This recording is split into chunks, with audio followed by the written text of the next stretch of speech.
ಆಗುತ್ತೆ. ಶಿವಮೊಗ್ಗ, ಚಿತ್ರದುರ್ಗ, ತುಮಕೂರು ಎಲ್ಲ ಸೇರ್ಕೊಬಿಡ್ತವೆ. ಆದ್ರೆ ಮಧ್ಯೆ ತುಮಕೂರು ಕನ್ನಡಕ್ಕೂ ಮಂಡ್ಯ ಕನ್ನಡಕ್ಕೂ ವ್ಯತ್ಯಾಸ ಇದೆ. ಅಷ್ಟೆಲ್ಲ ಯಾತಕ್ಕೆ? ಚಾಮರಾಜನಗರಕ್ಕೂ ಮೈಸೂರಿಗೂ ಬರೀ 60 ಕಿಲೋಮೀಟರ್ ಅಷ್ಟೇ ಡಿಫ್ರೆನ್ಸ್.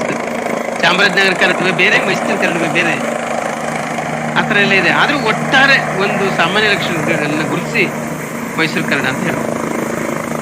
ಬೀದರ್ವ್ರ ಕನ್ನಡ, ಗುಲ್ಬರ್ಗವ್ರ ಕನ್ನಡ, ಈ ರಾಯಚೂರು, ಯಾದಗಿರಿಯವ್ರ ಕನ್ನಡ ತುಂಬಾ ವ್ಯತ್ಯಾಸ ಇರ್ತದೆ. ಆದ್ರೆ ಅದೆಲ್ಲ ಸೇರಿಸಿ ಒಂದು ಗುಂಪು ಮಾಡಿದ್ದಾರೆ ಹಾಗೆ. ಇದು ಪ್ರಾದೇಶಿಕ. ಇನ್ನು ಸಾಮಾಜಿಕ ಅಂದಾಗ ಕೆಲವು ಕಮ್ಯುನಿಟಿಗಳು ಯಾರ ಜೊತೆನೂ ಕನೆಕ್ಷನ್ ಇಲ್ಲದೆ ದೂರ ಇರ್ತಾರೆ. ಸೋಲಿಗರು, ಜೇನು ಕುರುಬರು, ಕಾಡು ಕುರುಬರು, ಈ ತರದ ಜನ, ಹಾಲಕ್ಕಿಗಳು, ಕೊಡವರು, ಇಂತಹ ಒಂದು ಕಮ್ಯುನಿಟಿ ವೈಸ್ ಭಾಷೆನ ಗುರುತಿಸ್ತಕ್ಕಂಥ ಸಾಮಾಜಿಕ ಉಪಭಾಷೆಯಲ್ಲಿ ಸೋಲಿಗರ ಕನ್ನಡ, ಆಮೇಲೆ ಕೊಡವರ ಕನ್ನಡ, ಹಾಲಕ್ಕಿ ಕನ್ನಡ, ಕೊಂಕಣಿ ಕನ್ನಡ, ಜೇನು ಕುರುಬರ ಕನ್ನಡ, ಇಂತಹದ್ದನ್ನ ಸಾಮಾಜಿಕ ಉಪಭಾಷೆಗಳು ಅಂತ ಗುರುತಿಸಿ ಅದನ್ನ ಸ್ವಲ್ಪ ನೋಡ್ತೀವಿ ನಾವಿಲ್ಲಿ. ಓಕೆ, ನೆಕ್ಸ್ಟ್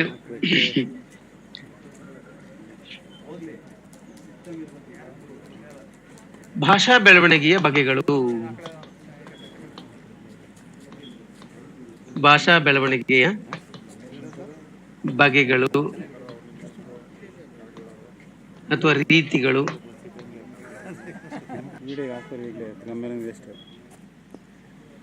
ಭಾಷೆ ನದಿಯ ಹಾಗೆ, ಅದು ಒಂದೇ ತರ ಇರಕ್ ಸಾಧ್ಯವೇ ಇಲ್ಲ. ನದಿ ಕೆಂಪು ಮಣ್ಣಲ್ಲಿ ಹರಿಯುವಾಗ ಕೆಂಪಾಗ್ಬಿಡುತ್ತೆ ನೀರೆಲ್ಲ, ಕಪ್ಪು ಮಣ್ಣ ಮೇಲೆ ಹರಿಯುವಾಗ ಕಪ್ಪಾಗುತ್ತೆ, ಬಂಡೆಗಳ ಮಧ್ಯೆ ಹರಿಯುವಾಗ ಪ್ರಶಾಂತವಾಗಿರ್ತದೆ. ಆಮೇಲೆ ನದಿ ಹರಿದು ಸಮುದ್ರ ಸೇರುವಾಗ ಎಷ್ಟೋ ನೀರು ಆ ಕಡೆ ಈ ಕಡೆ ಚಲಾಪಿಲಿ ಆಗೋದುಂಟು, ಬೇರೆ ಬೇರೆ ನೀರು ಬಂದು ಸೇರೋದುಂಟು.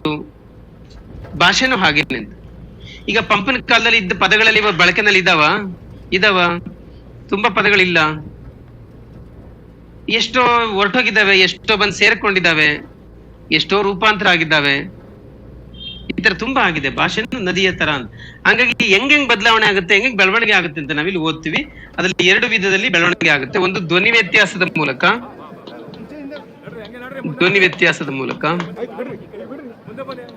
ಇನ್ನೊಂದು ಅರ್ಥ ವ್ಯತ್ಯಾಸದ ಮೂಲಕ. 2 ರೀತಿಯಲ್ಲಿ ಭಾಷೆ ಬೆಳವಣಿಗೆ ಆಗುತ್ತೆ.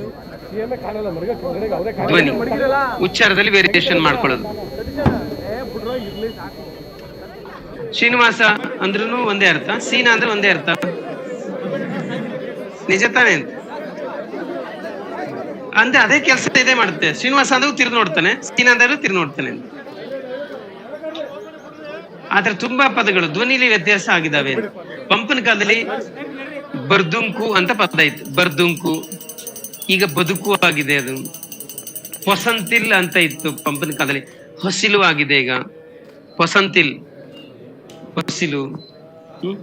ಹೊಳತು ಅಂತಿದ್ರು, ಹೊತ್ತು ಆಗಿದೆ ಇವಾಗ. ಹಂಗೆ ಧ್ವನಿ ಅರ್ಥ ಮಾತ್ರ ಹಂಗೆ ಇರ್ತದೆ, ಬಟ್ ಉಚ್ಚಾರದಲ್ಲಿ ಚೇಂಜ್ ಆಗೋದಕ್ಕೆ ಧ್ವನಿ ವ್ಯತ್ಯಾಸ ಅಂತ ಗುರುತಿಸ್ತೀವಿ.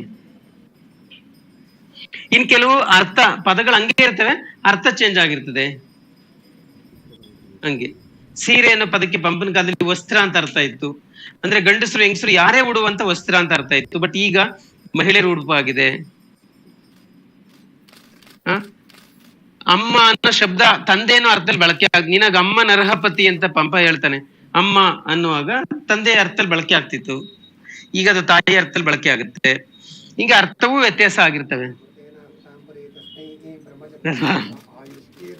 ಮಂಗಳಾರತಿ ಅನ್ನೋ ಪದ ಅರ್ಥ ಚೇಂಜ್ ಆಗಿದೆ, ಪೂಜೆ ಅನ್ನೋ ಪದ ಅರ್ಥ ಚೇಂಜ್ ಆಗಿದೆ, ತಿರುಪ್ತಿ ನಾಮ, ತಿರುಪತಿ ಚಂಬು ಅಲ್ವಾ, ನಿಜ ತಾನೆ? ಅವೆಲ್ಲ ಅರ್ಥ ಚೇಂಜ್ ಆಗಿದ್ದಾವೆ. ಅಂದ್ರೆ ಭಾಷೆ ಧ್ವನಿ ಮೂಲಕ ವೇರಿಯೇಷನ್ ಆಗೋದು ಒಂದು, ಅರ್ಥದ ಮೂಲಕ ವೇರಿಯೇಷನ್ ಆಗೋದು ಒಂದು. ಇದನ್ನ ನಾವಿಲ್ಲಿ ಗುರುತಿಸ್ತೀವಿ. ಸತ್ಯ ಹರಿಚಂದ್ರ ಮೊಮ್ಮಗ ನೀನು ಅಂತ ಅದ್ರ ಅರ್ಥ ಏನು? ಯಾವ ಪದದಲ್ಲಿ ಯಾವ ಅರ್ಥದಲ್ಲಿ ಬಳಸ್ತೀವಿ? ಕಳ್ಳ ನೀನು ಅಂತ ಅರ್ಥ. ಸುಳ್ಳುಗಾರ, ಕಳ್ಳ ಅನ್ನೋ ಅರ್ಥದಲ್ಲಿ ಬಳಸ್ತೀವಿ. ಓಹೋ, ಕರ್ಣ ದಾನಶೂರ ಕರ್ಣ ಕಣಪ್ಪ ನೀನು ಅಂತ ಅಪೋಸಿಟ್ ಅರ್ಥದಲ್ಲಿ ಬಳಸ್ತಾ ಇರ್ತೀವಿ ನಾವು. ಹೀಗೆ ಇಲ್ಲಿ ಅರ್ಥ ಧ್ವನಿನಲ್ಲಿ ವೇರಿಯೇಷನ್ ಆಗ್ತಾ ಮೂಲಕ ಭಾಷೆ ಬೆಳೀತಾ ಹೋಗುತ್ತೆ. ನಾವು ಇದನ್ನ ಇಲ್ಲಿ ಗುರುತಿಸ್ತೀವಿ. ಆಯ್ತು. ತಾಯಿ ಚಾಮುಂಡೇಶ್ವರಿಯ ನೆಕ್ಸ್ಟ್ ಟಾಪಿಕ್, ಲಾಸ್ಟ್ ಟಾಪಿಕ್, ಕಾರ್ಯಕ್ರಮದಲ್ಲಿ ಅತ್ಯಂತ ಭಾಷಾ ಸ್ವೀಕರಣ. ನಾವೆಲ್ಲರೂ ಕೂಡ ಪಾಲ್ಗೊಂಡಿದ್ದೇವೆ, ಸಾರ್ವಜನಿಕರು ಕೂಡ ಪಾಲ್ಗೊಂಡಿದ್ದಾರೆ.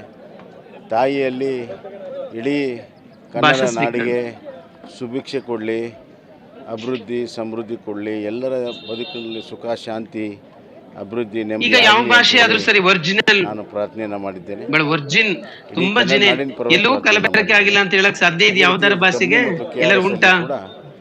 ಹಂಗಾಗಿದೆ ಅಂದ್ರೆ ಅದು ಭಾಷೆ ಸತ್ತು ಸುಣ್ಣವಾಗಿದೆ ಅಂತ ಅದ್ರ ಅರ್ಥ. ಅದು ಅಸ್ತಿತ್ವದಲ್ಲೇ ಇಲ್ಲ ಅಂತ ಅದ್ರ ಅರ್ಥ. ಹಂಗಿರಕ್ಕೆ ಸಾಧ್ಯವೇ ಇಲ್ಲ. ಯಾವ ಭಾಷೆನೂ ಹಂಗಿರಕ್ಕೆ ಸಾಧ್ಯ ಇಲ್ಲ. ಎಲ್ಲ ಜನಪ್ರತಿನಿಧಿಗಳು ಅಧಿಕಾರಿಗಳು ಚರ್ಚೆ. ಒಬ್ಬ ಕವಿಯ ಕೈ ಇನ್ನೊಬ್ಬ ಕವಿಯ ಜೇಬಿನಲ್ಲಿ ಅಂತ ಕುವೆಂಪು ಮಾತಿದೆ. ಒಬ್ಬ ಕವಿಯ ಕೈ ಇನ್ನೊಬ್ಬ ಕವಿ ಜೇಬಲ್ಲಿ ಇರ್ತದೆ ಅಂತ ತೀರ್ಮಾನ ಮಾಡಿದ್ದೇವೆ. ಏನೋ ಮಾತನಾಡ್ತಾ ಕೆಲವು ಹಳೆಯ ಟ್ರೆಡಿಷನಲ್ ಆಗಿರುವಂತಹ ಪದ್ಧತಿಗಳನ್ನ ಗಜ ಯಾವ ಕವಿನೂ ಇಂಡಿಪೆಂಡೆಂಟ್ ಅಲ್ಲ ಅಂತ, ಯಾವ ಕವಿನೂ ಇನ್ನೊಬ್ಬರಿಗೆ ಋಣಿ ಆಗಿರ್ಲೇಬೇಕು ಅಂತ ಮಾತನಾಡ್ತಾ ಏನೆಲ್ಲ ಮಾಡ ಒಬ್ಬ ಕವಿಯ ಕೈ ಇನ್ನೊಬ್ಬ ಕವಿಯ ಜೇಬಿನಲ್ಲಿ ಇರುತ್ತದೆ ಅಂತ ಕುವೆಂಪು ಹೇಳ್ತಾರೆ. ಅಂದ್ರೆ ಮತ್ತು ಕವಿಗಳಿಗೆ ಸ್ವತಂತ್ರವಾಗಿಲ್ಲ ಅಂದ್ರೆ ಭಾಷೆಯಲ್ಲಿ ಸ್ವತಂತ್ರವಾಗಿರ್ತದೆ? ಸಾಧ್ಯ ಇದೆಯಾ? ಇಲ್ಲ. ಸಹಜವಾಗಿ ಕನ್ನಡಿಗರು ಹಿಂದೆ ಪರ್ಷಿಯನರ ಜೊತೆ, ಈಜಿಪ್ಷಿಯನರ ಜೊತೆ, ಮೈಸೂರು ಟೂರಿಸಂ, ಬೇರೆ ಬೇರೆ ಭಾಷೆಗಳ ಜೊತೆ ಎಲ್ಲ ವ್ಯವಹಾರ ವಹಿವಾಟು ನಡೆಸ್ತಾ ಇದ್ರು. ಹಾಗಾಗಿ ಪದಗಳು ಅಲ್ಲಿಂದ ಬಂದು ಹೋಗಿ ಬೇಕಾದಷ್ಟು ಮಿಕ್ಸ್ ಆಗಿದೆ. ಪೋರ್ಚುಗೀಸರು ಬಂದು ಹೋದ್ರು, ಬ್ರಿಟಿಷರು ಬಂದು ಹೋದ್ರು, ಡಚ್ಚರು ಬಂದು ಹೋದ್ರು, ಫ್ರೆಂಚರು ಬಂದು ಹೋದ್ರು, ಅರಬರು ಬಂದು ಹೋದ್ರು. ಎಷ್ಟೋ ಸಂದರ್ಭದಲ್ಲಿ ವೇರಿಯೇಷನ್ ಕೊಟ್ಟಿದ್ದಾರೆ. ಕೊಡೋದು ತಗೊಳ್ಳೋದು. ಇಂಗ್ಲಿಷ್ ನ ಮ್ಯಾಂಗೋ ಅನ್ನೋ ಪದ ಇದೆಯಲ್ಲ, ಅದು ಕನ್ನಡದಿಂದ ಹೋಗಿರೋದು ಗೊತ್ತಾ ನಿಮ್ಗೆ? ತೀರ್ಮಾನ ಮಾಡೋಣ ಇವತ್ತಿಗೆ. ಕನ್ನಡದಿಂದ ಹೋಗಿರೋದು. ಮಾವಿನಕಾಯಿ, ಮಾಂಗಾಯಿ, ಮ್ಯಾಂಗೋ ಆಗಿ ಹೋಗಿದೆ. ಮುಂದಿನ ದಿನಗಳಲ್ಲಿ ತೀರ್ಮಾನ ಮಾಡೋಣ. ಹಂಗೆ ಹೋಗಿರೋದು. ಅಡಿಕೆ ಅನ್ನೋ ಶಬ್ದ ಅರಿಕಾನಟ್ಟಾಗಿ ಅಲ್ಲಿಗೂ ಸೇರ್ಪಡೆ ಆಗಿದ್ದೆ. ಚಟ್ನಿ, ಸಾಂಬಾರು, ಇಡ್ಲಿ, ದೋಸೆ ಇವೆಲ್ಲ ಹಂಗಂಗೆ ಇಂಗ್ಲಿಷ್ ಸೇರ್ಪಡೆ ಆಗ್ಬಿಟ್ಟಿದ್ದಾವೆ. ಅದ್ರ ತುಂಬಾ ಪದಗಳು ಇಲ್ಲಿಂದ ಹೋಗಿದೆ, ಅಲ್ಲಿಂದ ಬೇಕಾದಷ್ಟು ಪದಗಳು ಬಂದಿದೆ. ಇದನ್ನ ನಾವಿಲ್ಲಿ ಕಲಿತೀವಿ ಭಾಷಾ ಸ್ವೀಕರಣದಲ್ಲಿ. ಇದು ವರವು, ಶಾಪವು ಇಂತೆಲ್ಲ ಕ್ವಶನ್ಸ್ ಬರ್ತದೆ ನಿಮಗೆ ಅಲ್ವಾ? ಮನೆ ಈಗಂತೂ ಅರ್ಧ ಪದಗಳು ಬಂದ್ಬಿಟ್ಟಿದ್ದಾವೆ. ಅರ್ಧ ಇಂಗ್ಲಿಷ್ ಅರ್ಧ ಕನ್ನಡ. ನೆಟ್ಟಿಗರು, ಕ್ವಿಟ್ಟಿಗರು, ಫೋನಾಯಿಸು, ಕ್ಲಿಕ್ಕಿಸು, ಟೆಕ್ಕಿಗಳು, ಈ ಪದಗಳು ನೋಡಿ ಅರ್ಧ ಇಂಗ್ಲಿಷ್ ಅರ್ಧ ಕನ್ನಡ. ಇದು ಇದಕ್ಕೆ ಏನ್ ಹೆಸರು ಕೊಡ್ಬೇಕು ಅಂತ ಗೊತ್ತಾಯ್ತಲ್ಲ ಇವಾಗ. ಹಂಗಾಗಿದೆ ಈಗ. ಬೇರೆ ಕೆಲವೊಂದು ಹೆಸರು ಕೊಟ್ಟಿದ್ದೀವಿ, ಇದಕ್ಕೆ ಏನಂತ ಕೊಡ್ಬೇಕು ಆ ತರ. ಕಾಲದಿಂದ ಕಾಲಕ್ಕೆ ಎಷ್ಟೋ ರೂಪಗಳು, ಎಷ್ಟೋ ಬದಲಾವಣೆಗಳು ಭಾಷೆ. ಇದು ಸಹಜ, ಯಾರು ತಡೆಯಕ್ಕಾಗಲ್ಲ. ನಿಮ್ಗೆ ಗೊತ್ತಿರ್ಲಿ, ಕೇಶಿರಾಜ ಅಂತ ಒಬ್ಬ ವಿದ್ವಾಂಸ, ಬಹಳ ದೊಡ್ಡ ಪ್ರಕಾಂಡ ಪಂಡಿತ. ನನ್ನ ಕೃತಿ ಹೆಸರು ಯಾರು ಹೇಳ್ತೀರಾ? ಶಬ್ದಮಣಿ ದರ್ಪಣ. ಶಬ್ದಮಣಿ ದರ್ಪಣದಲ್ಲಿ ಅವನು ನಿಯಮಗಳನ್ನ ಮಾಡಿದ್ದಾನೆ. ಕನ್ನಡಿಗರು ಹೀಗೆ ವ್ಯಾಕರಣಗಳನ್ನ ಬಳಸಬೇಕು ಅಂತ, ಹೀಗೆ ಬಳಸಬೇಕು, ಇದು ತಪ್ಪು, ಇದು ಸರಿ, ಇದು ತಪ್ಪು ಅಂತ ಬರೆದೋಗಿದ್ದಾನೆ. ಆದ್ರೆ ಎಲ್ಲಾ ಕನ್ನಡಿಗರಿಗೂ ಅದನ್ನ ಹೇಳ್ಕೊಡೋರು ಯಾರು? ಕೇಶಿರಾಜ ಹಿಂಗ್ ಹೇಳಿದ್ದಾನೆ, ಬಿ ಕೇರ್ಫುಲ್, ಹಂಗೆ ಬಳಸಬೇಕು. ಯಾರು ಹೇಳ್ಬೇಕು? ಆಮೇಲೆ ಯಾರಾದ್ರೂ ರೂಲ್ಸ್ ಮಾಡಿದ್ರೆ ಅದನ್ನ ಕೇಳ್ತಾರ ಜನ? ಆ ಕೇಶಿರಾಜ ಹೇಳ್ದಂಗೆ ಯಾಕೆ ಕೇಳ್ಬೇಕು ಅಂತ ಅಂದೆ ಅಂತಾರೆ. ಅದೇ ಅವನು ಹೇಳ್ದಂಗೆ ಕೇಳ್ಬೇಕು ಅಂತ ತಂದೆ ಅಂತಾರೆ. ನಿಜವಾಗ್ಲೂ ಅವನು ಸಖತ್ತು ತುಂಬಾ ನೋವಿನಿಂದ ಕೇಶಿರಾಜ, ಅಯ್ಯೋ ಕನ್ನಡ ಭಾಷೆ ಹಾಳಾಗ್ತಿದೆಯಲ್ಲ, ಕನ್ನಡದ ವ್ಯಾಕರಣವೆಲ್ಲ ಅಸ್ತವ್ಯಸ್ತ ಆಗ್ತಿದೆ. ಅದು 13-14ನೇ ಶತಮಾನದಲ್ಲಿ ಹೇಳಿರೋದು. ಇವತ್ತೇನಾದ್ರು ಇದ್ದಿದ್ರೆ ಅವ್ನ ಗತಿ ಏನಾಯ್ತಾ ಇತ್ತು? ಅವ್ನ ಗತಿ ಏನಾಯ್ತಿತ್ತು ಅಂದ್ರೆ ಅವ್ನಿಗೆ ಎಷ್ಟು BP ಆಗಿ ರೈಸ್ ಆಗಿ ಅಥವಾ ಶುಗರ್ ಜಾಸ್ತಿ ಆಗುತ್ತೆ, ಏನೇನು ತೊಂದರೆ ಕೊಟ್ಟಿರ್ತಿದ್ನು ಪಾಪ ಕೇಶಿರಾಜ. ಅಂದ್ರೆ ಅವನ ಆ ಕಾಲದಲ್ಲಿ ಹಂಗ ನಿಯಮಗಳನ್ನ ಮಾಡಿದ್ದಾನೆ. ಆದ್ರೆ ಆ ನಿಯಮಗಳನ್ನ ಸುಮ್ಮನೆ ವ್ಯಾಕರಣದಲ್ಲಿ ಓದ್ತಿದ್ವಿ ವಿನಃ ಅದನ್ನ ಯಾರು ಅಳವಡಿಸ್ಕೊಳ್ಳಕ್ಕೆ ತಯಾರಿ ಇರಲ್ಲ. ಯಾಕೆ ತಯಾರಿಲ್ಲ? ಜನರು ಸುಲಭವಾಗಿ ಎಲ್ಲ ಆಗ್ಬೇಕು, ಕಡಿಮೆ ಖರ್ಚಲು ಆಗ್ಬೇಕು, ಸುಲಭವೂ ಆಗ್ಬೇಕು. ಇದು ಮನುಷ್ಯರ ಮೂಲಭೂತ ಸ್ವಭಾವ ಆಗಿರೋದ್ರಿಂದ ಸಹಜವಾಗಿ ಯಾರು ಮಾತಾರು ಕೇಳ್ತಲ್ಲ. ಹಂಗಾಗಿ ಹೇಗಾದ್ರೂ ಬದಲಾಯಿಸ್ತಾರೆ, ಹೇಗಾದ್ರೂ ರೂಪಾಂತರ ಮಾಡ್ತಾರೆ. ಅಂತೂ ಹಂಗ್ ಮಾಡೋದು ಜೀವಂತಿಕೆ ಲಕ್ಷಣ, ಭಾಷೆ ಜೀವಂತಿಕೆ ಲಕ್ಷಣ. ಅದಕ್ಕೆ ಯಾರು ನಿಯಮಗಳನ್ನ ಮಾಡೋಕ್ಕಾಗಲ್ಲ. ಆ ನಿಯಮಗಳನ್ನ ಮಾಡಿ ತಡೆದ್ರೆ ಭಾಷೆ ಸತ್ತೋಗೋ ಸಾಧ್ಯತೆಗಳು ಜಾಸ್ತಿ ಇರ್ತವೆ. ಸಂಸ್ಕೃತಿಗೆ ಅದಕ್ಕೆ ಉದಾಹರಣೆ. ಹಾಗಾಗಿ ಇವತ್ತು ಭಾಷಾ ಸ್ವೀಕರಣದ ಲೆಕ್ಕ ನೋಡ್ತಾ ಇದ್ರೆ ರಿಸೀವ್ ಮಾಡ್ಕೊತಾ ಇದ್ದೀವಿ. ನಿಮಗೆ ಆಶ್ಚರ್ಯ ಆಗುತ್ತೆ, ಇಷ್ಟೊಂದು ಪದಗಳು ಬಂದಿದ್ದಾವೆ ಇವಾಗ ಕನ್ನಡಕ್ಕೆ. ಪದಗಳು ಬಂದಿದ್ದಾವೆ, ಅದನ್ನ ನಾವಿಲ್ಲಿ ಓದ್ತೀವಿ. ಇದಿಷ್ಟು ಭಾಷಾಶಾಸ್ತ್ರ.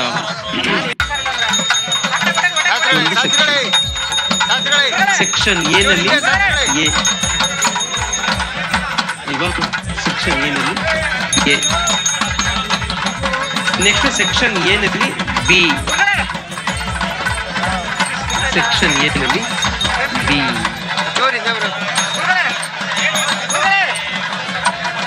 ಕನ್ನಡ ಸಾಹಿತ್ಯ ಚರಿತ್ರೆ.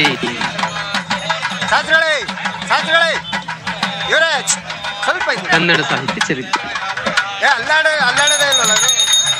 ಅದರಲ್ಲೂ ಪ್ರಾಚೀನ ಕನ್ನಡ ಸಾಹಿತ್ಯ ಒಂದು ರೀತಿ ಪ್ರಾಚೀನ ಮತ್ತು ಮಧ್ಯಕಾಲೀನ.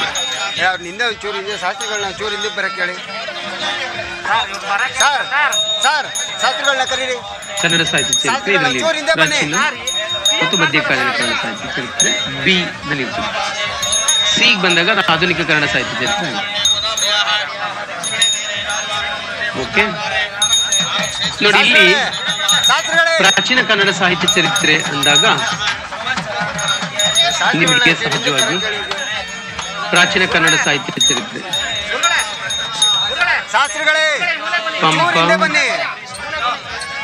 ನಾಗಚಂದ್ರ, ಜನ್ನ, ಇವು 3 ಜನರನ್ನ ಕಲಿತೀವಿ ನಾವು. ಪಂಪ, ನಾಗಚಂದ್ರ, ಜನ್ನ. ಅಲ್ಲಿ ತುಂಬಾ ಜನ ಇದ್ದಾರೆ, ಇನ್ನೊಂದು ನನ್ನ ಪೊನ್ನ ತುಂಬಾ ಜನ ಇದ್ದಾರೆ. ಆದ್ರೆ 3 ಜನರಷ್ಟೇ ಸಿಲೆಬಸ್ ಬಿಟ್ಟಿದ್ದಾರೆ. ಆಯ್ತಾ? ಮಧ್ಯಕಾಲೀನ ಕನ್ನಡ ಸಾಹಿತ್ಯ ಚರಿತ್ರೆ ಅಂದಾಗ ಬಸವಣ್ಣ, ಅಕ್ಕ, ಹರಿಹರ, ರಾಘವಾಂಕ, ಕುಮಾರವ್ಯಾಸ,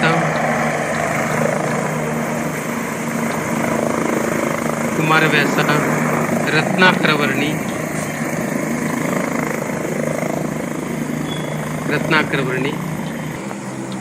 ಪುರಂದರದಾಸ, ಕನಕದಾಸ. ಇಷ್ಟು ಜನರನ್ನ ಓದ್ತೀವಿ ನಾವು.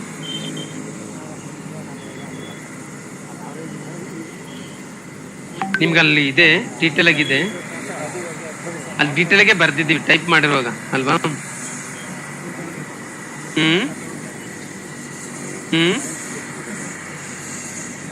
ಇಲ್ಲಿ ಕೆಳಗಡೆ ಇದು ನೋಡುವಂಗೇನೆ ಸಂಗತ್ಯ ಅಂದಾಗ ನೋಡಲ್ಲಿ ಫಸ್ಟ್ ಹೇಳೋಗ ಟೈಟ್ಲ್ ಹಂಗಿದೆ, ಬಟ್ ಅವನ ಕೊನೆಗೆ ಬರೋದು, ಲಾಸ್ಟ್ ಬರ್ತಾನೆ. ಇಷ್ಟು ಜನರನ್ನ ನಾವಿಲ್ಲಿ ಓದ್ತೀವಿ. ಪ್ರಾಚೀನ ಮತ್ತು ಮಧ್ಯಕಾಲೀನ ಕನ್ನಡ ಸಾಹಿತ್ಯ. ಪ್ರಾಚೀನ ಕವಿಗಳು 3 ಜನ, ಮಧ್ಯಕಾಲೀನ ಕನ್ನಡದಲ್ಲಿ ಇವರಿಬ್ಬರು ವಚನಕಾರರು ಅಂತ ಓದ್ತೀವಿ. ಇವರಿಬ್ಬರನ್ನ ದಾಸ ಸಾಹಿತ್ಯದ ಕವಿಗಳು ಅಂತ ಓದ್ತೀವಿ. ಅವರು ವಚನಕಾರರು, ಇವರು ದಾಸ ಸಾಹಿತಿಗಳು ಅಥವಾ ದಾಸ ಸಾಹಿತ್ಯದ ಕವಿಗಳು ಅಂತ ಓದ್ತೀವಿ. ಇನ್ನು ಉಳಿದವರೆಲ್ಲರೂ ಕೂಡ ಮಧ್ಯಕಾಲೀನ ಕವಿಗಳು ಅಂತ ಓದ್ತೀವಿ. ಅದು ಹಳಗನ್ನಡ ಟಫ್ ಲ್ಯಾಂಗ್ವೇಜ್ ಇರ್ತದೆ, ಸಂಸ್ಕೃತ ಮಿಶ್ರಿತವಾದಂತ ಭಾಷೆ. ಇದು ಅದಕ್ಕಿಂತ ಸುಲಭ ಆಗುತ್ತೆ, ಕೇಳಿಸ್ಕೊಂಡ್ರೆ ಅರ್ಥ ಆಗೋಷ್ಟು ಚೆನ್ನಾಗಿರ್ತದೆ. ಆಯ್ತಾ? ಇದು ಸೆಕ್ಷನ್ ಎ ನಲ್ಲಿ ಬಿ. ಸಿ ಬನ್ನಿ. ನೆಕ್ಸ್ಟ್ ಸಿ, ಆಧುನಿಕ ಕನ್ನಡ ಸಾಹಿತ್ಯ ಚರಿತ್ರೆ.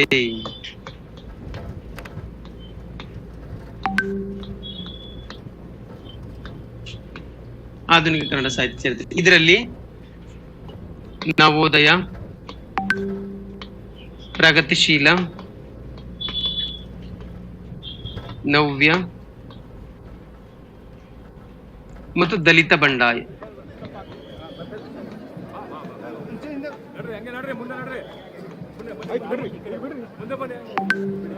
ನವೋದಯ ಸಾಹಿತ್ಯ, ಪ್ರಗತಿಶೀಲ ಸಾಹಿತ್ಯ, ನವ್ಯ ಸಾಹಿತ್ಯ, ದಲಿತ ಬಂಡಾಯ ಸಾಹಿತ್ಯ, ಈ ತರ 4 ಪಂಥಗಳಿದಾವೆ.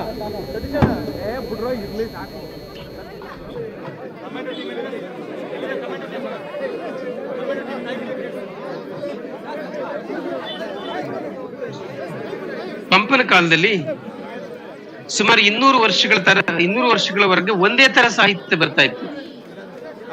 ಬಸವಣ್ಣನ ಕಾಲದಲ್ಲಿ 200 ವರ್ಷಗಳವರೆಗೆ ಒಂದೇ ತರ ಸಾಹಿತ್ಯ ಬಂದಿದೆ. ಕುಮಾರವ್ಯಾಸನ ಕಾಲದಲ್ಲೂ ಅಷ್ಟೇ 300 ವರ್ಷಗಳ ಕಾಲ ಒಂದೇ ತರ ಸಾಹಿತ್ಯ ಬಂದಿದೆ. No change. ಬಟ್ ಆಧುನಿಕ ಸಾಹಿತ್ಯದಲ್ಲಿ ಬರೀ 100 ವರ್ಷದಲ್ಲಿ 4 ಸಾಹಿತ್ಯ ಪಂಥಗಳು ಬಂದಿದ್ದಾವೆ. ಬರೀ 100 ವರ್ಷದಲ್ಲಿ. ಈಗ ಒಂದ್ ಮೊಬೈಲ್ ತಗೊಂಡಿರ್ತೀರಾ, ಬಹಳ ಹೊಸದು ಅಂತ, 1 ತಿಂಗಳಿಗೆ ಅದು ಹಳದಾಗೋಗಿರ್ತದೆ ಅಂತ. ಇವಾಗ ಅಲ್ವಾ, ಇವಾಗ ಹಂಗೇನೆ ಐಡಿಯಾಲಜಿಗಳು ಎಲ್ಲವೂ ಕೂಡ ಗ್ಲೋಬಲೈಸೇಷನ್ ಅಲ್ಲಿ ಹಾಗೆ. ಎಷ್ಟು ಪಬ್ಲಿಕ್ ಮೆಮೊರಿ ಎಷ್ಟು ಶಾರ್ಟ್ ಇರ್ತದೆ ಅಂದ್ರೆ, 1 ವಾರ ಆಗಿರೋದು 10 ವರ್ಷ ಆಯ್ತೇನೋ ಆಗಿನ್ನೋ ತರ ಫೀಲ್ ಆಗ್ತಿರ್ತದೆ, ಹಂಗಿರ್ತದೆ. ಹಂಗಾಗಿ ಅದನ್ನ ಸಾಹಿತ್ಯದಲ್ಲಿ ಮುಂದೆ ಗುರುತಿಸೋಣ. ಅದನ್ನ ಹೇಳ್ಕೊಡ್ತೀನಿ ನಿಮ್ಗೆ, ಹೇಗೆ ಇವತ್ತಿನ ಸಾಹಿತ್ಯದಲ್ಲಿ ಕನ್ನಡ ಸಾಹಿತ್ಯದ ಸ್ಥಿತಿಗತಿಗಳೇನು ಅಂತ, ಇವತ್ತಿನ ಮಾನದಂಡಗಳಲ್ಲಿ ಅಥವಾ ಖಾಸಗಿ ಅಥವಾ ಜಾಗತೀಕರಣದ ಸಂದರ್ಭದಲ್ಲಿ ಸಾಹಿತ್ಯದ ಉಳಿವು ಅಂತ ಚರ್ಚೆ ಮಾಡೋಣ. ಬಟ್ ಈಗ ಈ 100 ವರ್ಷಗಳಲ್ಲಿ ನಾವು ಈ 4 ಪಂಥಗಳನ್ನ ಗುರುತಿಸ್ತೀವಿ. ನಿಮ್ಗೆ ಸುಮ್ಮನೆ ಕೇಳ್ತೀನಿ ಕುತೂಹಲಕ್ಕೆ, ಎಷ್ಟು ಜನರಿಗೆ ಗೊತ್ತಿದೆ ಅಂತ. ದರಾ ಬೇಂದ್ರೆ ಯಾವ ಗುಂಪಿಗೆ ಸೇರ್ತಾರೆ? 4 ಜನರಲ್ಲಿ 4 ಎಲ್ಲಿಗೆ ಸೇರ್ತಾರೆ? ನವೋದಯಕ್ಕೆ ಸೇರ್ತಾರೆ ಅವ್ರು. ಕುವೆಂಪು ಗ್ಯಾರಂಟಿಯಾ? ಬಸವರಾಜ್ ಕಟ್ಟಿಮನಿ ಅಂತ ಒಬ್ಬ ಲೇಖಕರಿದ್ದಾರೆ, ಗೊತ್ತಾ? ಅವ್ರು ಯಾವ ಗುಂಪಿಗೆ ಸೇರ್ತಾರೆ?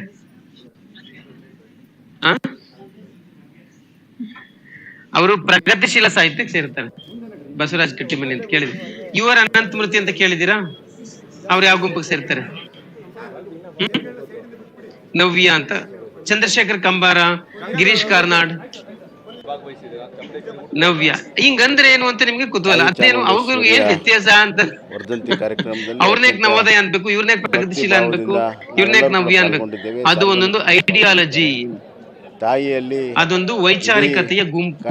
ಅಂದ್ರೆ ಆ ನವೋದಯ ಕವಿಗಳೆಲ್ಲ ಒಂದೇ ತರ ಬರೀತಾರೆ ಸಾಹಿತ್ಯ, ಪ್ರಗತಿಶೀಲ ಕವಿಗಳೆಲ್ಲ ಒಂದೇ ತರ ಬರೀತಾರೆ, ನವ್ಯ ಕವಿಗಳೆಲ್ಲ ಒಂದೇ ತರ. ಆಮೇಲೆ ಇವರ ಸಾಹಿತ್ಯಕ್ಕೂ ಇವ್ರ ಸಾಹಿತ್ಯಕ್ಕೂ ವಸ್ತು ರೂಪ ತತ್ವದಲ್ಲಿ ವ್ಯತ್ಯಾಸ ಇರ್ತದೆ.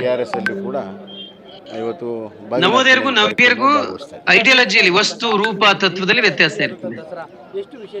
ಅಥವಾ ನವೋದಯರಿಗೂ ದಲಿತ ಬಂಡಾಯ ಸಾಹಿತ್ಯಗಳಿಗೂ ವಸ್ತು ರೂಪ ತತ್ವದಲ್ಲಿ ವ್ಯತ್ಯಾಸ ಇರ್ತದೆ. ಅದು ಏನು ಎತ್ತ ಅಂತ ಆಮೇಲೆ ಕಲಿಯೋಣ. ಹಂಗಂದ್ರೆ ಇವ್ರಿಗವ್ರಿಗೆ ಏನ್ ವ್ಯತ್ಯಾಸ? ಸಾಂಪ್ರದಾಯಿಕವಾಗಿತ್ತು, ಈ ಸತಿ ಈಗ ಇನ್ನೊಂದು ಜೊತೆ ಸ್ತ್ರೀವಾದಿ ಅಂತ ಈಗ ಒಂದು ಫೆಮಿನಿಸ್ಟ್ ಲಿಟರೇಚರ್ ಕೂಡ ಬರ್ತಾ ಇದೆ, ಪದ್ಧತಿಗಳನ್ನ ಫೆಮಿನಿಸ್ಟ್ ಸ್ತ್ರೀವಾದಿ ಸಾಹಿತ್ಯ. ಬಟ್ ನಿಮ್ ಸಿಲೆಬಸ್ ಅಲ್ಲಿ ಇರೋದು 4ನೇ. ಅದು ಕೇಳ್ತಾರೆ, ಅದನ್ನು ಕೂಡ ಹೊಸ ಕರೆಂಟ್ ಅಫೇರ್ಸ್ ಅಂತ ಕೇಳ್ತಾರೆ. ಮಾಡಕ್ ಸಾಧ್ಯತೆ ಮಾಡೋದು ಮತ್ತು ವಸ್ತು ಪ್ರದರ್ಶನ 15 ದಿವಸ ಮುಂಚೆನೆ ಪ್ರಾರಂಭ ಮಾಡುವಂತದ್ದು. ಮತ್ತು ಇದಿಷ್ಟು ಫಸ್ಟ್ ಪೇಪರ್ ಅಲ್ಲಿ ಪತ್ರಿಕೆ 1ರಲ್ಲಿ ಸೆಕ್ಷನ್ ಎ ನಲ್ಲಿ ಏನಲ್ಲಿ ಏನಿತ್ತು? ಭಾಷಾಶಾಸ್ತ್ರ. ಬಿ ಮತ್ತು ಸಿ ನಲ್ಲಿ ಕನ್ನಡ ಸಾಹಿತ್ಯ ಚರಿತ್ರೆ, ಅದರಲ್ಲಿ ಪ್ರಾಚೀನ ಕನ್ನಡ ಸಾಹಿತ್ಯ ಚರಿತ್ರೆ, ಮಧ್ಯಕಾಲೀನ ಕನ್ನಡ ಸಾಹಿತ್ಯ ಚರಿತ್ರೆ, ಆಧುನಿಕ ಕನ್ನಡ ಸಾಹಿತ್ಯ ಚರಿತ್ರೆ, 3 ಸೇರ್ಪಡೆ. ಹೊಸ ಆಯಾಮಗಳಿರುವಂತ ಅದ್ದೂರಿ ದಸರಾ ಆಗ್ತದೆ. ಇಷ್ಟು ಕ್ಲಿಯರ್ ಅಲ್ವಾ? ನೆಕ್ಸ್ಟ್ ಬನ್ನಿ, ಸೆಕ್ಷನ್ ಬಿ. ಚರ್ಚೆ ಆಗಿದೆ. ಚರ್ಚೆ ಅಂದ್ರೆ ನನಗೆ ಅಧಿಕಾರ ಕೊಟ್ಟಿದ್ದಾರೆ, ನಾನು ಇನ್ನ ಎಲ್ಲ ಚರ್ಚೆ ಮಾಡಿ ಆಮೇಲೆ ತೀರ್ಮಾನ ಮಾಡೋಣ. ಸೆಕ್ಷನ್ ಬಿ ನಲ್ಲಿ ಎ ಅದು ಬರುವಂತ ದಿನಗಳಲ್ಲಿ ತೀರ್ಮಾನ ಮಾಡೋಣ. ಇವತ್ತಿಗೆ ಮೊದಲು ಈ ವರ್ಷದ ದಸರಾ ಅದ್ದೂರಿಯಾಗಿ ಮಾಡೋಣ. ಮುಂದಿನ ದಿನಗಳಲ್ಲಿ ಈ ಪೋರ್ಷನ್ ಪೂರಾ ನಿಮಗೆ ಶಾಸ್ತ್ರ ಇದೆ, ಕಂಪ್ಲೀಟ್ ಶಾಸ್ತ್ರ. ದಿನಗಳಲ್ಲಿ ತೀರ್ಮಾನ ಮಾಡೋಣ. ಅದು ಹೇಗಿದೆಯೋ ಹಾಗೆ ಮಂಡಿಸಬೇಕಾದಂತ ಶಾಸ್ತ್ರ. ಅದರಲ್ಲಿ ಬಹಳ ಮುಖ್ಯವಾಗಿ ಕಾವ್ಯ ಮೀಮಾಂಸೆ,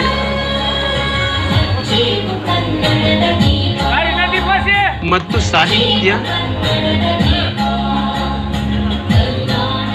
ವಿಮರ್ಶೆ, ಕಾವ್ಯ ಮೀಮಾಂಸೆ ಮತ್ತು ಸಾಹಿತ್ಯ ವಿಮರ್ಶೆ ಅಂತ ಒಂದು ಟಾಪಿಕ್.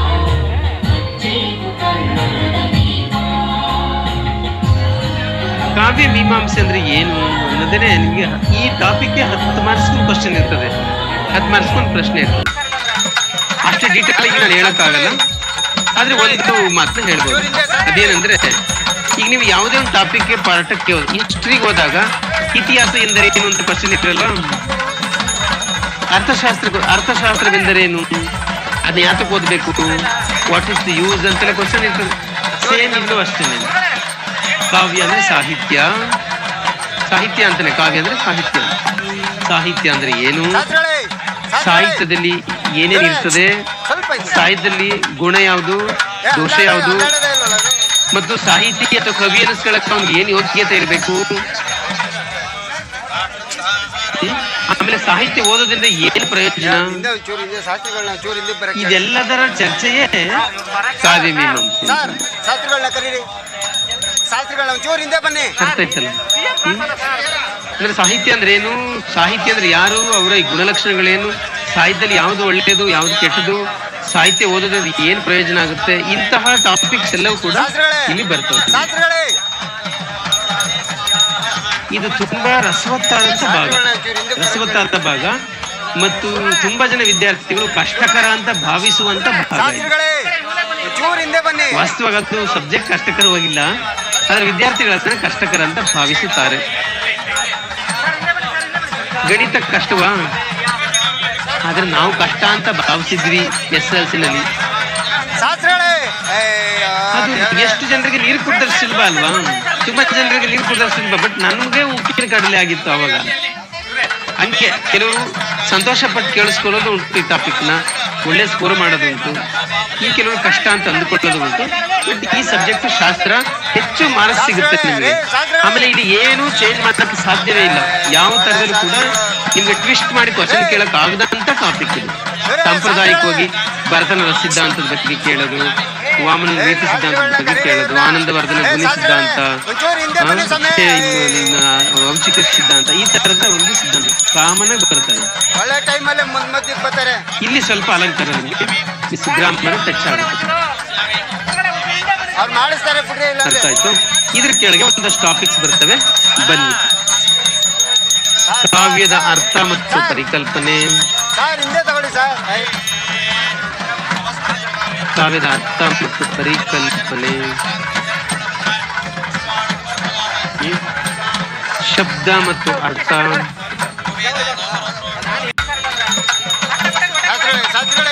ಶಬ್ದ ಮತ್ತು ಅರ್ಥ,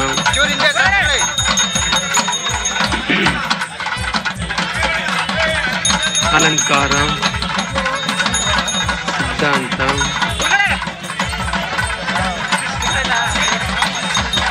ನೀತಿ ಸಿದ್ಧಾಂತ,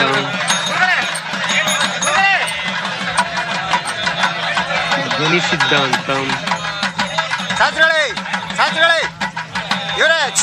ರಸ ಸಿದ್ಧಾಂತ,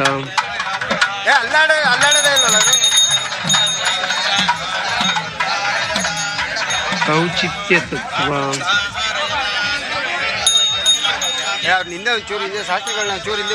ಈ ತರದ ಥಿಯರಿಗಳು ಬರ್ತವೆ ನಿಮ್ಗೆ.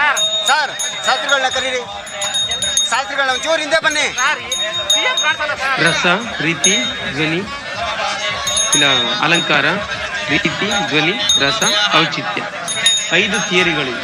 2, 4, 5.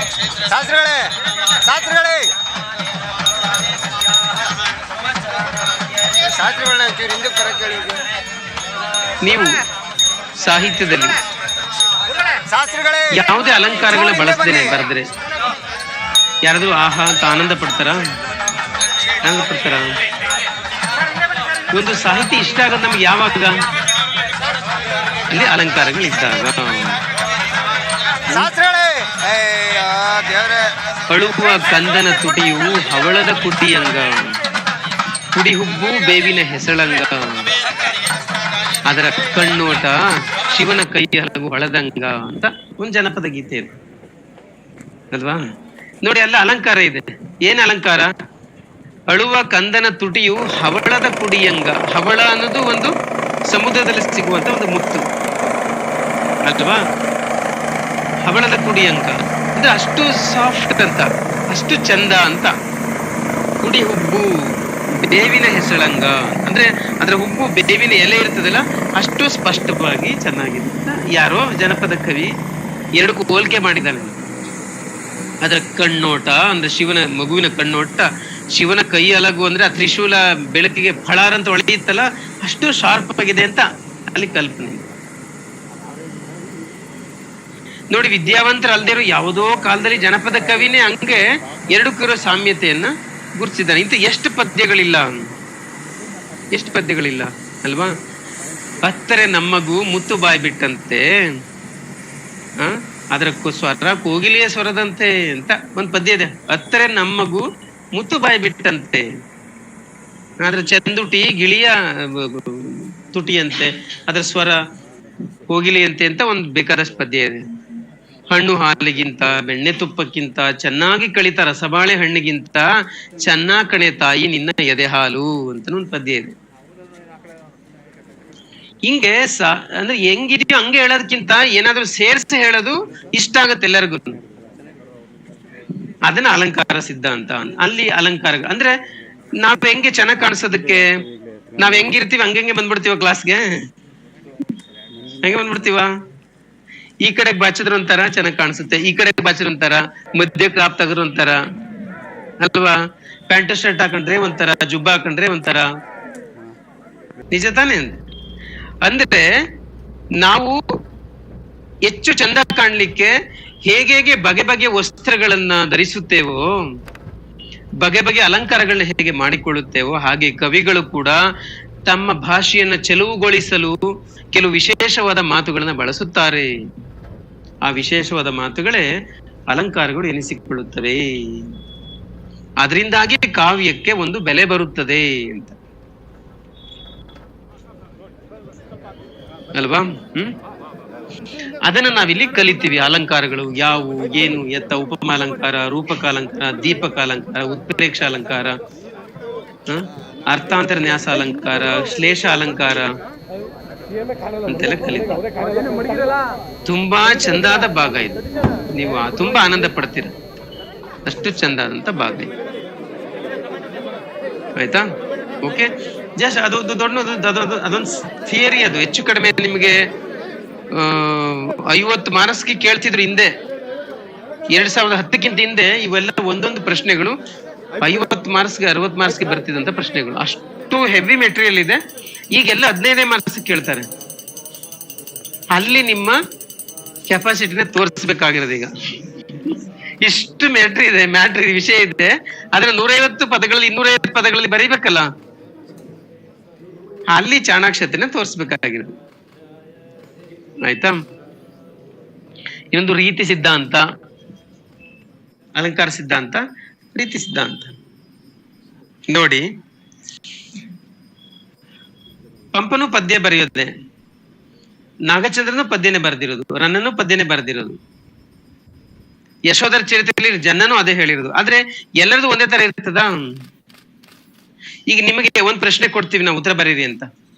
ಪಂಪನ ಕರ್ಣನ ಪಾತ್ರವನ್ನು ಕುರಿತಂತೆ ಬರೀರಿ ಅಂತ ಒಂದು ಪ್ರಶ್ನೆ ಕೊಡ್ತೀವಿ. ನೀವೆಲ್ಲರೂ ಒಂದೇ ತರ ಬರೀತೀರಾ? ಇಲ್ಲ. ಯಾಕೆ ಭಿನ್ನ ಭಿನ್ನ ಬರ್ತವೆ ಉತ್ತರಗಳು? ಯಾಕೆ ಭಿನ್ನ ಅಂದರೆ ಒಬ್ಬೊಬ್ಬ ವಿದ್ಯಾರ್ಥಿಗೂ ಒಂದೊಂದು ರೀತಿ ಇರುತ್ತದೆ. ರೀತಿ ಅಂದ್ರೆ ಅವರ ಒಂದು ಆಲೋಚನಾ ಕ್ರಮ, ಗ್ರಹಿಸುವ ಒಂದು ರೀತಿ, ಬರೆಯುವಂತ ರೀತಿ ಡಿಫ್ರೆಂಟ್ ಇರುತ್ತೆ. ಎಲ್ಲ ಒಂದೇ ತರ ಹೆಂಗ್ ಬರೆಯಕ್ಕಾಗತ್ತೆ? ನಾನು ಎಷ್ಟೋ ಜನ ಕೇಳ್ತಾರೆ, ಸರ್ ನಿಮ್ಮ ನೋಟ್ಸ್ ಎಲ್ಲರೂ ಫಾಲೋ ಮಾಡ್ತಾರೆ, ಒಂದೇ ತರ ಉತ್ತರ ಬರಲ್ವಾ ಅಂತ. ಅದೇಂಗ್ ಬಂದ್ಬಿಡ್ತದೆ? ಸಾಧ್ಯನೇ ಇಲ್ಲ. ಶಿವರಾಮ್ ಕಾರಂತರು ಕಾದಂಬರಿಕಾರರು, ಕುವೆಂಪುನು ಕಾದಂಬರಿಕಾರರು, ಅನಂತಮೂರ್ತಿಯವರು ಕಾದಂಬರಿಕಾರರು, ಎಸ್ ಎಲ್ ಭೈರಪ್ಪನು ಕಾದಂಬರಿಕಾರರು. ಆದ್ರೆ ಒಂದೇ ತರ ಇದಾವ? ಅಂದ್ರೆ ಒಬ್ಬೊಬ್ಬ ಕವಿಯ ರೀತಿ, ಅಂದ್ರೆ ಒಬ್ಬೊಬ್ಬ ಕವಿಯ ಬರವಣಿಗೆ ಕ್ರಮ ಬೇರೆ ಬೇರೆ ಇರುತ್ತದೆ. ಅದು ಯಾಕೆ, ಏನು, ಎತ್ತ, ಅದನ್ನ ನಾವಿಲ್ಲಿ ಓದ್ತೀವಿ. ರೀತಿ ಸಿದ್ಧಾಂತ. ತಾಯಿ ಚಾಮುಂಡೇಶ್ವರಿಯ ಅದೊಂದು ವಿಶೇಷತೆ. ಯಾಕೆ ಅತ್ಯಂತ ಗೊತ್ತಿಲ್ಲ, ಭಕ್ತಿ ಭಾವದಿಂದ ಕೂಡ ಪಾಲ್ಗೊಂಡಿದ್ದೇವೆ, ಸಾರ್ವಜನಿಕರು ಕೂಡ ಪಾಲ್ಗೊಂಡಿದ್ದಾರೆ. ತಾಯಿಯಲ್ಲಿ ನೆಕ್ಸ್ಟ್ ಧ್ವನಿ ಸಿದ್ಧಾಂತ. ಕನ್ನಡ ನಾಡಿಗೆ ಸುಭಿಕ್ಷೆ ಕೊಡ್ಲಿ, ಧ್ವನಿ ಅಂದ್ರೆ ನಮ್ಗೆ ಗೊತ್ತಿರೋದೇನು? ಸಮೃದ್ಧಿ ಕೊಡ್ಲಿ, ಎಲ್ಲ ಸೌಂಡ್ ಅಂತ, ಎನಿ ಸೌಂಡ್ ಅಂತ. ಅಭಿವೃದ್ಧಿ, ಬಟ್ ಇಲ್ಲಿ ಇದಕ್ಕೆ ಬೇರೆ ಪಾರಿಭಾಷಿಕ ಅರ್ಥವಿದೆ. ಇಡೀ ಕನ್ನಡ ಪರವಾಗಿ ಪ್ರಾರ್ಥನೆಯನ್ನು ಮಾಡಿದ್ದೇನೆ. ಅದೇ ರೀತಿ ಒಂದು ಕಂಪ್ನಿ ಮತ್ತು ಕೂಡ ಇವತ್ತು ಬಾಗಿನ ಅರ್ಪಣೆ ಕಾರ್ಯಕ್ರಮ. ಒಬ್ಬ ಆರ್ಡಿನರಿ ವ್ಯಕ್ತಿ ಮಾತಾಡೋದಕ್ಕೂ ತುಂಬಾ ಜಾಸ್ತಿ ಓದ್ಕೊಂಡಿರುವಂತ ವ್ಯಕ್ತಿ ಮಾತಾಡೋದಕ್ಕೆ ವ್ಯತ್ಯಾಸ ಇರಲ್ವಾ? ಈಗ ನಿನ್ನೆ ತುಂಬಾ ಜಾಸ್ತಿ ಓದ್ಕೊಂಡಿರುವಂತ ವ್ಯಕ್ತಿ ಮಾತುಗಳಲ್ಲಿ ಅಧಿಕಾರಿಗಳು ಚರ್ಚೆ ಆಗಿದೆ. ಅವರು ಏನು ಮಾತಾಡ್ತಾರೆ ಅದರ ಆಳದಲ್ಲಿ ಇನ್ನು ಬೇರೆ ಬೇರೆ ಬೇರೆ ಬೇರೆ ಅರ್ಥ ಇರ್ತಾರೆ. ಸಾಂಪ್ರದಾಯಿಕವಾಗಿತ್ತು ಮೇಲೆ ಕಾಣಿಸಲ್ಲ ಅನ್ನೋ ತೀರ್ಮಾನ ಮಾಡಿದ್ದೇವೆ. ಅದರಲ್ಲಿ ಹಳೆಯ ಟ್ರೆಡಿಷನಲ್ ಆಗಿರುವಂತಹ ಪದ್ಧತಿಗಳನ್ನ, ಆದ್ರೆ ಆರ್ಡಿನರಿ ಸಾಮಾನ್ಯ ವ್ಯಕ್ತಿಗಳಲ್ಲಿ ಹಂಗೆಲ್ಲ ಇರಲ್ಲ ಅಂತ, ಸಾಮಾನ್ಯವಾಗಿ ಹಂಗಿರಲ್ಲ ಎಲ್ಲ ಮಾಡೋದಕ್ಕೂ ತೀರ್ಮಾನ ಮಾಡಿದೆ. ಹೊಸ ಆಕರ್ಷಣೆಗಳು ಶೇಕ್ಸ್ಪಿಯರ್ ಸಾಧ್ಯತೆ ಮ್ಯಾಕ್ಬೆತ್ ಅಂತ ನಾಟಕ 15 ದಿವಸ ಮುಂಚೆನೆ ಪ್ರಾರಂಭ ಮಾಡುವಂತದ್ದು. ಮ್ಯಾಕ್ಬೆತ್ ನೋಡಿದಿರಾ, ಕೇಳಿದಿರಾ, ಯಾರು ಓದಿದ್ದೀರಾ? ಹೆಚ್ಚಿನ ಜನರ ಆಕರ್ಷಣೆ ಕೂಡಲೇ ಅಂತಾರಾಷ್ಟ್ರೀಯ ಮಟ್ಟದ ಒಂದು ಕ್ರಿಯೇಟ್ ಮಾಡೋದಕ್ಕೆ ಅವನ ಹೆಂಡತಿ ಹೆಸರು ಲೇಡಿ ಮ್ಯಾಕ್ಬೆತ್ ಅಂತ. ಒಂದು ವಾರ 10 ದಿವಸದೊಳಗಡೆ ಅಲ್ಲಿ ಲೇಡಿ ಮ್ಯಾಕ್ಬೆತ್ ಅಂತಾನೆ ಸಾಮಾನ್ಯ ಜಾಸ್ತಿ ಬಳಸ್ತಾರೆ. ಸೆಂಟರ್ ಅಂತನೂ ಕೂಡ ಅದನ್ನು ಕೂಡ ಆದೇಶ. ಅವನು ರಾಜ್ಯವನ್ನು ಉಳಿಸ್ಕೊಳ್ಳೋದಕ್ಕಿಂತ ತುಂಬಾ ಕೊಲೆಗಳನ್ನ ಮಾಡ್ತಾನೆ. ಹೊಸ ಆಯಾಮಗಳಿರುವ ಅದ್ದೂರಿ ದಸರಾ ಆಗ್ತದೆ, ಅರ್ಥಪೂರ್ಣ. ಅವನು ಕೊಲೆ ಮಾಡ್ಬಿಟ್ಟು ಬರ್ತಾನೆ, ಕೈಯೆಲ್ಲ ರಕ್ತ ಆಗಿರ್ತದೆ. ಆಗ ಅವನ ಹೆಂಡತಿ ಏನ್ ಹೇಳ್ತಾಳೆ, ನೀರಲ್ಲಿ ತೊಳೆದ್ಬಿಡು, ಅದೇ ದೊಡ್ಡ ವಿಷಯನಾ ಅಂತಾಳೆ. ಅಂದ್ರೆ ನನಗೆ ಅಧಿಕಾರ ನೀರಲ್ಲಿ ತೊಳೆದ್ಬಿಡು, ಅವ್ನು ನೀರಲ್ಲಿ ತೊಳೆದ್ಬಿಟ್ಟು ಸಮಾಧಾನ ಮಾಡ್ಕೊಬಿಡ್ತಾನೆ. ಹೊಟ್ಟೆಲ್ಲ ರಕ್ತ ಎಲ್ಲ ಬರುವಂತ ದಿನಗಳಲ್ಲಿ ತೀರ್ಮಾನ ಮಾಡೋಣ. ಇವತ್ತಿಗೆ ಮೊದಲು ಈ ವರ್ಷದ ದಸರಾ ಅವನು ಕೊಲೆ ಮಾಡಿ ಬಂದಾಗಲೆಲ್ಲ ಅವಳು ಹಂಗೆ ಹೇಳ್ತಿರ್ತಾಳೆ, ಏನ್ ನೀರಲ್ಲಿ ತೊಳೆದ್ಬಿಡು ಅಂತ. ಹೊಟ್ಟೋಗುತ್ತೆ ಮುಂದಿನ ದಿನಗಳಲ್ಲಿ ತೀರ್ಮಾನ ಮಾಡೋಣ. ಬಟ್ ಕೊನೆಗೆ ಅವಳಿಗೊಂದು ಕಾಯಿಲೆ ಬಂತು. ಏನ್ ಕಾಯಿಲೆ ಅಂದ್ರೆ ನೀರ್ ಕಟ್ಟಾಗ್ಲೆಲ್ಲ ಸುಮ್ ಕೈ ತೊಳಿತಾ ಇರೋ ಕಾಯಿಲೆ ಬಂತು.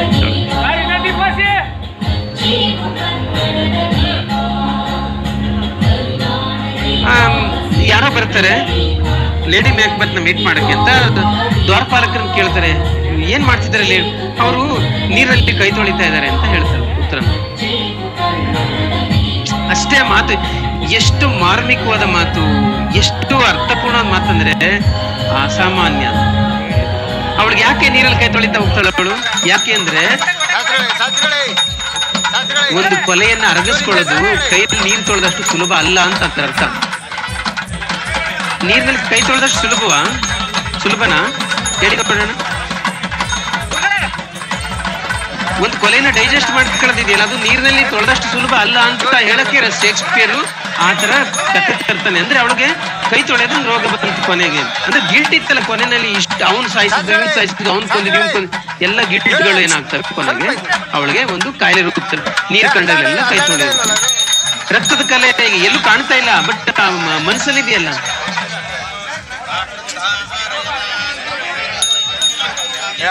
ಅದ್ಭುತ. ನೀವು ಎಲ್ಲಾದ್ರೂ ಈ ರಂಗಶಂಕರ ಅಂತ ಇದೆ ಗೊತ್ತಾ? JP ನಗರದಲ್ಲಿ ರಂಗಶಂಕರ ಅಂತ ಒಂದು ಥಿಯೇಟರ್ ಇದೆ, ಅರುಂಧತಿ ನಾಗ್ ಅವರು ಮಾಡಿರೋದು. ಅಲ್ಲಿ ಅವಾಗ ಈ ತರ ನಾಟಕಗಳು ಯಾವಾಗಲೂ ನಡೀತಾ ಇರ್ತವೆ. ನೀವು ಸಾಹಿತ್ಯದ ವಿದ್ಯಾರ್ಥಿಗಳು ಹೋಗಿ ನೋಡಿ, ಅದನ್ನು ಅರ್ಥ ಆಗಲಿ ನೋಡಿ, ತುಂಬಾ ಉಪಯೋಗ ಆಗುತ್ತೆ. ಅದೆಲ್ಲ ಇಂಟರ್ವ್ಯೂ ಅಲ್ಲಂತೂ ತುಂಬಾ ಉಪಯೋಗ ಆಗುತ್ತೆ ನೋಡಿ. ಇವೆಲ್ಲ ಅಭಿನಯಿಸ್ತಿರ್ತಾರಲ್ಲ ಅವಾಗ ತುಗಲಕ್ಕೂ ಅಭಿನಯಿಸ್ತಿರ್ತಾರೆ, ಒಟ್ಟಲಾಳ ಎಲ್ಲ ಅವಾಗ ಅಭಿನಯಿಸ್ತಿರ್ತಾರೆ. ಬೆಂಗಳೂರಿನಲ್ಲಿ ನೋಡಿ, ಮೈಸೂರಿನಾಗ ರಂಗಾಯಣ ಅಂತ ಹೇಳ್ತಾ ಇದ್ವಿ, ಇಲ್ಲಿ ಆತರ ಇತ್ತು ನೋಡಿ. ಅಂದ್ರೆ ಅಲ್ಲಿ ಯಾವ ಅಲಂಕಾರನೇ ಇಲ್ಲ. ಲೇಡಿ ಮ್ಯಾಕ್ಬೆತ್ ಏನ್ ಮಾಡ್ತಾ ಇದ್ದಾಳೆ, ಅವಳು ನೀರಿನಲ್ಲಿ ಕೈ ತೊಳಿತಾ ಇದ್ದಾಳೆ ಅಂತ ಮಾತು ಬರ್ತಷ್ಟೇ ಅಂತ. ಆ ಮಾತು ಅಂದಾಗ ಸಹಜವಾಗಿದೆ, ಬಟ್ ಅದರ ಆಳದಲ್ಲಿ ನೀವು ಕೊಲೆಯನ್ನ ಅಷ್ಟು ಸುಲಭವಾಗಿ ಆದ ಪಾಪ ಪ್ರಜ್ಞೆ ಅಷ್ಟು ಬಗ್ಗೆ ತೊಳೆಯಕ್ಕಾಗಲ್ಲ ಅನ್ನೋದು ಒಳಾರ್ಥ ಇರ್ತದೆ. ಹೀಗೆ ಏನು ಕವಿಗಳ ಮೇಲೆ ಹೇಳ್ತಾರೆ, ಆ ಮೇಲಿನ ಅರ್ಥ ಅಲ್ಲದೇನೆ ಒಳಗಡೆ ಇನ್ನೊಂದು ಅರ್ಥ ಇರ್ತದಲ್ಲ, ಅಂತದನ್ನ ಧ್ವನಿ ಅಂತ ಕರೀತಾರೆ. ಧ್ವನಿ ಇದು ಎಲ್ಲಾ ಮಹಾಕವಿಗಳಿಗೂ ಸಹಜವಾದಂತ ಪ್ರಕ್ರಿಯೆ. ಬುದ್ಧ ಜಗವೆಲ್ಲ ಮಲಗಿರಲು ಅವನೊಬ್ಬನಿದ್ದ ಅಂತ ಬೇಂದ್ರೆಯವರೊಂದು ಪದ್ಯ. ಇದರಲ್ಲಿ ಎರಡು ಅರ್ಥ ಬರ್ತವೆ, ಒಂದು ಮೇಲಿನ ಅರ್ಥ, ಇನ್ನೊಂದು ಒಳ ಅರ್ಥ. ಮೇಲಿನ ಅರ್ಥ ಏನು?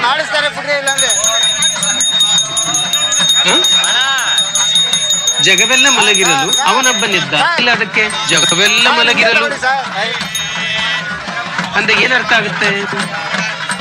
ಅಂದ್ರೆ ಜಗತ್ತು ಅಜ್ಞಾನದಲ್ಲಿ ಇತ್ತು, ಎಷ್ಟೋ ಪ್ರಶ್ನೆಗಳಿಗೆ ಉತ್ತರವೇ ಇಲ್ಲದೆ ಇದ್ದಂತ ಕಾಲ ಅದು. ಒಬ್ಬ ವ್ಯಕ್ತಿಯ ಸಾಲ್ವೇಷನ್, ಒಬ್ಬ ವ್ಯಕ್ತಿಯ ಮೋಕ್ಷಕ್ಕೆ ಅಥವಾ ಒಬ್ಬ ವ್ಯಕ್ತಿಯ ಬಿಡುಗಡೆಗೆ ಏನೇನು ಇರುವ ಸಾಧ್ಯತೆಗಳಿದೆ ಏನು ಗೊತ್ತಿಲ್ಲದೆ ಇರುವಂತ ಕಾಲ ಆಗಿತ್ತದ್ದು.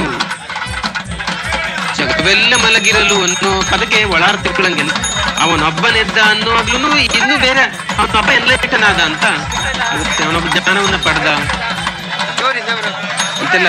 ಹೀಗೆ ಕವಿಗಳು ಮೇಲೆ ಏನ್ ಹೇಳಿರ್ತಾರೋ ಅಷ್ಟೇ ಅಲ್ಲದೆ ಅದರ ಆಳದಲ್ಲಿರುವಂತ ಇತರ ಅರ್ಥಗಳನ್ನ ಗುರುತಿಸುವುದೇ ಧ್ವನಿ ಸಿದ್ಧಾಂತ. ಈ ಯಾವ ಕವಿ ಆತರ ಹೆಚ್ಚು ಅರ್ಥಗಳನ್ನ ಇಟ್ಟಿರ್ತಾರೆ ಅವನೇ ಮಹಾಕವಿ ಅಂತ, ಅವನೊಬ್ಬ ಎಪಿಕ್ ಪೊಯೆಟ್ ಅಂತ. ದೊಡ್ಡ ಕವಿಗಳು ಈ Homer, Iliad, Homer, Virgil, Dante ಅಂತೆಲ್ಲ ಕವಿಗಳು ಬರ್ತಾರೆ. ಇಲ್ಲಿ ವ್ಯಾಸ, ವಾಲ್ಮೀಕಿ, ಭಾಸ, ಭವಭೂತಿ ಆ ತರದ ಕವಿಗಳು, ಪಂಪ, ಕುಮಾರವ್ಯಾಸ, ರಾಘವಾಂಕ ಈ ತರದ ಕವಿಗಳು. ಅವರು ಆ ತರದ ಒಂದು ಧ್ವನಿ ಶಕ್ತಿಯನ್ನು ತಮ್ಮ ಭಾಷೆಯಲ್ಲಿ ಬಳಸುವಂತ ಸಾಮರ್ಥ್ಯ ಉಳ್ಳವರು. ಅದನ್ನ ನಾವಿಲ್ಲಿ ಗುರುತಿಸ್ತೀವಿ. ಏನು ಧ್ವನಿ? ತುಂಬಾ ಸುಂದರವಾದಂತ, ಬಹಳ ಬ್ಯೂಟಿಫುಲ್ ಆದಂತ ಥಿಯರಿ ಇದು ಧ್ವನಿ. ಈ 5 ಥಿಯರಿಗಳನ್ನ ನೀವು ಪಾಠ ಕೇಳಿದ ಮೇಲೆ ನೀವು ಎಷ್ಟು ಚೆನ್ನಾಗಿ ಲೋಕವನ್ನ ಅರ್ಥೈಸುವ, ಲೋಕವನ್ನ ವ್ಯಾಖ್ಯಾನಿಸುವ ಒಂದು ಶಕ್ತಿ ನಿಮ್ಗೆ ಬರ್ತದೆ. ಯಾವ ಹಾಡು ಕೇಳಲಿ, ಯಾವ ಮೂವಿ ನೋಡ್ಲಿ, ಏನೇ ನಾಟಕ ನೋಡ್ಲಿ, ನಿಮ್ಮೊಳಗಡೆ ಒಬ್ಬ ವಿಮರ್ಶಕ ಎಲ್ಲವನ್ನ ಬಿಡಿಸಿ ಹೇಳುವಂತ ಒಬ್ಬ ಸಾಮರ್ಥ್ಯ ಬಂದ್ಬಿಡುತ್ತೆ. ಅಷ್ಟು ಚಂದ ಆದಂತ ಸಿದ್ಧಾಂತಗಳು ನೀವು ಫೀಲ್ ಮಾಡ್ತೀರಾ. ಆಮೇಲೆ ನೋಡಿ, ರಸ ಸಿದ್ಧಾಂತ ಇದು ಇಡೀ ಕಾವ್ಯ ಮೀಮಾಂಸೆಯಲ್ಲಿ ಒಂದು ಗೌರಿ ಶಂಕರ, ಇದು ಒಂದು ಎವರೆಸ್ಟ್ ಆ ತರದೊಂದು ಥಿಯರಿ ರಸ ಸಿದ್ಧಾಂತ. ನಾವು ಯಾವುದೇ ಸಾಹಿತ್ಯ ಕೃತಿಯನ್ನು ಓದುವುದು ಯಾವ ಕಾರಣಕ್ಕಾಗಿ? ಯಾಕೆ ಮಲೆಗಳಲ್ಲಿ ಮದುಮಗಳು ಕಾದಂಬರಿ ಯಾಕೆ ಓದ್ತೀರಾ ನೀವು? ವಂಶವೃಕ್ಷವನ್ನು ಯಾಕೆ ಓದ್ತೀರಾ? ಚಿದಂಬರ ಹಸಿನಿ ಯಾಕೆ ಓದ್ತೀರಾ? ಎತ್ತಕ್ಕೆ ಓದ್ತೀರಾ? ಆ ರಸಾನುಭವ ಅಂದ್ರೆ ಏನು? ಆಯ್ತು, ಒಂದು ಮೂವಿಗೆ ಹೋಗ್ತೀರಾ ಅನ್ಕೊಳ್ಳಿ. ಯಾಕೆ ಮೂವಿಗೆ ಹೋಗ್ತೀರಾ ನೀವು? ಏನಕ್ಕೆ ಪಿಕ್ಚರ್ ನೋಡೋದು? ಜ್ಞಾನಾರ್ಜನೆಗೆ ಹೋಗ್ತೀರಾ?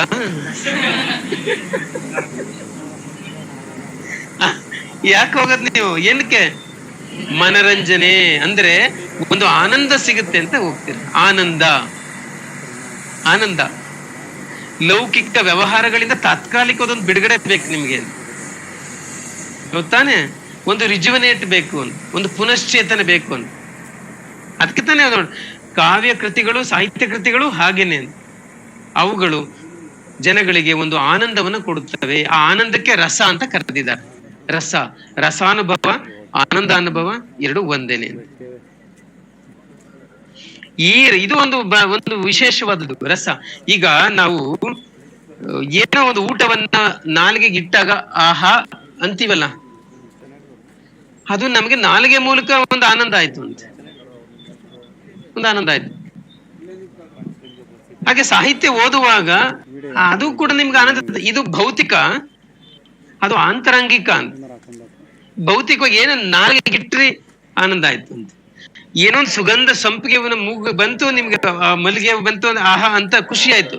ಅದು ಡೈರೆಕ್ಟ್ ಎಫೆಕ್ಟ್ ನಿಮ್ಗೆ ಅಂತ ನಿಮ್ ಇಂದ್ರಿಯಗಳ ಮೂಲಕ ಸಿಗುತ್ತೆ. ಬಟ್ ಸಾಹಿತ್ಯ ಆಗಲ್ಲ, ಅದು ಮನೋ ಇಂದ್ರಿಯದ ಮೂಲಕ ಗ್ರಹಿಸಬೇಕಾದದ್ದು ಅಂತ. ಹೀಗೆ ನಮ್ಮ ಮನೋ ಇಂದ್ರಿಯಕ್ಕೆ ಕೊಡುವಂತ ಆನಂದ ಇದೆಯಲ್ಲ, ಅದನ್ನ ರಸಾನುಭವ ಅಂತ ಕರೀತಾರೆ. ಇದಕ್ಕಾಗಿನೇ ಜನ ಓದೋದು ಅಂತ. ಅದು ಏನು ಎತ್ತ ಅಂತ ನಾವಿಲ್ಲಿ ಓದ್ತೀವಿ. ಇದರಲ್ಲಿ 9 ರಸಗಳಿರ್ತವೆ. 9 ರಸಗಳು, ನವರಸಗಳು ಅಂತ ಕೇಳಿದಿರಲ್ವಾ? 9 ರಸಗಳು. ಅದರಲ್ಲಿ ರತಿ, ಹಾಸ, ಶೋಕ, ಕರುಣ, ವಿನೋದ, ಭಯಾನಕ, ಬಿಭತ್ಸ, ಅದ್ಭುತ ಅಂತ 9 ರಸಗಳು ಬರ್ತವೆ. ಅದನ್ನ ನಾವಿಲ್ಲಿ ಓದ್ತೀವಿ. ನಿಜ ತಾನೆ? ನಿಮಗೆ ರಸ ಅಂದ್ರೆ ತುಂಬಾ ಜನರಿಗೆ ಇನ್ನೂ ಅರ್ಥ ಆಗಿರಲ್ಲ ಅನ್ಕೋತೀನಿ. ಒಂದ್ ಪಿಕ್ಚರ್ ಉದಾಹರಣೆ ಕೊಡ್ತೀನಿ, ನಿಮ್ಗೆ ಅರ್ಥ ಆಗ್ಬಿಡುತ್ತೆ. ನೋಡಿ, ಮಗದಿರ ಪಿಕ್ಚರ್ ನೋಡಿದಿರಲ್ಲ ಎಲ್ಲರೂ? ಆಗ ಪಿಕ್ಚರ್ ಬಂದಾಗ ನಿಮ್ಗೆ ಬುದ್ಧಿ ಇತ್ತ, ಬುದ್ಧಿ ಇರ್ಲಿಲ್ವ? ಬುದ್ಧಿ ಅಂದ್ರೆ ಬಾಲಕರಾಗಿದ್ರ ಅಥವಾ ಪ್ರೌಢಾವಸ್ಥೆಯಲ್ಲಿ ಇದ್ರು ಅಂತ ಅರ್ಥ ಕೇಳ್ತಾ ಇರೋದು ನಾನು. ಅರ್ಥ ಆಗುವಷ್ಟು ತಿಳುವಳಿಕೆ ಇತ್ತಲ್ವಾ? ಒಂದು ಉದಾಹರಣೆ ಕೊಡ್ತೀನಿ ನಿಮ್ಗೆ. ಅಲ್ಲಿ ಕಥಾನಾಯಕ ಒಂದು ದ್ವೀಪದಲ್ಲಿ ಪೂಜೆ ಮಾಡ್ತಾ ಇರ್ತಾನೆ ಅಲ್ವಾ, ಪೂಜೆ ಮಾಡ್ತಿರ್ತಾನೆ. ಶೇರ್ ಖಾನ್ ಅವನ ಮೇಲೆ ದಾಳಿ ಮಾಡ್ತಾನೆ. ಶೇರ್ ಖಾನ್ ದಾಳಿ ಮಾಡ್ತಾನೆ. ಅವನು 100 ಜನ ಸೈನಿಕರು ಕಳಿಸ್ತೀನಿ, ಫೈಟ್ ಮಾಡಪ್ಪ ನೀನು ಅಂತ ಬಿಡ್ತಾನೆ ಅಲ್ವಾ. ಆಗ ರೋಮಾಂಚನಕಾರಿಯಾದ ಫೈಟಿಂಗ್ ದೃಶ್ಯಗಳನ್ನ ನೋಡುವಾಗ ನಿಮಗಾಗೋ ಫೀಲ್ ಇದೆಯಲ್ಲ, ಏನದು ಏನದು ವೀರರಸ, ರೌದ್ರರಸನ ನೀವು ಫೀಲ್ ಮಾಡ್ತಾ ಇರ್ತೀರಾ ಆಯ್ತಾ. ಅದೇ ದೃಶ್ಯದಲ್ಲಿ ಕಥಾನಾಯಕಿ ಸತ್ತೋಗ್ಬಿಡ್ತಾಳೆ, ಕೆಳಗಡೆ ಬಿದ್ದೋಗ್ತಾಳೆ, ಅವನು ಕೆಳಗಡೆ ಬಿಡ್ತಾನೆ. ಆಗ ನೀವು ಯಾವ ಭಾವನ ಫೀಲ್ ಮಾಡ್ತಿರ್ತೀರಾ? ಶೋಕ. ಇಲ್ಲಿವರೆಗೆ ನಿಮ್ಗೆ ದುಃಖ ಬಂದಿರ್ತದೆ, ಶೋಕ ಭಾವದಲ್ಲಿ ನೀವು ಮುಳುಗಿರ್ತೀರ. ಆಗ ಅದೇ ಕಥಾನಾಯಕಿ ಗೋಲ್ಕೊಂಡ ಫೋರ್ಟ್ ಅಲ್ಲಿ ಆಡ್ತಿರ್ತಾರೆ, ಕುಣಿತಿರ್ತಾರೆ. ನೀವು ಯಾವ ಭಾವನ ಫೀಲ್ ಮಾಡ್ತಿರ್ತೀರಾ? ಶೃಂಗಾರ, ಪ್ರೇಮ ರಸ, ಪ್ರೀತಿ, ಶೃಂಗಾರ ಭಾವ ನೀವು ಫೀಲ್ ಮಾಡ್ತಿರ್ತೀರಾ. ಹೌದು, ಇದೇ ರಸಗಳು ಅಂದ್ರೆ ಆಗುತ್ತೆ. ಆನಂದ, ಅರ್ಥ ಆಯ್ತಲ್ಲ? 9 ರಸಗಳು ಹೀಗೆ ಅಂತ ಅದರ ಅರ್ಥ. ಇದನ್ನ ನಾವಿಲ್ಲಿ ಅದೇನ ಅದು ನಾನು ಪಿಕ್ಚರ್ ಉದಾಹರಣೆ ಕೊಟ್ಟೆ. ನೇರ ಸಾಹಿತ್ಯ ಕೃತಿಯಲ್ಲೂ 9 ರಸಗಳು ಇರ್ತವೆ ಆಯ್ತಾ. ಇನ್ನೊಂದು ಔಚಿತ್ಯ ತತ್ವ ಅಂತ. ಔಚಿತ್ಯ ತತ್ವ, ಔಚಿತ್ಯ ಅಂದ್ರೆ ಯಾರಾದ್ರೂ ಹೇಳ್ಬೋದಾ? ಗೊತ್ತಾ ಔಚಿತ್ಯ ಅಂದ್ರೆ ಏನು? ಉಪಚಾರ. ಔಚಿತ್ಯ ಪೂರ್ಣವಾಗಿದೆ ಅಂದ್ರೆ ಅರ್ಥ ಏನು? ಅವರು ಮಾತಾಡಿದ್ದು ಬಹಳ ಔಚಿತ್ಯ ಪೂರ್ಣವಾಗಿತ್ತು. ವರ್ಧಂತಿ ಕಾರ್ಯಕ್ರಮದಲ್ಲಿ ಅತ್ಯಂತ ಭಕ್ತಿ ಸಮಂಜಸ, ಅಪ್ರೋಪ್ರಿಯೇಟ್ ಅಂತಾರೆ ಗೊತ್ತಾ ಇಂಗ್ಲಿಷ್ ಅಲ್ಲಿ? Same appropriate. ಔಚಿತ್ಯ ಅಂದ್ರೆ ಸೂಕ್ತವಾದ, ಸರಿಯಾದ, ಅಪ್ರೋಪ್ರಿಯೇಟ್ ಆದ ಅಂತ ಅದರ ಸಮೃದ್ಧಿ ಔಚಿತ್ಯ. ಬದುಕಿನಲ್ಲಿ ಸುಖ ಶಾಂತಿ, ಉಚಿತವಾದದ್ದು, ಔಚಿತ್ಯವಾದದ್ದು. ಉಚಿತ ಅಂದ್ರೆ ಫ್ರೀ ಅಂತ ಅರ್ಥ ಇದೆ, ಬಟ್ ಇಲ್ಲಿ ಫ್ರೀ ಅಂತ ಅರ್ಥ ಮಾಡ್ಕೋಬಾರದು. ಸರಿಯಾದದ್ದು, ನಿಖರವಾದದ್ದು, ಹದವಾದದ್ದು ಅಂತ, ಸೂಕ್ತವಾದದ್ದು ಅಂತ ಔಚಿತ್ಯ ಅಂತ. ಇವತ್ತು ಬಾಗಿನ ಅರ್ಪಣೆ ಕಾರ್ಯಕ್ರಮ ಭಾಗವಹಿಸಿ ನಾನು ಈ ಜುಬ್ಬಕ್ಕೆ ಇದೇ ತರದ ಪ್ಯಾಂಟ್ ಹಾಕೊಂಡು ಬಂದಿರಿ, ಹೆಂಗ್ ಕಾಣಿಸ್ತಾ ಇತ್ತು? ಈಗ ನಿನ್ನೆ ಹೆಂಗ್ ಕಾಣಿಸ್ತಾ ಎಲ್ಲ ಜನಪ್ರತಿನಿಧಿ ಎಂತ ದಡ್ಸಿ ಕಾಮಿಡಿ ಎತ್ತಿರಲ್ವಾ ನೀವು? ದಸರಾ ಕಳೆದ ಅಂತಿದ್ರಿ ಸಾಂಪ್ರದಾಯಿಕವಾಗಿತ್ತು. ಜುಬ್ಬ ಇದ್ದಾಗ ಅದಕ್ಕೆ ಪ್ಯಾಂಟ್ ಯಾವ ತರ ಇರ್ಬೇಕು ಅಂತ ಸೆಲೆಕ್ಟ್ ಮಾಡುದು ಔಚಿತ್ಯ ಜ್ಞಾನ ತಾನೇ ಟ್ರೆಡಿಷನಲ್ ಆಗಿರುವಂತಹ ಅಲ್ವಾ? ಗಜ ಕೆಲವರು ಕಿವಿಲಿರೋದು, ಮುಗಲಿರೋದು, ಬಳೆ ಎಲ್ಲ ಒಂದೇ ತರದ ಹಾಕ ಬಂದಿರ್ತಾರೆ ಗೊತ್ತಾ? ಸರಿ, ಆಕರ್ಷಣೆಗಳು ಏನೆಲ್ಲ ಮಾಡಕ್ ಸಾಧ್ಯತೆ ವ್ಯತ್ಯಾಸ ಅದೆಲ್ಲ ಮಾಡ್ಕೊಂಡು ಔಚಿತ್ಯ ಅಂದ್ರೆ ಅದು ಮತ್ತು ಏನ್ ಮಾತಾಡ್ಬೇಕು, ಎಷ್ಟು ಮಾತಾಡ್ಬೇಕು, ಯಾವಾಗ ಮಾತಾಡ್ಬೇಕು, ಯಾವಾಗ ಮಾತಾಡಬಾರ್ದು, ಅದು ಔಚಿತ್ಯ ಜ್ಞಾನವೇ. ಮುಂದಿನ ಒಂದು ವಾರ ಅಲ್ವಾ? ಅಡಿಗೆ ಮಾಡುವಾಗ ಉಪ್ಪು ಎಷ್ಟು ಹಾಕ್ಬೇಕು, ಹುಳಿ ಎಷ್ಟು ಹಾಕ್ಬೇಕು, ಖಾರ ಎಷ್ಟು ಹಾಕ್ಬೇಕು, ನೀರೆಷ್ಟು ಮಿಶ್ರಣ ಮಾಡ್ಬೇಕು, ಅದು ಔಚಿತ್ಯ ಜ್ಞಾನವೇ. ಹೊಸ ಆಯಾಮಗಳಿರುವಂತ ಹೌದು ತಾನೇ ಅಂತ. ದಸರಾ ಇದು ಬರೀ ಸಾಹಿತ್ಯಕ್ಕೆ ಇಲ್ಲಿ ಸಾಹಿತ್ಯದಲ್ಲಿ ಸಾಮಾನ್ಯವಾಗಿ ಇಲ್ಲಿ ಏನಂದ್ರೆ ಒಂದು ಸಾಹಿತ್ಯವನ್ನ ನಿರ್ಮಾಣ ಮಾಡುವಾಗ ಇಲ್ಲ ಅವರು ಚರ್ಚೆ ಆಗಿದೆ, ಯಾವ್ಯಾವ ಪಾತ್ರಗಳು, ಸಂಭಾಷಣೆಗಳು, ವರ್ಣನೆ ಎಷ್ಟೆಷ್ಟು ಇರಬೇಕು ಅನ್ನುವಂತ ಒಂದು ಹದ ಇದೆಯಲ್ಲ, ಒಂದು ಸೂಕ್ತವಾದ ಜ್ಞಾನ ಇದೆಯಲ್ಲ, ಅದಕ್ಕೆ ಔಚಿತ್ಯ ಅಂತ ಕರೀತೀವಿ. ಕಾವ್ಯದ ವಿವಿಧ ಅಂಗಗಳಲ್ಲಿ ಕಂಡು ಬರುವ ಸಾಮರಸ್ಯಕ್ಕೆ ಔಚಿತ್ಯ ಅಂತ ಕರಿತೀವಿ ನಾವು. ಮುಂದಿನ ದಿನಗಳಲ್ಲಿ ಈಗ ಒಂದು ವಿಗ್ರಹ ನೋಡುವಾಗ ಭುಜ, ಆಮೇಲೆ ಈ ತಲೆ ಬರೆಯುವಾಗ ಇಲ್ಲಿಂದ ಇಲ್ಲಿಗೆ ಎಷ್ಟು ಅಳತೆ ಇದೆ, ಇಲ್ಲಿಂದ ಇಲ್ಲಿಗೆ ಎಷ್ಟು ಅಳತೆ ಇದೆ, ಇಲ್ಲಿಂದ ಇಲ್ಲಿಗೆ ಎಷ್ಟು ಅಳತೆ ಇದೆ, ಆಮೇಲೆ ಈ ನಿಮ್ಗೆ ಎದ್ದು ಕಾಣಿಸುತ್ತೆ ತಾನೆ ಇದೆಲ್ಲ. ಆಮೇಲೆ ಎಷ್ಟು ದಪ್ಪ ತಲೆಗೆ ಎಷ್ಟು ಭುಜ ಶರೀರ ಇರ್ಬೇಕು ಅದೆಲ್ಲ ಲೆಕ್ಕ. ಒಂಚೂರು ವೇರಿಯೇಷನ್ ಆದ್ರೆ ನಮ್ಗೆ ಹೆಂಗ್ ಕಾಣಿಸುತ್ತೆ? ಅದು ಅನೌಚಿತ್ಯ ಅನ್ಸ್ಕೊಳ್ಳುತ್ತೆ.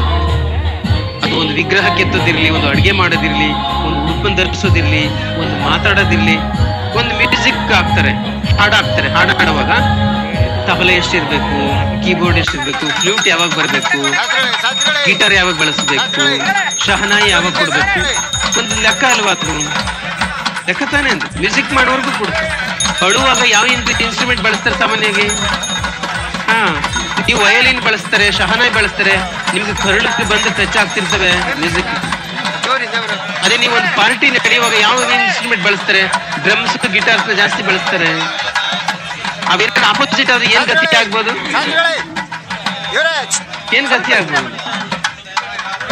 ನೀವು ಸ್ಪಿರಿಚುವಲ್ ಬಳಸೋದು ಫ್ರೂಟ್ಸ್ ಬಳಸ್ತಾರೆ, ಸಾಮಾನ್ಯವಾಗಿ ಅಧ್ಯಾತ್ಮ ಹೇಳೋಕೆ ಕೊಳಲು ಬಳಸ್ತಾರೆ. ಆಗ ನಿಮ್ಮನ್ನ ಯಾವುದೋ ಲೋಕ ಕರ್ಕೊಂಡು ಹೋಗುತ್ತೆ ಕೊಳಗಾನ ಅಲ್ವಾ. ಹೀಗೆ ಅದೊಂದು ಸಂಗೀತ ಆಗಿರ್ಲಿ, ಅದೊಂದು ಊಟದ ಕಾರ್ಯಕ್ರಮ ಆಗಿರ್ಲಿ, ಅದು ಸಾಹಿತ್ಯ ಆಗಿರ್ಲಿ, ಅದೊಂದು ಮಾತುಗಾರಿಕೆ ಆಗಿರ್ಲಿ, ಅಷ್ಟೆಲ್ಲ ಬೇಡ. ನೀವು ಉತ್ತರ ಬರೀಬೇಕು, 150 ಪದಗಳು ಉತ್ತರ ಬರೀಬೇಕು. ಪ್ರೀತಿಗೆ ಎಷ್ಟಿರ್ಬೇಕು, ವಿಷಯ ಎಷ್ಟು ಬರೀಬೇಕು, ಕನ್ಕ್ಲೂಷನ್ ಹೆಂಗ್ ಮಾಡ್ಬೇಕು, ಅಲ್ಲಿ ಔಚಿತ್ಯ ಬೇಕೋ ಬೇಡವೋ,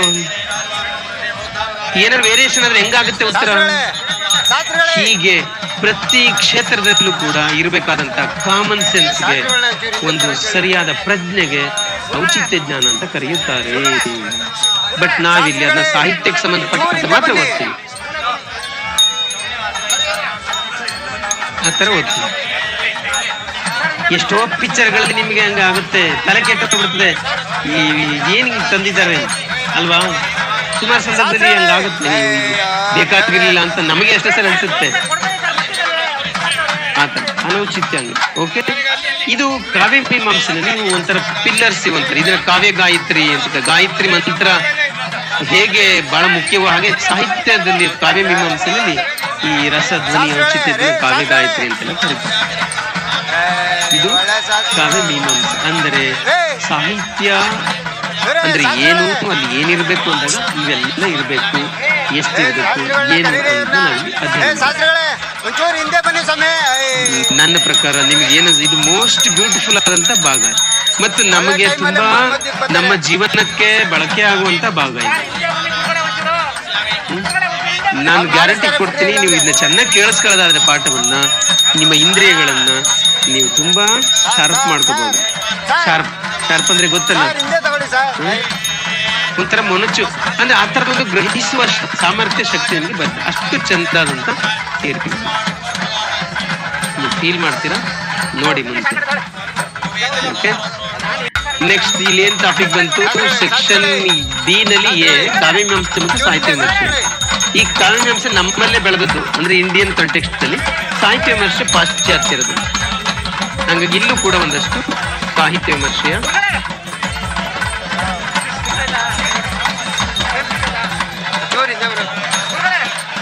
ಸಾಹಿತ್ಯ ವಿಮರ್ಶಾ ಪಂಥಗಳು ಮತ್ತು ಸಾಹಿತ್ಯ ವಿಮರ್ಶೆಯ ರೂಪಗಳು, ಪಂಥಗಳ ರೂಪಗಳು, ವಿಮರ್ಶೆ,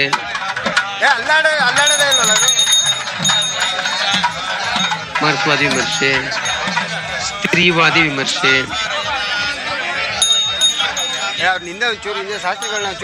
ರೂಪನಿಷ್ಠ ವಿಮರ್ಶೆ,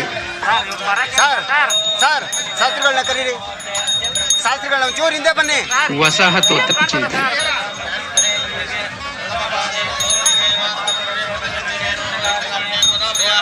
ಈ ಕಾನ್ಸೆಪ್ಟ್ಸ್, ಈ ಪರಿಕಲ್ಪನೆಗಳಲ್ಲಿ ಬರ್ತವೆ.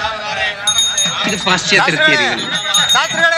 ನಮ್ಮವರು ರಸ, ರೀತಿ, ಧ್ವನಿ, ಅಲಂಕಾರ ಅಂತ ಆತರ ಚರ್ಚೆ ಮಾಡಿದ್ದಾರೆ ಕಾವ್ಯದಲ್ಲಿ ಆಗಿದ್ದಾರೆ. ಇಲ್ಲಿ ಇವ್ರು ಈ ತರ ಚರ್ಚೆ ಮಾಡಿದ್ದಾರೆ. ಕ್ರಿಟಿಸಿಸಮ್, ಲಿಟರರಿ ಕ್ರಿಟಿಸಿಸಮ್, ಸಾಹಿತ್ಯ ವಿಮರ್ಶೆ, ಚಾರಿತ್ರಿಕ ವಿಮರ್ಶೆ, ಹಿಸ್ಟಾರಿಕಲ್ ಕ್ರಿಟಿಸಿಸಮ್ ಅಂದ್ರೆ ಒಂದು ಸಾಹಿತ್ಯಕೃತಿ ಅರ್ಥ ಮಾಡ್ಕೋವಾಗ ಅದರ ಬ್ಯಾಕ್ಗ್ರೌಂಡ್ ಎಲ್ಲ ಸ್ಟಡಿ ಮಾಡಬೇಕು. ಮಾರ್ಕ್ಸ್ವಾದಿ ವಿಮರ್ಶೆ, ಕಾರ್ಲ್ ಮಾರ್ಕ್ಸ್ನ ದೃಷ್ಟಿಕೋನದಿಂದ ಸಾಹಿತ್ಯ ಕೃತಿನ ವಿಶ್ಲೇಷಣೆ ಮಾಡೋದು. ಸ್ತ್ರೀವಾದಿ ವಿಮರ್ಶೆ, ಫೆಮಿನಿಸಮ್ ಇಂದ, ಸ್ತ್ರೀವಾದದ ದೃಷ್ಟಿಕೋನದಿಂದ ಸಾಹಿತ್ಯ ವಿಮರ್ಶೆ ಮಾಡ್ತಕ್ಕಂಥದ್ದು. ರೂಪನಿಷ್ಠ ವಿಮರ್ಶೆ, ಎಲ್ಲವನ್ನ ಬಿಟ್ಟು ಯಾವ ಪಂಥನೂ ತಗೊಳ್ದೇನೆ ಫಾರ್ಮ್ ಅಂದ್ರೆ ಆ ಕೃತಿಯನ್ನ ಅಷ್ಟೇ ಶುದ್ಧವಾಗಿ ಸ್ಟಡಿ ಮಾಡ್ತಕ್ಕಂಥದ್ದು. ಈ ತರದ 4 ಕಾನ್ಸೆಪ್ಟ್ಸ್ ಬರ್ತವೆ. ತುಂಬಾ ಖುಷಿ ಆಗುತ್ತೆ ನಿಮ್ಗೆ. ಅದರಲ್ಲೂ ಎಸ್ಪೆಷಲಿ ಇದೆಲ್ಲ ಸ್ತ್ರೀವಾದಿ ವಿಮರ್ಶೆ, ಮಾರ್ಕ್ಸ್ವಾದಿ ವಿಮರ್ಶೆ ಅಂತ ತುಂಬಾನೇ ನಿಮ್ಮ ಅರಿವನ್ನು ವಿಸ್ತರಿಸುವಂತಹ ಒಂದು ಕಾನ್ಸೆಪ್ಟ್ಸ್ ಇವು. ತುಂಬಾನೇ ಚೆನ್ನಾಗಿದೆ. ವಸಾಹತೋತ್ತರ ಚಿಂತನೆ ಕೂಡ ಬಹಳ ಅದ್ಭುತವಾದಂತ ಟಾಪಿಕ್.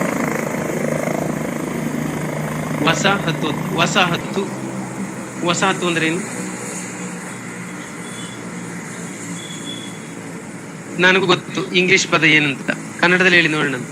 ವಸಾಹತು ಅಂದ್ರೆ ಏನು? ಏನು ವಸಾಹತು ಅಂದ್ರೆ? ಅಧಿಕಾರ ಇರೋದು ಅಂತನಾ? ಭಾರತ ಬ್ರಿಟಿಷರಿಗೆ ವಸಾಹತುವಾಗಿತ್ತು. ವಸಾಹತು ಅಂದ್ರೆ ಅಧೀನ ರಾಷ್ಟ್ರ ಅಂತ ಅದರ ಅರ್ಥ. ಅಧೀನ ರಾಷ್ಟ್ರ. ವಸಾಹತು ಶಾಹಿ ಅಂದ್ರೆ ಯಜಮಾನ ರಾಷ್ಟ್ರ. ವಸಾಹತು ಅಧೀನ ರಾಷ್ಟ್ರ, ವಸಾಹತು ಶಾಹಿ ಅಂದ್ರೆ ಯಜಮಾನ ರಾಷ್ಟ್ರ ಅಂತ ಅರ್ಥ ಬರ್ತದೆ. ಆಯ್ತೆ. ಇಲ್ಲಿ ವಸಾಹತೋತ್ತರ ಚಿಂತನೆ ಅಂದ್ರೆ ಏನು? ಈಗ ಯುರೋಪಿಯನ್ನರು ಬಂದು ಭಾರತದಲ್ಲಿ ಇಡೀ ಅಧಿಕಾರನ ತಮ್ಮ ಕಂಟ್ರೋಲ್ ತಗೊಳಕ್ ಮೊದಲೇ ಭಾರತೀಯರು ಹೆಂಗ್ ಚಿಂತನೆ ಮಾಡ್ತಿದ್ರು, ಬ್ರಿಟಿಷರು ಬಂದು ಇಡೀ ಭಾರತವನ್ನ ತಮ್ಮ ಕಂಟ್ರೋಲ್ ತಗೊಂಡ ಮೇಲೆ ಯಾವ ತರ ಚಿಂತನೆ ಮಾಡ್ತಾರೆ ಅಂತ ಇಲ್ಲಿ ಸ್ಟಡಿ ಮಾಡ್ತೀವಿ. ಅದೇಂಗ್ ಗುರುತಿಸ್ಬಿಡ್ತೀರಾ ಅಂತ ನಿಮಗೆ ಪ್ರಶ್ನೆ ಬರ್ಬೋದು. ಅದೇಂಗ್ ಗುರುತಿಸ್ಬಿಡ್ತೀರಾ ಅಂತ. ಈಗ ಯಜಮಾನ ರಾಷ್ಟ್ರ, ಈಗ ಬ್ರಿಟಿಷ್ ಬಂದ್ರು ಅಲ್ವಾ, ನಮ್ಮ ಭಾಷೆ ಮೇಲೆ ಅವ್ರು ಇಂಪ್ಯಾಕ್ಟ್ ಮಾಡಿಲ್ವಾ? ನಮ್ಮ ಆಹಾರದ ಮೇಲೆ ಇಂಪ್ಯಾಕ್ಟ್ ಮಾಡಿಲ್ವಾ? ನಮ್ಮ ಉಡುಪಿನ ಮೇಲೆ ಇಂಪ್ಯಾಕ್ಟ್ ಮಾಡಿಲ್ವಾ? ನಮ್ಮ ವಿಜ್ಞಾನ, ತಂತ್ರಜ್ಞಾನ, ಧರ್ಮ, ಆಚಾರ ವಿಚಾರಗಳ ಮೇಲೆ ಇಂಪ್ಯಾಕ್ಟ್ ಮಾಡಿಲ್ವಾ? ನಾವು ಅವ್ರನ್ನ ಓಡಿಸಿರ್ಬೋದು, ಅವ್ರನ್ನ ಭಾರತದಿಂದ ಹೊರಗಡೆ ಕಳಿಸಿರ್ಬೋದು, ಆದರೆ ಅವರು ನಮ್ಮ ಭಾಷೆ, ಆಹಾರ, ಉಡುಪು, ವಿಜ್ಞಾನ, ತಂತ್ರಜ್ಞಾನ, ಕಾನೂನು, ನ್ಯಾಯ, ಧರ್ಮ ಇವುಗಳ ಮೇಲೆ ಒತ್ತಿದಾರಲ್ಲ ಮುದ್ರೆ, ಅದನ್ನ ನೀವು ತೆಗಿಯಕ್ ಸಾಧ್ಯವೇ ಇಲ್ಲ.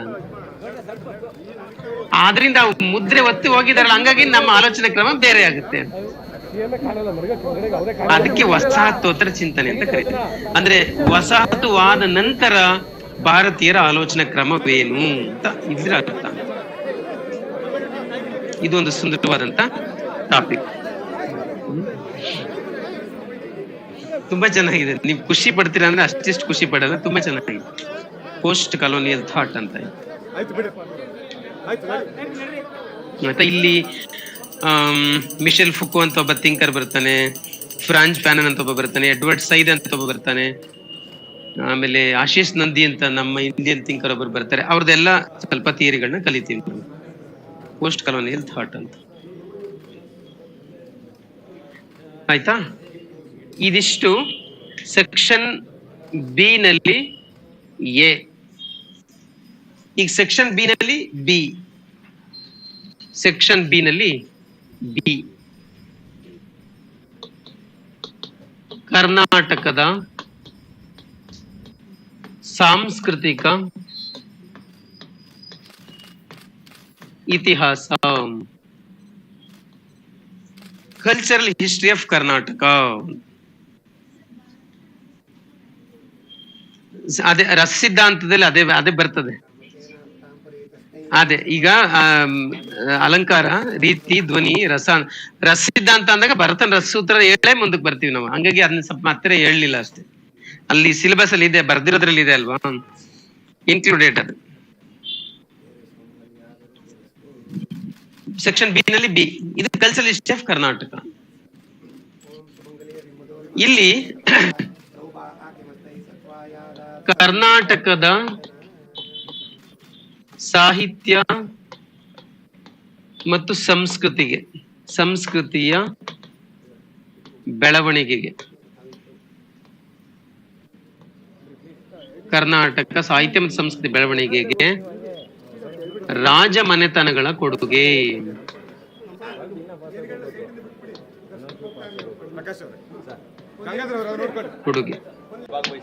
ಇದೊಂದು ಟಾಪಿಕ್ ಇದೆ.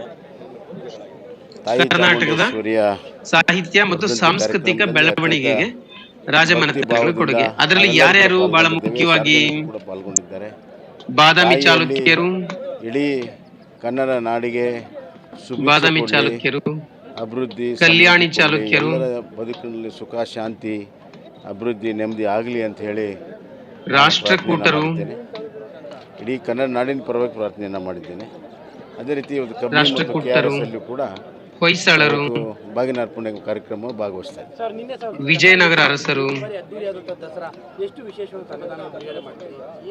ಈಗ ನಿನ್ನೆ ಎಲ್ಲ ಪ್ರತಿನಿಧಿಗಳು, ಅಧಿಕಾರಿಗಳು ಚರ್ಚೆ ಆಗಿದೆ. ಮೈಸೂರು ದಸರಾ ಕಳೆದ ಎರಡು ವರ್ಷದ ಕೋವಿಡ್ನಿಂದ ಸಾಂಪ್ರದಾಯಿಕವಾಗಿ ಅದ್ದೂರಿಯಾಗಿ ಆಗಬೇಕು ಅನ್ನೋಂಥ ತೀರ್ಮಾನ ಮಾಡಿದ್ದೇವೆ.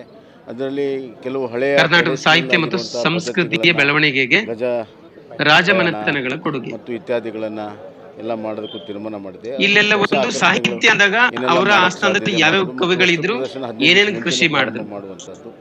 ಸಂಸ್ಕೃತಿ ಅಂದಾಗ ಇವ್ರು ಕಟ್ಟಿಸಿದಂತ ಮಾನ್ಯುಮೆಂಟ್ಗಳು, ಸ್ಮಾರಕಗಳು ಯಾವುವು, ಅವುಗಳ ವಿಶೇಷತೆ ಏನು? ಬಾದಾಮಿ ಚಾಲುಕ್ಯರ ಮಾನ್ಯುಮೆಂಟ್ ಹೆಂಗಿರ್ತವೆ, ಕಲ್ಯಾಣ ಚಾಲುಕ್ಯರ ಮಾನ್ಯುಮೆಂಟ್ ಹೆಂಗಿರ್ತವೆ, ವಿಜಯನಗರ ಮಾನ್ಯುಮೆಂಟ್ ಹೆಂಗಿರ್ತವೆ, ಹೊಯ್ಸಳರದ್ದು ಹೇಗಿರ್ತವೆ, ಹಿಂಗೆ ಒಂದಕ್ಕೊಂದು ವ್ಯತ್ಯಾಸಗಳನ್ನ ನೋಡ್ಕೊಳ್ಳೋದಷ್ಟೇ. ಹಲವಾರು ಹೊಸ ಆಯಾಮಗಳಿರುವಂತ ಅದ್ದೂರಿ ಇದು ಒಂದು ಟಾಪಿಕ್. ಯಾವುದು? ಸಾಂಪ್ರದಾಯಿಕ ಕೂಡ ರಾಜಮನೆತನಗಳ ಕೊಡುಗೆ ಅಲ್ವಾ? Same topic. ಕರ್ನಾಟಕದ ಸಾಹಿತ್ಯ ಮತ್ತು ಸಂಸ್ಕೃತಿಯ ಬೆಳವಣಿಗೆಗೆ ಚರ್ಚೆ ಆಗಿ ಧರ್ಮಗಳ ಕೊಡುಗೆ ನನಗೆ ಅಧಿಕಾರ ಕೊಟ್ಟಿದ್ದಾರೆ. ನಾನು ಇನ್ನ ಎಲ್ಲರ ಜೊತೆ ಚರ್ಚೆ ಮಾಡಿ ಆಮೇಲೆ ತೀರ್ಮಾನ. ಧರ್ಮಗಳ ಕೊಡುಗೆ ನೆಕ್ಸ್ಟ್ ಟಾಪಿಕ್. ಅದು ಬರುವಂತ ದಿನಗಳಲ್ಲಿ ತೀರ್ಮಾನ ಮಾಡೋಣ. ಇವತ್ತಿಗೆ ಮೊದಲು ಈ ವರ್ಷದ ದಸರಾ ಅದು ಕರ್ನಾಟಕದ ಸಾಹಿತ್ಯ ಮತ್ತು ಸಂಸ್ಕೃತಿಗೆ ದಿನಗಳಲ್ಲಿ ಧರ್ಮಗಳ ಸ್ಟ್ರಕ್ಚರ್ ಕೊಡಬೇಕು, ಅಥಾರಿಟಿ ಕೊಡಬೇಕು, ಇದರ ಅಂಡರ್ ನಲ್ಲಿ ತೀರ್ಮಾನ ಮಾಡೋಣ. ಬೌದ್ಧ ಧರ್ಮ, ಜೈನ ಧರ್ಮ, ವೀರಶೈವ ಧರ್ಮ, ಶೈವ ಧರ್ಮ,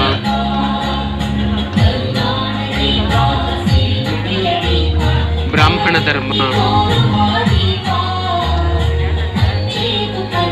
ಬೌದ್ಧ, ಜೈನ, ಶೈವ, ಬ್ರಾಹ್ಮಣ, ಇಸ್ಲಾಂ ಧರ್ಮ ಮತ್ತು ಕ್ರೈಸ್ತ ಧರ್ಮ. ಇವುಗಳ ಕಾಂಟ್ರಿಬ್ಯೂಷನ್ಸ್ ನಾವಿಲ್ಲಿ ಸ್ಟಡಿ ಮಾಡ್ತೀವಿ. ಕರ್ನಾಟಕದ ಸಾಹಿತ್ಯ ಮತ್ತು ಸಂಸ್ಕೃತಿಯ ಬೆಳವಣಿಗೆಗೆ ಧರ್ಮಗಳ ಕೊಡುಗೆ.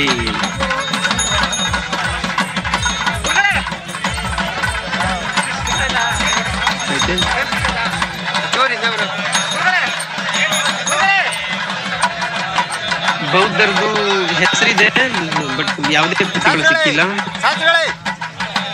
ಜೈನರು ಅಂದಾಗ ಪಂಪ, ರನ್ನ, ಪೊನ್ನ, ನಾಗಚಂದ್ರ ಜನರೆಲ್ಲರೂ ಜೈನ ಕವಿಗಳೇ. ವೀರಶೈವ ಧರ್ಮ ಅಂದಾಗ ಬಸವಣ್ಣ, ಅಕ್ಕ, ಅಲ್ಲಮ್ಮ, 200 ಜನ ವಚನಕಾರರು ಪ್ಲಸ್ ಹರಿಹರ ರಾಘವಂತ ಕವಿಗಳು, ಅವರೆಲ್ಲರೂ ಬರ್ತಾರೆ.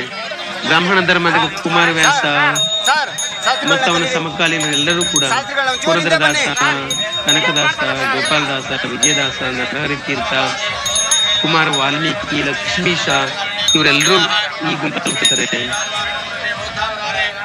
ಆಯ್ತಾ? ಇನ್ನು ಇಸ್ಲಾಂ ಧರ್ಮದ ಕೊಡುಗೆ ಅಂದಾಗ ಸಹಜವಾಗಿ ಸೂಫಿ ಪಂಥದ ಒಂದು ಸ್ಟಡಿ ಬರ್ತದೆ ಇಲ್ಲಿ. ಮತ್ತು ಕ್ರೈಸ್ತ ಧರ್ಮದ ಕೊಡುಗೆ ಅಂದಾಗ ನಿಘಂಟುಗಳನ್ನ ಬರೆದಿದ್ದು, ಜನಪದ ಸಾಹಿತ್ಯನ ಸ್ಟಡಿ ಮಾಡಿದ್ದು, ಅದೆಲ್ಲ ಇಲ್ಲಿ ಬರ್ತದೆ. ಕ್ರಿಶ್ಚಿಯನ್ರು ಏನೇನು ಸಾಹಿತ್ಯಕ್ಕೆ ಕಾಂಟ್ರಿಬ್ಯೂಟ್ ಮಾಡಿದ್ರು ಅಂತ ಫಸ್ಟ್ ಸಾಹಿತ್ಯ ಚರಿತ್ರೆ ಬರೆದವರು ಕ್ರೈಸ್ತರು. ಆಮೇಲೆ ಕನ್ನಡ ಭಾಷೆಯನ್ನ ಗುರುತಿಸಿ ಇವು ದ್ರಾವಿಡ ಭಾಷೆಗಳೇ ಸಪರೇಟ್ ಅಂತ ಡಾಕ್ಟರ್ ರಾಬರ್ಟ್ ಕಾಲ್ಡ್ವೆಲ್ ಅಂತಕ್ಕಂಥದ್ದು ಹೇಳ್ದ. ವ್ಯಾಕರಣನ ಫಸ್ಟ್ ಮೀನ್ಸ್ ಶಬ್ದಕೋಶ ಇರ್ತಿಲ್ಲ, ಡಿಕ್ಷನರಿ, ಹಿಂಗೆ ತುಂಬಾ ಕಾಂಟ್ರಿಬ್ಯೂಟ್ ಮಾಡಿದ್ದಾರೆ ಅವರು ಕೂಡ. ಅದನ್ನೆಲ್ಲ ನಾವು ಇಲ್ಲಿ ಅದೇನೇ ಮಾಡಿ. ಹೀಗೆ ಒಂದು ಅರಸ ಮನೆತನಗಳ ಕೊಡುಗೆ, ಧರ್ಮಗಳ ಕೊಡುಗೆ. ಇನ್ನು ಉಳಿದಂತೆ ಜನರಲ್ ಒಂದಷ್ಟು ಟಾಪಿಕ್ಸ್ ಇದಾವೆ. ಅದೇನಂತ ಅಂದ್ರೆ ಕರ್ನಾಟಕದ ಶಿಲ್ಪಕಲೆ, ವಾಸ್ತುಶಿಲ್ಪ, ಕರ್ನಾಟಕದ ಸಂಗೀತ, ಕರ್ನಾಟಕದಲ್ಲಿ ಚಿತ್ರಕಲೆ, ಕರ್ನಾಟಕದ ನೃತ್ಯ ಕಲೆ,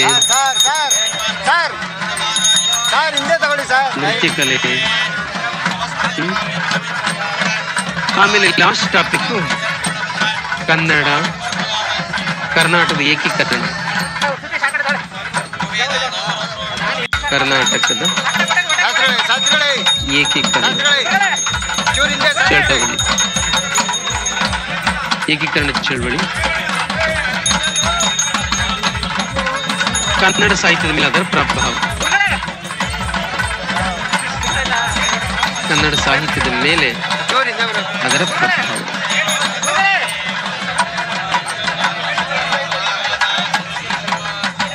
ಇದೊಂದು ಕರ್ನಾಟಕ ಏಕೀಕರಣ ಚಳವಳಿ, ಕನ್ನಡ ಸಾಹಿತ್ಯದ ಮೇಲೆ ಅದರ ಪ್ರಭಾವ. ಇದಿಷ್ಟು ಫಸ್ಟ್ ಪೇಪರ್. ನಿಂದೆ ಒಂಚೂರು ಹಿಂದೆ ಶಾಸ್ತ್ರಿಗಳನ್ನ ಒಂಚೂರು ಹಿಂದೆ ಬರಕ್ಕೆ ಹೇಳಿ. ಇದನ್ನ ಬಿಡಿಸಿ ಬಿಡಿಸಿ ಬಿಡಿಸಿ ಹೇಳಿದೆ. ಮೈಕ್ರೋ ಈಗ ಓವರಲ್ ಆಗಿ ಸ್ಥೂಲವಾಗಿ ಮ್ಯಾಕ್ರೋ ಅಂತಿರಲ್ಲ, ಹಂಗ್ ನೋಡೋದಾದ್ರೆ ಎಷ್ಟು ಸುಲಭ ಅನ್ಸುತ್ತೆ ಗೊತ್ತಾ? ನೋಡಿ, ಈಗ ಕನ್ನಡ ಸಾಹಿತ್ಯ ಪತ್ರಿಕೆ 1 ಅನ್ಕೊಳ್ಳೋಣ, ಆಯ್ತಾ? ಸೆಕ್ಷನ್ ಎ, ಸೆಕ್ಷನ್ ಬಿ, ಅದರಲ್ಲಿ ಎ, ಸಿ, ಎ, ಬಿ. ನೋಡಿ, ಮೊದಲನೇದಲ್ಲಿ ಏನಲ್ಲಿ ಏನ್ ಬರುತ್ತೆ? ಭಾಷೆ. ಈ ಬಿ ಮತ್ತು ಸಿ ನಲ್ಲಿ ಏನ್ ಬರ್ತದೆ? ಸಾಹಿತ್ಯ. ಈ ಬಿ ನಲ್ಲಿ ಏನಲ್ಲಿ ಏನ್ ಬರ್ತದೆ? ಮೀಮಾಂಸೆ. ಬಿ ನಲ್ಲಿ ಏನ್ ಬರ್ತದೆ? ಸಂಸ್ಕೃತಿ. 4 ಟಾಪಿಕ್.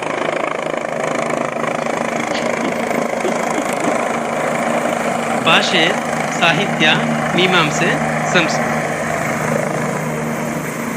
ಎಷ್ಟು ಚೆನ್ನಾಗಿ ಇಟ್ಟಿದ್ದಾರೆ ಸಿಲೆಬಸ್ ಇಡೋರು.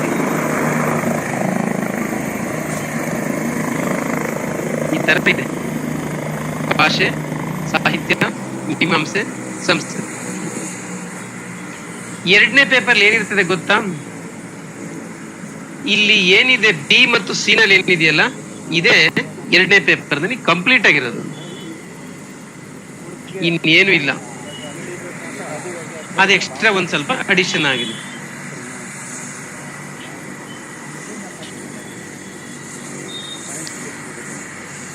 ನೋಡಿ, ಭಾಷೆ ಫಸ್ಟ್ ಪೇಪರ್ಗೆ ಲಾಸ್ಟ್, ಮೀಮಾಂಸೆ ವಿಮರ್ಶೆ ಫಸ್ಟ್ ಪೇಪರ್ಗೆ last, cultural history Karnataka first paper last. ಆದರೆ ಸಾಹಿತ್ಯ ಚರಿತ್ರೆ ಏನು ಓದ್ತಿರಲ್ಲ, ಈ ಸಾಹಿತ್ಯ ಚರಿತ್ರೆ ಫಸ್ಟ್ ಪೇಪರ್ ನಿಮಗೆ ಥಿಯರಿ ಆಗಿರ್ತದೆ, ಆದ್ರೆ ಸೆಕೆಂಡ್ ಪೇಪರ್ಲಿ ಪ್ರಾಕ್ಟಿಕಲ್ ಆಗಿರ್ತದೆ. ಇಲ್ಲಿ ನಾವು ಪಂಪನನ್ನ, ಕುಮಾರವ್ಯಾಸನನ್ನ, ಜನ್ನ, ನಾಗಚಂದ್ರ ಇವ್ರನ್ನ ಸ್ಥೂಲವಾಗಿ ಅವರ ಒಟ್ಟು ಕಾಂಟ್ರಿಬ್ಯೂಷನ್ಸ್ ನ ಓದ್ತೀವಿ ನಾವಿಲ್ಲಿ, ಓವರ್ ಆಗಿ ಓದ್ತೀವಿ. ಅದೇ 2ನೇ ಪೇಪರ್ ಬಂದಾಗ ಪಂಪನದು 2 ಚಾಪ್ಟರ್ನ ನಿಮ್ಗೆ ಪ್ರಾಕ್ಟಿಕಲ್ ಆಗಿ ಇಟ್ಟಿರ್ತಾರೆ. ವಿಕ್ರಮಾರ್ಜುನ ವಿಜಯದ 12, 13ನೇ ಆಶ್ವಾಸ, ಕುಮಾರವ್ಯಾಸದ ಕರ್ಣಪರ್ವ, ಹರಿಹರಂದು ನಂಬಿಯಣ್ಣನ ರಗಳೆ, ಭರತೇಶ ವೈಭವ, ಈ ತರ ಟೆಕ್ಸ್ಟ್ಗಳನ್ನ ಇಟ್ಟಿರ್ತಾರೆ. ಅಲ್ಲಿ ಟೆಕ್ಸ್ಟ್ ಇದೆ. ಅಲ್ಲಿ ಎಷ್ಟು ಟೆಕ್ಸ್ಟ್ ಇದಾವೆ ಗೊತ್ತಾ? 15 ಟೆಕ್ಸ್ಟ್ ಇದಾವೆ ನಿಮಗೆ 2ನೇ ಪೇಪರ್ ಅಲ್ಲಿ. ಫುಲ್ ಟೆಕ್ಸ್ಟ್ಗಳೇ ಎಲ್ಲವೂ ಕೂಡ. ಇದು ಥಿಯರಿ, ಅದು ಪ್ರಾಕ್ಟಿಕಲ್. ಆಮೇಲೆ ಇಲ್ಲಿಂದ ಅಲ್ಲಿಗೆ, ಅಲ್ಲಿಂದ ಇಲ್ಲಿಗೆ ಏನು ವ್ಯತ್ಯಾಸ ಇಲ್ಲ. ಕ್ವಶನ್ಸ್ ಅಲ್ಲೂ ಬರ್ತದೆ, ಇಲ್ಲೂ ಬಸವಣ್ಣ ಇರ್ತಾನೆ, ಅಲ್ಲೂ ಬಸವಣ್ಣ ಇರ್ತಾನೆ, ಇಲ್ಲೂ ಪಂಪ ಇರ್ತಾನೆ, ಅಲ್ಲೂ ಪಂಪ ಇರ್ತಾನೆ, ಇಲ್ಲೂ ಹರಿಹರ ಇರ್ತಾನೆ, ಅಲ್ಲೂ ಹರಿಹರ, ಇಲ್ಲೂ ಕುಮಾರವ್ಯಾಸ, ಅಲ್ಲೂ ಕುಮಾರವ್ಯಾಸ, ಇಲ್ಲೂ ಕನಕದಾಸ, ಅಲ್ಲೂ ಕನಕದಾಸ. ಒಂದ್ ರೀತಿ 25% ಸಿಲೆಬಸ್ ನಿಮ್ಗೆ ಕಡಿಮೆ ಆದಂಗೆ, ಇವಾಗ ಕಡಿಮೆ ಆದಂಗೆ. ಆ ತರ 2ನೇ ಪೇಪರ್ ಈ ತರ ಇರ್ತದೆ. ಮತ್ತೆ 2ನೇ ಪೇಪರ್ ಅಲ್ಲಿ ಒಂದೇ ಒಂದು ಎಕ್ಸ್ಟ್ರಾ ಹಾಕಿದ್ದಾರೆ, ಜನಪದ ಸಾಹಿತ್ಯನ ಎಕ್ಸ್ಟ್ರಾ ಹಾಕಿದ್ದಾರೆ.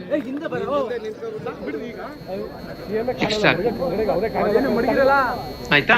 ಅದ ಹೆಂಗಿದೆ ಸುಮ್ಮನೆ ನೋಡೋದಾದ್ರೆ ಜಸ್ಟ್ ಓವರ್ ಆಲ್ ಆಗಿ ಹೇಳ್ಬಿಡ್ತೀನಿ ನಿಮ್ಗೆ. ಪತ್ರಿಕೆ 2, ಸೆಕ್ಷನ್ ಎ,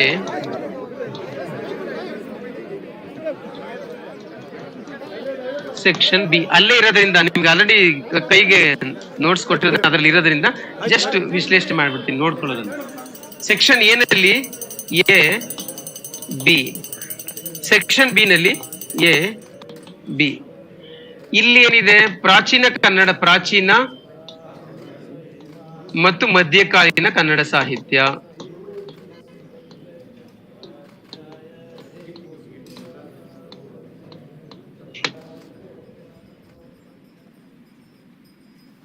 ಸಾರಿ, ಪ್ರಾಚೀನ ಕನ್ನಡ ಸಾಹಿತ್ಯ, ಮಧ್ಯಕಾಲೀನೂ ಬರಲ್ಲ. ಪ್ರಾಚೀನ ಕನ್ನಡ ಸಾಹಿತ್ಯ ಏನಲ್ಲಿ, ಬಿ ನಲ್ಲಿ ಮಧ್ಯಕಾಲೀನ ಕನ್ನಡ ಸಾಹಿತ್ಯ,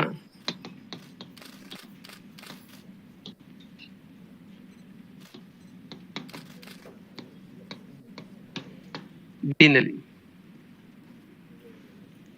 ಇನ್ನು ಸೆಕ್ಷನ್ ಬಿ ನಲ್ಲಿ ಎ ಆಧುನಿಕ ಕನ್ನಡ ಸಾಹಿತ್ಯ,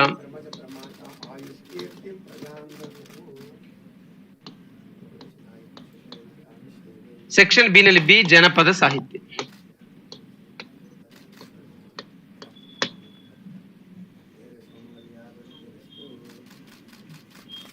ಈ ತರ ಇದೆ ನೋಡಿ ಸಿಲೆಬಸ್. ಅಂದ್ರೆ ನಾವಲ್ಲಿ ಬಿ ನಲ್ಲಿ ಫಸ್ಟ್ ಪೇಪರ್ ಅಲ್ಲಿ ಬಿ ಇತ್ತಲ್ಲ, ಅಲ್ಲಿ ಪ್ರಾಚೀನ ಮತ್ತು ಮಧ್ಯಕಾಲೀನ ಕನ್ನಡ ಸಾಹಿತ್ಯ, ಅದಿಲ್ಲಿ ಸೆಕ್ಷನ್ ಏನಲ್ಲಿ ಪ್ರಾಚೀನ ಮತ್ತು ಮಧ್ಯ ಸೇಮ್ ರಿಪೀಟ್ ಆಗುತ್ತೆ. ಅಲ್ಲೂ ಪಂಪ, ಇಲ್ಲೂ ಪಂಪ, ಅಲ್ಲೂ ಕುಮಾರವ್ಯಾಸ, ಇಲ್ಲೂ ಬಸವಣ್ಣ, ಹರಿಹರ, ರಾಘವಾಂಕ ಎಲ್ಲ ರಿಪೀಟ್ ಆಗ್ತಾರೆ. ಫಸ್ಟ್ ಪೇಪರ್ ಅಲ್ಲಿ ಸಿ ಅಂತ ಓದಿದ್ವಲ್ಲ, ನವೋದಯ, ಪ್ರಗತಿಶೀಲ, ನವ್ಯ, ದಲಿತ ಬಂಡಯ, ಅದಿಷ್ಟು ನೋಡಿ ಇಲ್ಲಿ ಬರ್ತದೆ. ಆಧುನಿಕ ಕನ್ನಡ ಸಾಹಿತ್ಯ ಇಲ್ಲಿ ಬರ್ತದೆ. ಅಲ್ಲಿ ಥಿಯರಿಯಾಗಿ ಓದ್ತೀವಿ.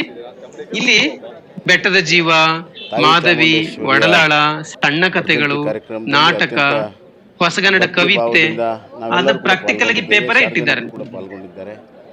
ತಾಯಿಯಲ್ಲಿ ನವೋದಯ ಸಾಹಿತ್ಯ ಅಂತ ಏನು ಅಂತ ಓದ್ತೀವಿ, ನವೋದಯ ಪದ್ಯಗಳನ್ನೇ ಓದ್ತೀವಿ. ಕೊಡ್ಲಿ, ಅಭಿವೃದ್ಧಿ ಸಮೃದ್ಧಿ ಕೊಡ್ಲಿ, ಎಲ್ಲರ ಬದುಕಲ್ಲಿ. ನವ್ಯ ಸಾಹಿತ್ಯ ಅಂದ್ರೆ ಏನು ಅಂತ ಅಲ್ಲಿ ಓದ್ತೀವಿ. ನವ್ಯ ಕಥೆ ಕಾದಂಬರಿಗಳನ್ನೇ ನಾವಿಲ್ಲಿ ಡೈರೆಕ್ಟ್ ಆಗಿ ಓದ್ತೀವಿ. ಮಾಡಿದ್ದೇನೆ.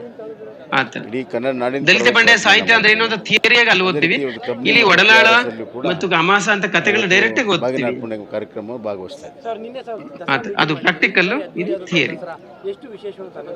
ಆಮೇಲೆ ನಿಮಗೆ ಗೊತ್ತಿರ್ಲಿ, ಈಗ ನಿನ್ನೆ ಫಸ್ಟ್ ಪೇಪರ್ ಅಲ್ಲಿ ನಿಮಗೆ ಭಾಷಾಶಾಸ್ತ್ರ, ಕಾವ್ಯ ಮೀಮಾಂಸೆ, ವಿಮರ್ಶೆ, ಕಲ್ಚರಲ್ ಹಿಸ್ಟರಿ ಆಫ್ ಕರ್ನಾಟಕ, ಇವತ್ತರ ಗಣಿತದ ಸಬ್ಜೆಕ್ಟ್ಗಳು ಜಾಸ್ತಿ ಇರ್ತವೆ.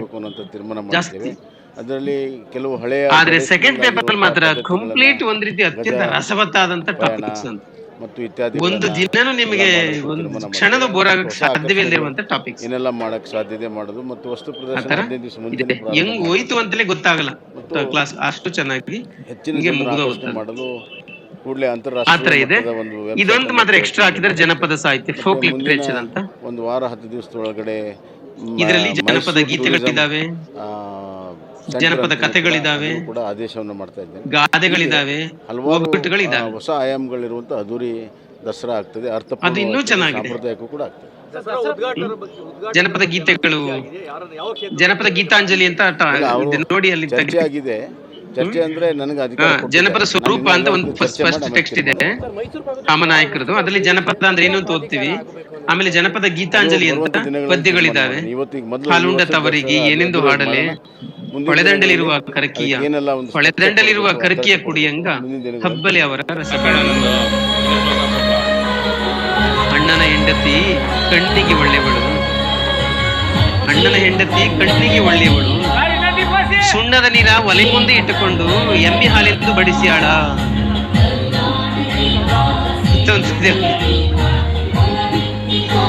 ಆತರ ಹಾಗೆ ಜನಪದ ಗೀತಾಂಜಲಿ ತುಂಬಾ ಚೆನ್ನಾಗಿದ್ದಾವೆ. ಒಂಥರ ಇಡೀ ಟೆಕ್ಸ್ಟ್. ಇನ್ನು ಜನಪದ ಕಥೆಗಳಿದ್ದಾವೆ, ನೀವೆಲ್ಲ ಚಿಕ್ಕದಲ್ಲಿ ಕೇಳಿರ್ತೀರಾ, ಅಜ್ಜಿ ಕಥೆಗಳು. ಆಮೇಲೆ ಜನಪದ ಗಾದೆಗಳಿದೆ. ಬೀದಿ ಮಕ್ಕಳು ಬೆಳೆದು ಅಂತ ಇದೆ ಒಂದು ಟೆಕ್ಸ್ಟ್ ನೋಡಿ. ಬೀದಿ ಮಕ್ಕಳು ಬೆಳೆದು ಕೋಣೆ ಮಕ್ಕಳು ಕೊಳ್ತು. ಇದು ಗಾದೆ. ಏನಂತ ಹೇಳಿ, ಏನದ್ರ ಅರ್ಥ?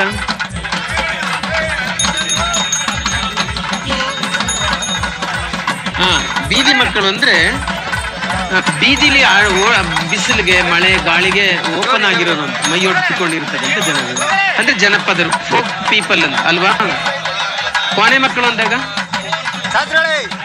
ಬಿಸಿಲರಿನೇ ಕುಡಿಬೇಕು, ಚಪ್ಪಲಿ ಮೆಟ್ಕೊಂಡೆ ತಿರ್ಗಾಡ್ಬೇಕು, ಯಾರು ಏನ್ ಕೊಟ್ರು ಇಸ್ಕೊಂಡು ತಿನ್ಬಾರ್ದು ಅಂತ ಹೇಳ್ಕೊಟ್ಟಿರ್ತಾರೆ. ನೋಡಿದ್ದೀರಾ ಮಕ್ಕಳಿಗೆ ಅಲ್ವಾ? ಅವರು ಅಂತದ್ರ ಅರ್ಥ. ಅಂದ್ರೆ ಜನಪದರು ಸ್ಟ್ರಾಂಗ್, ಫಿಸಿಕಲಿ ಕೂಡ ಸ್ಟ್ರಾಂಗ್ ಇರ್ತಾರೆ, ಮೆಂಟಲಿ ಕೂಡ ಸ್ಟ್ರಾಂಗ್ ಇರ್ತಾರೆ ಅಂತ ಮಾತನಾಡ. ಕೋಣೆ ಮಕ್ಕಳು ಅಂದಾಗ ನಾವು ಬಚ್ಚಿಟ್ಟು ಮುಚ್ಚಿಟ್ಟು ಬೆಳೆಸುವಂತ ಮಕ್ಕಳು, ಸೀಮಿತಗೊಳಿಸಿ ಬೆಳೆಸುವಂತ ಮಕ್ಕಳು ಅಂತ. ಅಲ್ಲಿ ಗಾದೆಗಳಿದ್ದಾವೆ, 1,000ಕ್ಕಿಂತ ಹೆಚ್ಚು ಗಾದೆಗಳಿದ್ದಾವೆ. ತುಂಬಾನೇ ಖುಷಿ ಪಡ್ತೀರಿ ನೀವು, ತುಂಬಾನೇ ಖುಷಿ ಪಡ್ತೀರಿ. ಆಮೇಲೆ ಜೀವನಕ್ಕೆ ಕಲಿಬೇಕಾದ್ದು ತುಂಬಾ ಇದೆ ಅದರ ಗಾದೆಗಳು. ಅದಾದ್ಮೇಲೆ 1000 ಒಗ್ಗಟ್ಟುಗಳಂತ ಇದೆ. ಒಗ್ಗಟ್ಟುಗಳೊಂದು ಗೊತ್ತಲ್ಲ, ಏನು ಒಗ್ಗಟ್ಟು ಅಂದ್ರೆ?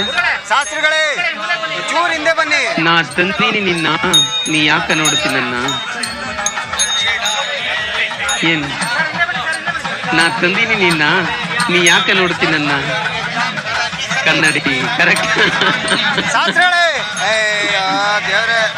ಆಟ ಐತಿ, ಈಟ ಐತಿ, ಹಿರಿಯರು ಕೂಡ ಊಟ ಮಾಡ್ತಾ ಇತ್ತು.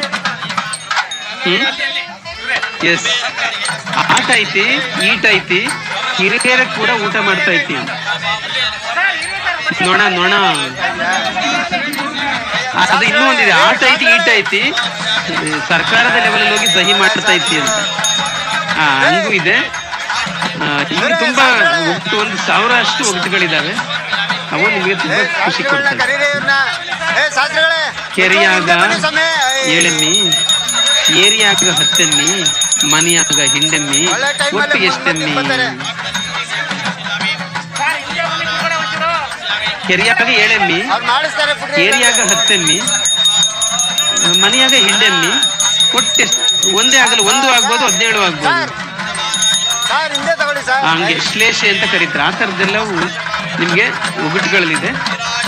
2ನೇ ಪೇಪರ್ ಈ ತರ ಇರ್ತದೆ. ಫಸ್ಟ್ ಪೇಪರ್ ಒಂಥರ ಇದೆ, ಸೆಕೆಂಡ್ ಪೇಪರ್ ಒಂಥರ.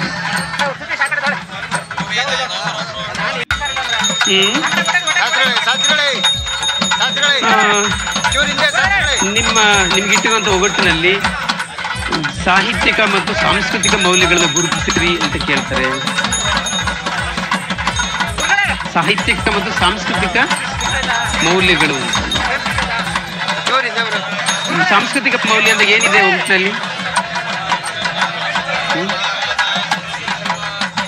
ಸಾಂಸ್ಕೃತಿಕ ಮೌಲ್ಯ ಅಂದ್ರೆ ಏನು ಗುರುತಿಸ್ತೀರಾ? ಜನಪದರ ಆಹಾರ, ಜನಪದರ ಉಡುಪು, ಜನಪದರ ನಂಬಿಕೆ, ಜನಪದರ ಪೂಜೆ, ಪುರಸ್ಕಾರ, ಮದುವೆ, ಇದೆಲ್ಲ ಇದೆ ತಾನೇ ಅದರಲ್ಲಿ ಅಂತ. ಅದನ್ನೇ ಹೈಲೈಟ್ ಮಾಡಿ ಬರೀಬೇಕಷ್ಟೇ. ಆತರ ಕೇಳ್ತಾರೆ.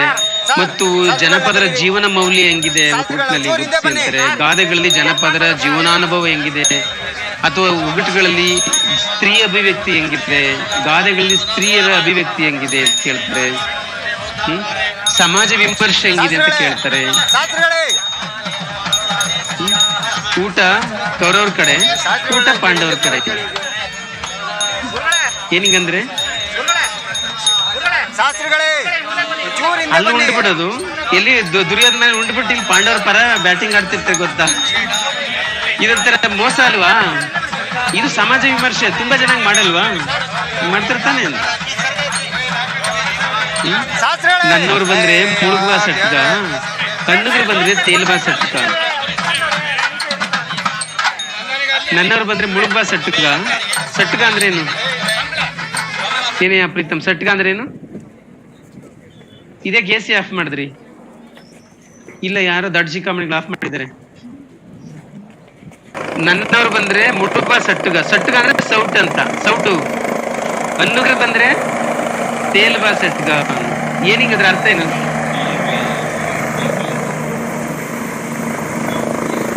ಹಿಂಗಂದ್ರೆ ಏನು? ಮನೆಗಳಲ್ಲಿ ತಾರತಮ್ಯ ಮಾಡಲ್ವಾ? ನನ್ನವ್ರು ಬಂದ್ರೆ ಮುಳುಗುವ ಸಟ್ಕ ಅಂದ್ರೆ ಅರ್ಥ ಏನು? ಆ ಮುಳುಗಿದ್ರೆ ಏನಾಗುತ್ತೆ, ಕೆಳಗಡೆ ತಳದಲ್ಲಿ ತರಕಾರಿ, ಕಾಳು ಅಥವಾ ಮಾಂಸದ ಸಾಂಬಾರ್ ಮಾಡಿದ್ರೆ ಮಾಂಸ ಕೆಳಗಿರ್ತದೆ, ಹೌದ್ ತಾನೆ? ನೀವು ಮುಳುಗಿದ್ರೆ ತೇಲ್ಬಾ ಅಂದ್ರೆ ಬರೀ ಸಾಂಬಾರ್ ಹಾಕ್ಬಿಡೋದು. ಅಂದ್ರೆ ಎಷ್ಟು ಜನ ಪಕ್ಷಪಾತ ಮಾಡ್ತಾರೆ ಗೊತ್ತಾ ಊಟ ಬಡಿಸುವಾಗ? ಇದನ್ನೇ ಸಮಾಜ ವಿಮರ್ಶೆ ಅಂತ ಕರೆಯೋದು. ಇಂಥವು ತುಂಬಾ ಇದಾವೆ, ತುಂಬಾ ಗಾದೆಗಳು. ಅಕ್ಕಿ ಮೇಲೂ ಆಸೆ, ನಂಟರ ಮೇಲೂ ಪ್ರೀತಿ. ಅಕ್ಕಿ ಮೇಲೂ ಆಸೆ, ನಂಟರ ಮೇಲೂ ಪ್ರೀತಿ, ಅದೊಂದು ಗಾದೆ ಇದೆ. ಅಕ್ಕಿ ಖಾಲಿ ಆಗ್ಬಾರ್ದು, ನಂಟ್ರಿಗೂ ಬೇಜಾರಾಗ್ಬಾರ್ದು. ಏನ್ ಮಾಡೋದು?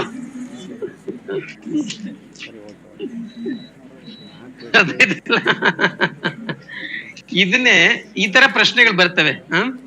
ಜನಪದರ ಸಂಸ್ಕೃತಿ, ಜನಪದರ ಜೀವನ, ಅವರ ಜೀವನಾನುಭವ, ಸಮಾಜ ವಿಮರ್ಶೆ, ಅವ್ರ ವಿವೇಕ, ಅದೆಲ್ಲ ಕ್ವಶನ್ಸ್ ಆತರ ಬರುತ್ತೆ. ಓಕೆ, ಇದಿಷ್ಟು ಸಿಲೆಬಸ್, ಕನ್ನಡ ಸಾಹಿತ್ಯ ಸಿಲೆಬಸ್ಸು. ಕೇಳಿ, ನೋಡಕ್ಕೆ ಹೆವಿ ಅನ್ಸುತ್ತೆ, ಹೆಚ್ಚು ಅನ್ಸುತ್ತೆ, ಆದ್ರೆ ಅತ್ಯಂತ ಸುಂದರವಾದಂತ ಒಂದು ಸಬ್ಜೆಕ್ಟ್. ಆಯ್ತಾ. ಅದು ಹೇಗಿದೆ ಅಂದ್ರೆ ಒಂಥರ ನಾನು ಪ್ರಾಕ್ಟಿಕಲ್ ಆಗಿ ಹೇಳ್ತಾ, ಒಂದೊಂದು ತರಗತಿ ನಿಮಗೆ ಒಂದೊಂದು ಸೆಲೆಬ್ರೇಷನ್ ಇದ್ದಂಗೆ ಇರ್ತವೆ. ನೀವು ಸಂಭ್ರಮಿಸುವಂತಹ, ಸಂತೋಷ ಪಡೋ ಹಾಗೆ ಇರ್ತವೆ. ನೀವು ಅದನ್ನ ಕೊನೆಯ ಕ್ಲಾಸಲ್ಲಿ ಹೇಳ್ತೀರಾ, ನೀವೇ ಹೇಳ್ತೀರಾ, ನಿಜ ನೀವ್ ಹಿಂಗ್ ಅಂದಿದ್ರಿ, ಹಂಗೆ ಇತ್ತು ಅಂತ ಹೇಳ್ತೀರಾ.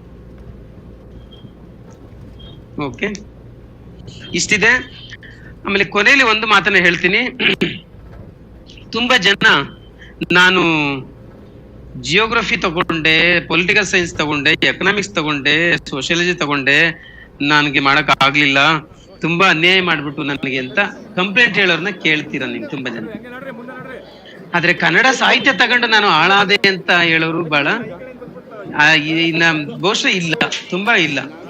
ಕನ್ನಡ ಸಾಹಿತ್ಯ ತಗೊಂಡು ನನಗೆ ಅನ್ಯಾಯ ಆಗ್ಬಿಡ್ತು, ಬೇರೆ ತಗೊಂಡಿದ್ರೆ ಮಾರ್ಕ್ಸ್ ಜಾಸ್ತಿ ಬರ್ತಾ ಇತ್ತು ಅಂತ ಹೇಳೋರ್ ಸಂಖ್ಯೆ ಅತ್ಯಂತ ಅತ್ಯಂತ ಅತ್ಯಂತ ವಿರಳ ಅಂತ ಅನ್ಕೋತೀನಿ. ಬಹುಶಃ ಇರಲ್ಲ, ಇದ್ರೂ ವಿರಳ ಅಂದ್ರೆ ವಿರಳ. ಅಷ್ಟು ಚಂದಾಗಿ ಕನ್ನಡ ಸಾಹಿತ್ಯ ನಿಮ್ಗೆ ಕೈ ಹಿಡಿಯುತ್ತೆ, ಒಳ್ಳೆ ಮಾರ್ಕ್ಸ್ ತಂದು ಕೊಡ್ತದೆ ಶ್ರದ್ಧೆಯಿಂದ ಓದಿದ್ರೆ. ಆಯ್ತಾ, ಇಷ್ಟು ಹೇಳ್ಬೋದು. ಕುವೆಂಪು ಅವರು ಏನ್ ಹೇಳ್ತಾರೆ, ಕನ್ನಡಕ್ಕಾಗಿ ಕೈ ಎತ್ತು, ನಿನ್ನ ಕೈ ಕಲ್ಪವೃಕ್ಷವಾಗುತ್ತದೆ. ತುಂಬಾ ಜನರಿಗೆ ಹಂಗಾಗಿದೆ, 3 ಸರಿ 4 ಸರಿ ಬೇರೆ ಸಬ್ಜೆಕ್ಟ್ ನ ಬರೆದು ಆಗದೆ ಕೊನೆಗೆ ಇಲ್ಲಿಗೆ ಬಂದು ಒಂದೇ ಅಟೆಂಪ್ಟ್ ಮಾಡ್ಕೊಂಡಿರೋ ತುಂಬಾ ಜನ ಇದ್ದಾರೆ. ಆ ತರ ಎಲ್ಲ ಆಗಿದೆ. ಯಾವುದೇ ಮೇಷ್ಟ್ರು ಸಹಜವಾಗಿ ನನ್ನ ಸಬ್ಜೆಕ್ಟ್ ಚಂದ ಅಂತಾನೆ ಹೇಳೋದು ಅಲ್ವಾ. ನಮ್ ಸಬ್ಜೆಕ್ಟ್ ಚೆನ್ನಾಗಿಲ್ಲ ಅಂತ ಹೇಳ್ಬಿಡಕ್ ಸಾಧ್ಯವಾ? ಚಂದ ಅಂತಾನೆ ಹೇಳೋದು. ಇವನ್ ಮ್ಯಾಥ್ಸ್ ಸಬ್ಜೆಕ್ಟ್ ಮೇಷ್ಟ್ರು ಹಂಗೆ ಹೇಳೋದು ಅಲ್ವಾ, ನಮ್ ಸಬ್ಜೆಕ್ಟ್ ಎಷ್ಟು ಚಂದ ಗೊತ್ತಾ ಅಂತಲೇ ಹೇಳೋದು ಅವ್ರು. ಎಲ್ರು ಹಂಗೆ ಹೇಳೋದು, ಇಲ್ಲ ಅಂತಲ್ಲ.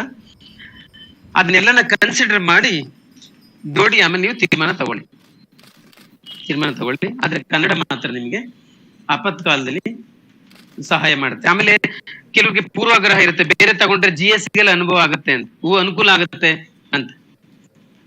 GS ಗೆ 10 ಪ್ರಶ್ನೆ ಬರ್ಬೋದು, ಎಕನಾಮಿಕ್ಸ್ ಇಂದ ಸೋಷಿಯಲ್ 10 ಪ್ರಶ್ನೆಗಾಗಿ 1 ಚೆಂಬ ಹಾಲ್ ತಗೊಳಕ್ಕೆ ಹಸು ಸಾಕ್ದಂಗ ಆಯ್ತೀಗ. 1 ಚೆಂಬ ಹಾಲ್ಗೋಸ್ಕರ ನೀವು ಯಾವುದೇ ಸಬ್ಜೆಕ್ಟ್ ನ ವರ್ಷವೆಲ್ಲ ಓದ್ಬೇಕು ಕಣ್ರಿ ಆಪ್ಷನಲ್ಗೆ. ಬಟ್ ಕನ್ನಡ ಮಾತ್ರ ನೀವು ಹಂಗೆ ಓದಿಸ್ಕೊಳ್ಳ 1 ವರ್ಷ ಬೇಕಾಗಿಲ್ಲ. 3 ತಿಂಗಳ ಶ್ರದ್ಧೆಯಿಂದ ಚೆನ್ನಾಗಿ ಪಾಠ ಕೇಳಿ ನಮ್ಮ ಪಾಠವನ್ನ. ಅದ್ರ ಮೇಲೆ 3 ತಿಂಗಳು ನೀವು ಚೆನ್ನಾಗಿ ಕೂತ್ಕೊಂಡು ಮನೇಲಿ ಸೆಲ್ಫ್ ಸ್ಟಡಿ ಮಾಡಿದ್ರೆ ನಿಮ್ಗೆ 100% ನಿಮ್ ಕೈಗೆ ಸಬ್ಜೆಕ್ಟ್ ಬರ್ತದೆ. ಅಷ್ಟು ಗ್ಯಾರಂಟಿನ ನಾವು ಕೊಡಬಲ್ಲೆವು. ಓಕೆ, ಇಷ್ಟು ಸಾಕು ಇವತ್ತು ಅಂತ ಅನ್ಕೋತೀನಿ. ನಾಳೆಗೆ ನಿಮಗೆ ಕ್ಲಾಸ್ ಇರಲ್ಲ, ಶನಿವಾರ. ತುಂಬಾ ಜನ ಇನ್ನೂ ಬರೋರಿದ್ದಾರೆ, ಅದಕ್ಕೋಸ್ಕರ ಸೋಮವಾರದಿಂದ ನಿಮಗೆ ಕ್ಲಾಸು ಅಧಿಕೃತವಾಗಿ ಪ್ರಾರಂಭ ಆಗುತ್ತೆ. ಸಿಲೆಬಸ್ ಡೈರೆಕ್ಟ್ ಶುರು ಮಾಡ್ಬಿಡ್ತೀವಿ. ನೀವ್ ಯಾರು ಫರ್ಮ್ ಆಗಿ ನಾವು ಕನ್ನಡನೇ ತಗೋತಿದೀವಿ ಅನ್ನೋರು ಕಂಟಿನ್ಯೂ ಮಾಡಿ. ನೀವು ಕಾಂಪೌಂಡ್ ಮೇಲೆ ಕೂತಿರ್ತಿರಲ್ಲ, ಅತ್ತಾಗ ಜಂಪ್ ಮಾಡೋದು ಇತ್ತಾಗ ಜಂಪ್ ಮಾಡೋದು ಅಂತ ಅಂತವ್ರು ಬೇಕಾದ್ರೆ 1-2 ದಿವಸ 3 ದಿವಸ ನಿಮ್ಗೆ ನೋಡ್ಕೊಂಡೇ ತಗೊಳ್ಳಿ. ನಾವೇನು ಒತ್ತಡ ಹಾಕಲ್ಲ. ಇವತ್ತೇ ಬಂದಿದ್ಯಾ, ಇವತ್ತೇ ಅಡ್ಮಿಷನ್ ಆಗುವಂತ ಏನು ಒತ್ತಡ ಹಾಕಲ್ಲ. ನೀವು ನೋಡ್ಕೊಂಡೇ ತೀರ್ಮಾನ ತಗೋಬಹುದು, ಏನ್ ತೊಂದ್ರೆ. ಸುಖ ಶಾಂತಿ 1-2 ದಿವಸ 3 ದಿವಸ ನಿಮ್ಗೆ ಬಿಡ್ತೀವಿ. ನಾನು ಪ್ರಾರ್ಥನೆಯನ್ನ ಮಾಡಿದ್ದೆ. ಓಕೆ, ಮತ್ತೆ ನಮ್ಮ ನಿಮ್ಮ ಭೇಟಿ ಸೋಮವಾರ 5 ಗಂಟೆಗೆ ಸರಿಯಾಗಿ. ಓಕೆ, ಧನ್ಯವಾದಗಳು. ಕಾರ್ಯಕ್ರಮ ಭಾಗವಹಿಸ್ತಾರೆ. ಸರ್, ನಿನ್ನೆ ದಸರಾ ಮೀಟಿಂಗ್ ಮಾಡಿದ್ದೀರಿ. ಈ ಬಾರಿ ಅದ್ದೂರಿಯಾದಂಥ ದಸರಾ ಎಷ್ಟು ವಿಶೇಷವಾಗಿ ಬಿಡುಗಡೆ ಮಾಡ್ತೀವಿ? ಈಗ ನಿನ್ನೆ ಎಲ್ಲ ಜನಪ್ರತಿನಿಧಿಗಳು, ಅಧಿಕಾರಿಗಳು ಚರ್ಚೆ ಆಗಿದೆ. ಮೈಸೂರು ದಸರಾ ಕಳೆದ 2 ವರ್ಷದ ಕೋವಿಡ್ನಿಂದ ಸಾಂಪ್ರದಾಯಿಕವಾಗಿತ್ತು. ಈ ಸತಿ ಅದ್ದೂರಿಯಾಗಿ ಆಗಬೇಕು ಅನ್ನೋಂಥ ತೀರ್ಮಾನ ಮಾಡಿದ್ದೇವೆ. ಅದರಲ್ಲಿ ಕೆಲವು ಹಳೆಯ ಟ್ರೆಡಿಷ್ನಲ್ ಆಗಿರುವಂಥ ಪದ್ಧತಿಗಳನ್ನು, ಗಜ ಪಯಣ ಮತ್ತು ಇತ್ಯಾದಿಗಳನ್ನು ಎಲ್ಲ ಮಾಡೋದಕ್ಕೂ ತೀರ್ಮಾನ ಮಾಡಿದೆ. ಮತ್ತು ಹೊಸ ಆಕರ್ಷಣೆಗಳು ಇನ್ನೆಲ್ಲ ಮಾಡೋಕ್ಕೆ ಸಾಧ್ಯತೆ ಮಾಡೋದು ಮತ್ತು ವಸ್ತು ಪ್ರದರ್ಶನ 15 ದಿವಸ ಮುಂಚೆನೇ ಪ್ರಾರಂಭ ಮಾಡುವಂಥದ್ದು. ಹೆಚ್ಚಿನ ಜನರನ್ನು ಆಕರ್ಷಣೆ ಮಾಡಲು ಒಳ್ಳೆ ಅಂತಾರಾಷ್ಟ್ರೀಯ ಮಟ್ಟದ ಒಂದು ವೆಬ್ಸೈಟನ್ನು ಕ್ರಿಯೇಟ್ ಮಾಡೋದಕ್ಕೆ, ಮತ್ತು ಮುಂದಿನ 1 ವಾರ 10 ದಿವಸದೊಳಗಡೆ ಮೈಸೂರು ಟೂರಿಸಂ ಕೂಡ ಆದೇಶವನ್ನು ಮಾಡ್ತಾ ಇದ್ದೇನೆ. ಹೀಗೆ ಹಲವಾರು ಹೊಸ ಆಯಾಮಗಳಿರುವಂಥ ಅದ್ದೂರಿ ದಸರಾ ಆಗ್ತದೆ, ಅರ್ಥಪೂರ್ಣವಾಗ್ತದೆ, ಸಾಂಪ್ರದಾಯಿಕ.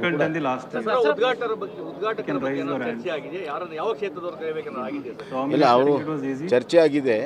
ಚರ್ಚೆ ಅಂದರೆ ನನಗೆ ಅಧಿಕಾರ ಕೊಟ್ಟಿದ್ದಾರೆ. ನಾನು ಇನ್ನೂ ಎಲ್ಲರ ಜೊತೆ ಚರ್ಚೆ ಮಾಡಿ ಆಮೇಲೆ ತೀರ್ಮಾನವನ್ನು ಸರ್, ಮೈಸೂರು ಬೇಡಿಕೆ ದಸರಾ ಪ್ರಾಧಿಕಾರ ಅದು ಬರುವಂಥ ದಿನಗಳಲ್ಲಿ ತೀರ್ಮಾನ ಮಾಡೋಣ. ಇವತ್ತಿಗೆ ಮೊದಲು ಈ ವರ್ಷದ ದಸರಾ ಅದ್ದೂರಿಯಾಗಿ ಮಾಡೋಣ. ಮುಂದಿನ ದಿನಗಳಲ್ಲಿ ಅದಕ್ಕೆ ಏನೆಲ್ಲ ಒಂದು ಸ್ಟ್ರಕ್ಚರ್ ಕೊಡಬೇಕು, ಅಥಾರಿಟಿ ಕೊಡಬೇಕು, ಮುಂದಿನ ದಿನಗಳಲ್ಲಿ ತೀರ್ಮಾನ ಮಾಡೋಣ.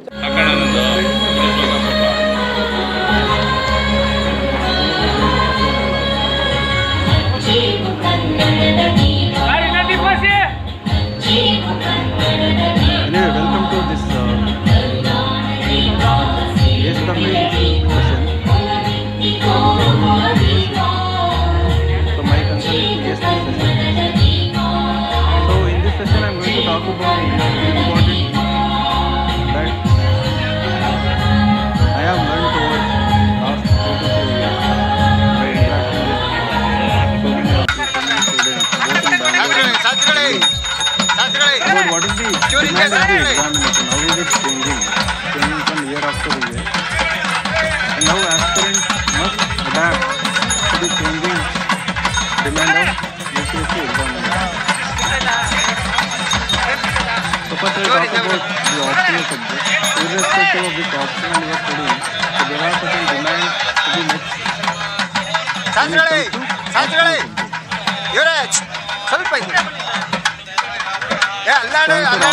Already started with optional preparation. Right. So you have gathered all your material and you started revising optional. But you know, like, despite knowing for very sure that you are going to clear, somewhere you also have that fear, right? Little fear, what if? That if you don't make it. So that might be preventing some people from, doing what is necessary. But irrespective of whether you are going to clear or not, you must start with your optional subject. Now, when you have started with your optional subject, so what are you doing with it? So are you trying to make notes out of it again? Are you trying to consolidate all of your notes so that it becomes easy to write the test series? I'm sure you must be exploring various test series and you want to join optional test series, right? And write more number of tests. Now, the focus must be on one thing. With respect to optional, what is the expectation? As you know, last 2 years the scores are coming down in optional. And there are 2 trends here. One, people who used to score more marks, let's say 19 and 20 attempts, they have started seeing dips in their marks in some optional. Science and anthropology, right, optional scores. Some of them who used to score better marks,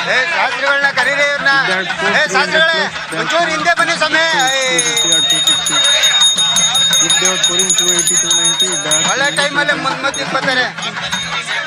and there is another trend where people who have specialization in their respective options, right, or who have brought certain specialized knowledge, have put little more effort than the coaching institutions, have started to see improve in their marks, especially among the freshers.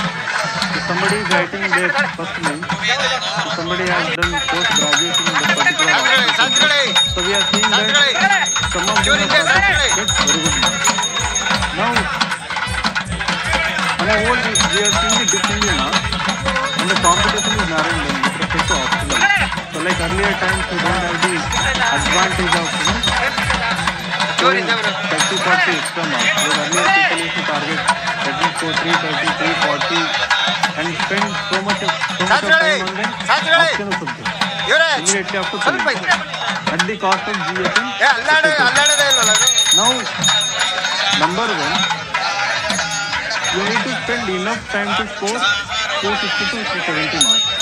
Now that is somewhere 270 to 280 is but my advice, my suggestion, don't get it out too much when it comes to optional. Definitely not at the cost of your core GS papers and ethics papers. Now if at all you have any advantage, it is in these 5 papers. Right, but advantage is not there in the optional subject. Now to get that 270 to 80 itself is a challenging task. Now how do you get it? If your marks have dipped to 220, 230, 240, In optional, how do you ensure that you are going to score 280 or 290 marks? So one thought that I have come across, one idea that I come across is that you need to, there are again two things here. One, you must be good with respect to every part of the optional syllabus. Now, like earlier times, you cannot exclude, those unconventional, so-called unconventional topics or peripheral topics or topics which you yourself consider or because of previous year questions you might have considered as not so important, right? But it doesn't mean putting so much of effort on it. So for all the topics, collect notes and the notes are available. Be familiar with the concepts related to those kind of topics. So don't exclude any kind of topic from the syllabus, irrespective of whether it is maths, civil engineering, CSIR, anthropology, geography. Definitely do this. So why am I suggesting this point? So if you have written mains, you know the answer to this question, right? Now in some of the optional, we are seeing a trend where the questions, the topics from section B is coming to section A also in the question paper. So there is question 1 and 5 are compulsory in all the optionals. In question 2, 3, 4, where you have to choose one of the questions, now they have split it. Earlier they split them into two parts. So in like 2016, 15 we used to see.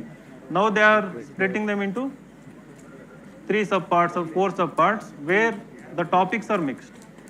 So you are forced to pick one of these questions, but at the same time you will see that one of those sub questions you are not very good in it. Now, so what my experience says is that if you can do justice to those questions in your optional, the questions which belong to those unconventional topics, that will lift up your score in the optional subject. The reason is, majority of the people will write very generic or some kind of cooked answer in those kind of sub questions. Are you getting this? तुम दिल्ली लोग तो इतना serious दिखते, कुछ हंसते नहीं कुछ. You had lunch, all of you, right? So all of you are clearing prelims, right? At least for that reason you smile, right? अभी भी हंसते नहीं तुम लोग. Is it because of the Delhi heat or what? It's very hard. So whenever I come to Delhi, I tell it is like, from fridge to pan. So from Bangalore, so fridge से like बाहर आके दो pan होता है क्या बोलते हैं, तवा, तो उसके ऊपर गिरते हम लोग, ऐसे लगता है. So I get tired, from walking from institution to AP flat rent के. We are not that pleased to buy it. तुम लोग ज़्यादा नंबर्स पे आ जाओ, लेकिन बीच बीच में हंसाना ज़रूरी है क्योंकि थोड़ा लंबी सेशन हो सकता है. So I was talking about two reasons, two trends. One, in these peripheral questions you must be good.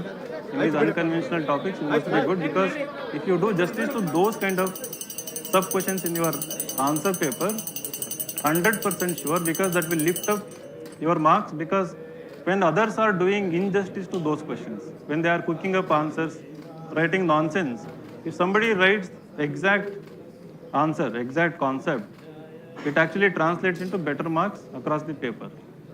Now the second aspect of it is, for the repetitive topics, the topics which are conventional. If you look at past 10 years, there are like at least 50-60% of the topics which keeps getting repeated in some or the other form. Now for these topics, you have to do an enrichment exercise. Value addition from the core standard textbooks, right? Again, not from another coaching institution or another topper's note. So like if it is your anthropology or sociology or political science, I am sure every subject has both Indian authored books and foreign authored books also, right? Standard books. Some topper would have recommended, but I am sure like most of you haven't read all the textbooks. Mostly rely on the coaching notes, and you might have updated from current affairs, some kind of synopsis and all. But my suggestion, you select at least 50-60 most important topics which are repetitive in nature. You have to create your own advantage in these topics. Something unique to you, right? Now, earlier I stated that somebody who has done post-graduation or honors course in that particular subject, they are being rewarded if they have completed the syllabus and completed the paper in the exam with good marks. Now, somebody who was engineer, a doctor who has taken anthropology, engineer who has taken political science, ಭಕ್ತಿ if you have to ಭಾವದಿಂದ match your ನಾವೆಲ್ಲರೂ ಕೂಡ answers, ಪಾಲ್ಗೊಂಡಿದ್ದೇವೆ, ಸಾರ್ವಜನಿಕರು ಕೂಡ ಪಾಲ್ಗೊಂಡಿದ್ದಾರೆ. right? With ತಾಯಿಯಲ್ಲಿ somebody who has actually done an honors course, Kannada ನಾಡಿಗೆ you have to ensure ಸುಭಿಕ್ಷೆ that ಕೊಡ್ಲಿ, for selected ಅಭಿವೃದ್ಧಿ topics, at ಸಮೃದ್ಧಿ least, ಕೊಡ್ಲಿ, ಎಲ್ಲರ refer to standard ಸುಖ textbooks. Shanti So that exercise must be ಅಭಿವೃದ್ಧಿ done ನೆಮ್ಮದಿ now in ಆಗಲಿ this ಅಂತ gap ಹೇಳಿ of 10 ನಾನು to ಪ್ರಾರ್ಥನೆಯನ್ನು 15 days. ಮಾಡಿದ್ದೇನೆ. ಇಡೀ ಕನ್ನಡ This is ನಾಡಿನ very ಪರವಾಗಿ important ಪ್ರಾರ್ಥನೆಯನ್ನು because ಮಾಡಿದ್ದೇನೆ. though it is going to get you know like 20-30 marks advantage, but that is a huge ಬಾಗಿನ ಅರ್ಪಣೆ advantage ಕಾರ್ಯಕ್ರಮ ಭಾಗವಹಿಸ್ತಾರೆ. when it comes to optional subject. Meeting ಮಾಡಿದಿರಿ ಈ So, ಬಾರಿ ಅದ್ದೂರಿಯಾದಂಥ Dasara I mean, does it look scary or what?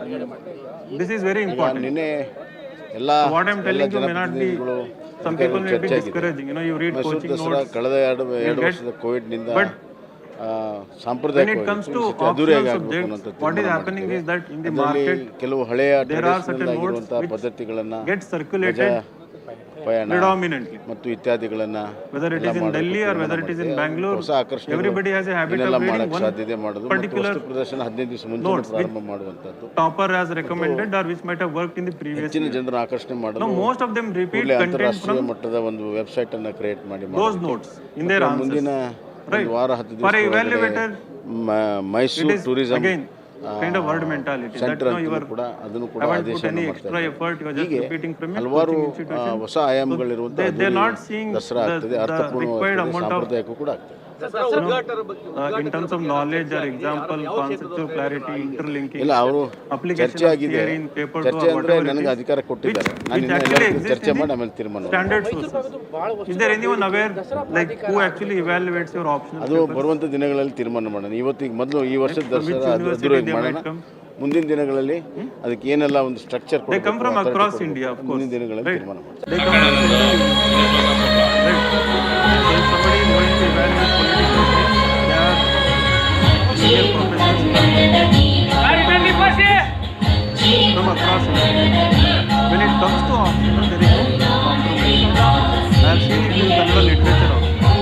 The people who are scoring better marks in Kannada literature every year are the ones who have internalized the subject, who have deep interest in literature itself. So every year you have one or two exceptions who end up scoring 30-40 marks higher than the rest of the competition. It is these students who haven't forced themselves to go with the optional. So they have actually developed a kind of deep interest. Maybe they also had a prior interest in the subject, and they have actually read standard sources. They have internalized certain concepts, any value addition in terms of poems or any stories or anything, which naturally flow into their answer. And again, their marks are not like 300, 290 or anything. It is 20-30 marks above the rest of the competition. The same logic is working in other optional subjects also. Right. So, make a list of 50-50 topics, paper 1, paper 2, whatever existing notes are there, refer standard textbook.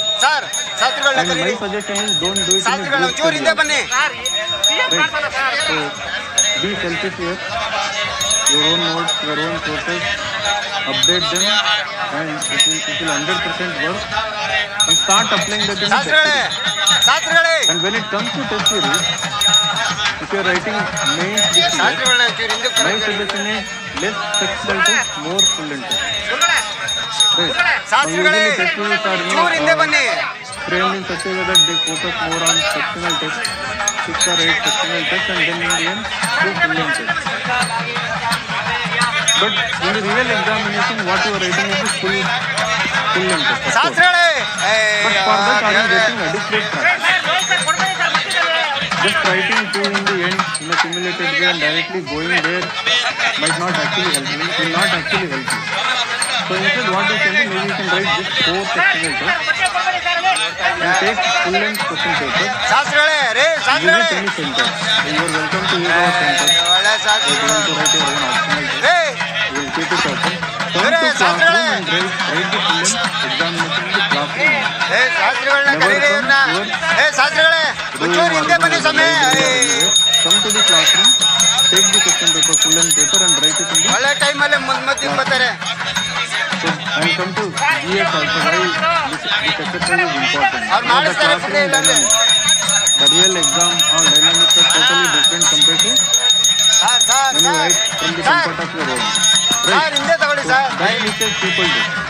And when you are writing from the home, uploading it in your own convenient time, that actually doesn't prepare your mind for the any kind of unforeseen circumstances or any kind of situation that might happen in the ಶಾಸ್ತ್ರಿಗಳೇ exam.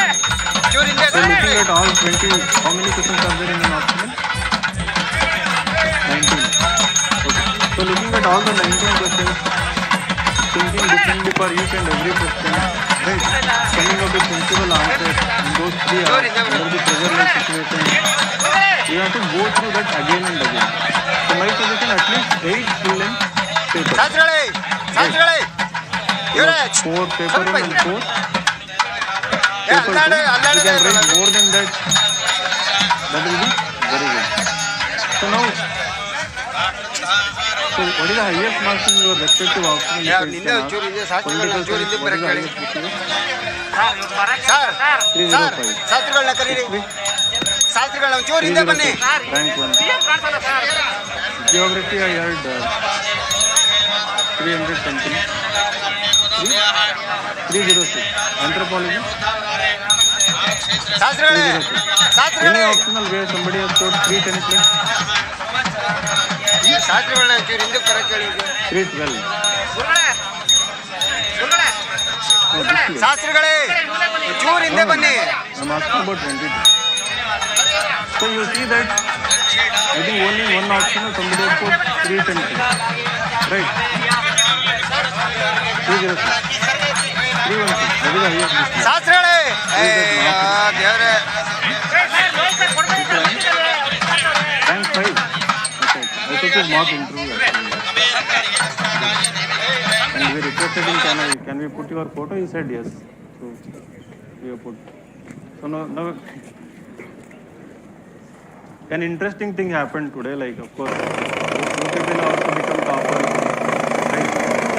So did you notice we haven't taken your registration or don't do.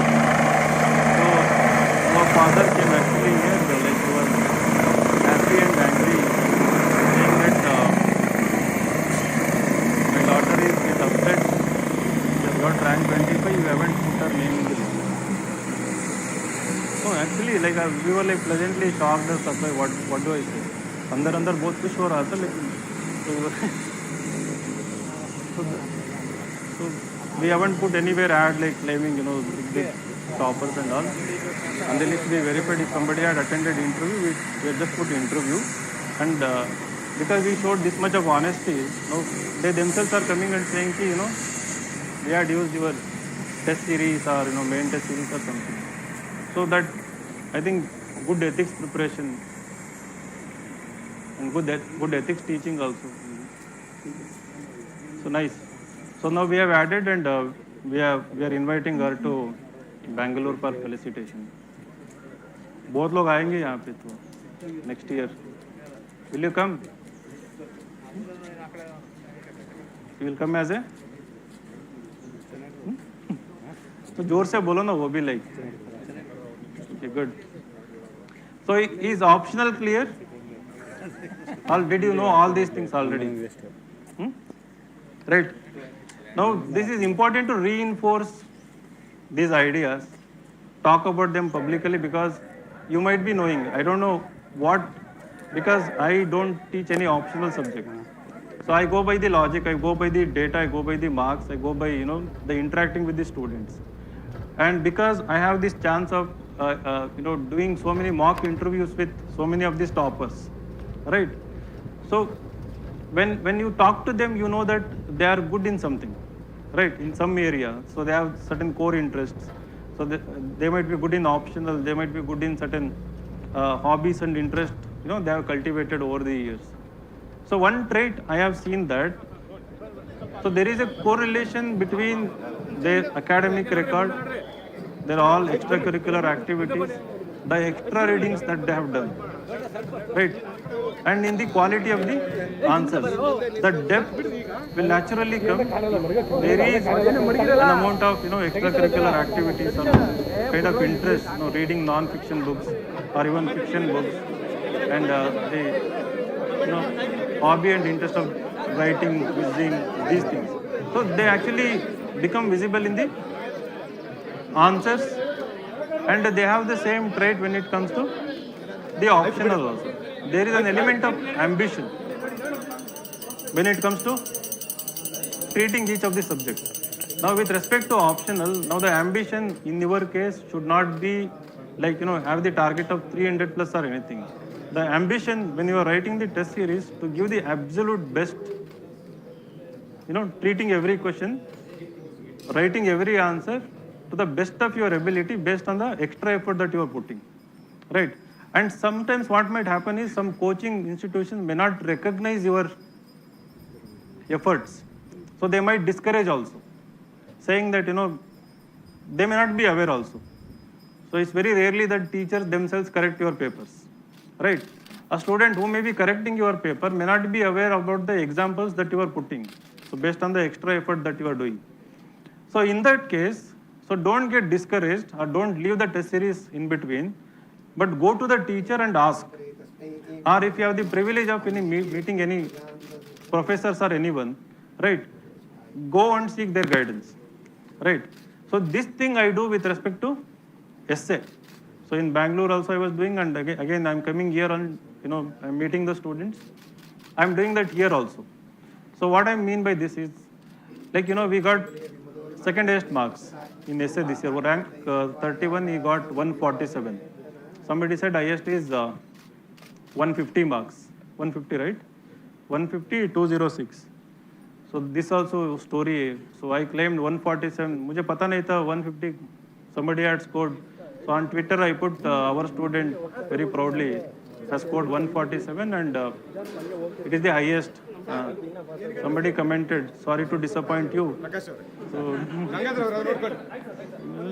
disappointment kahan hai? ತಾಯಿ ಚಾಮುಂಡೇಶ್ವರಿಯ rank 206 and ours is ವರ್ಧಂತಿ rank ಕಾರ್ಯಕ್ರಮದಲ್ಲಿ 31. ಅತ್ಯಂತ So there is no disappointment. ಭಕ್ತಿ ಭಾವದಿಂದ ನಾವೆಲ್ಲರೂ What ಕೂಡ happened is a ಪಾಲ್ಗೊಂಡಿದ್ದೇವೆ, first attempt guy. ಸಾರ್ವಜನಿಕರು ಪಾಲ್ಗೊಂಡಿದ್ದಾರೆ. He is from National Law School. His name is ತಾಯಿಯಲ್ಲಿ Avinash. ಇಡೀ He graduated ಕನ್ನಡ from ನಾಡಿಗೆ National Law School, Bangalore. ಸುಭಿಕ್ಷೆ ಕೊಡಲಿ, So he was a ಅಭಿವೃದ್ಧಿ OGP ಸಮೃದ್ಧಿ student or ಕೊಡಲಿ, offline ಎಲ್ಲರ guidance program ಬದುಕಲ್ಲಿ student. ಸುಖ First Shanti attempt, we usually encourage ಅಭಿವೃದ್ಧಿ our ನೆಮ್ಮದಿ ಆಗಲಿ students ಅಂತ to ಹೇಳಿ write essays from the very first ನಾನು week. ಪ್ರಾರ್ಥನೆಯನ್ನು ಮಾಡಿದ್ದೇನೆ. So here ಇಡೀ what I Kannada heard is ನಾಡಿನ that ಪರವಾಗಿ people don't ಪ್ರಾರ್ಥನೆಯನ್ನು encourage ಮಾಡಿದ್ದೇನೆ. ಅದೇ ರೀತಿ students to ಕಂಪನಿ write ಮತ್ತು essays until KRS they have ಕೂಡ completed the coaching.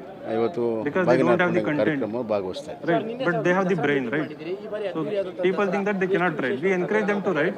So he used to write every week one essay and get it evaluated. ಎಲ್ಲ So I noticed that he had done this extra bit of reading, Mysuru Dasara had ಕಳೆದ the habit of ಎರಡು reading ವರ್ಷದ fiction, ಕೋವಿಡ್ನಿಂದ non-fiction, and had written few ಸಾಂಪ್ರದಾಯಿಕವಾಗಿತ್ತು. ಈ ಸತಿ articles, ಅದ್ದೂರಿಯಾಗಿ journals ಆಗಬೇಕು and ಅನ್ನೋ all. ತೀರ್ಮಾನ So he ಮಾಡಿದ್ದೇವೆ. was basically good in ಅದರಲ್ಲಿ writing, ಕೆಲವು but ಹಳೆಯ the law traditional students in the ಆಗಿರುವಂತಹ beginning ಪದ್ಧತಿಗಳನ್ನು bring ಗಜ so much ಪಯಣ depth, they ಮತ್ತು focus on one dimension and ಎಲ್ಲ ಮಾಡೋದಕ್ಕೂ ತೀರ್ಮಾನ they treat it as ಮಾಡಿದ್ದೇವೆ. a ಹೊಸ thesis kind ಆಕರ್ಷಣೆಗಳು of stuff. ಏನೆಲ್ಲ ಮಾಡಕ್ಕೆ ಸಾಧ್ಯತೆ ಮಾಡೋದು ಮತ್ತು ವಸ್ತು So ಪ್ರದರ್ಶನ with 15 ದಿವಸ regular ಮುಂಚೆ ಪ್ರಾರಂಭ feedback ಮಾಡೋದು and evaluations, somehow I made him write more dimensions ಹೆಚ್ಚಿನ and all ಜನರ those ಆಕರ್ಷಣೆ things. ಮಾಡಲು But the evaluators ಕೂಡಲೇ were not ಅಂತಾರಾಷ್ಟ್ರೀಯ recognizing ಮಟ್ಟದ it. ಒಂದು ವೆಬ್ಸೈಟ್ ಅನ್ನು ಕ್ರಿಯೇಟ್ ಮಾಡೋದಕ್ಕೆ In essay, when it comes to essay paper, I ಒಂದು ವಾರ encourage him 10 to do one ದಿವಸದೊಳಗಡೆ thing.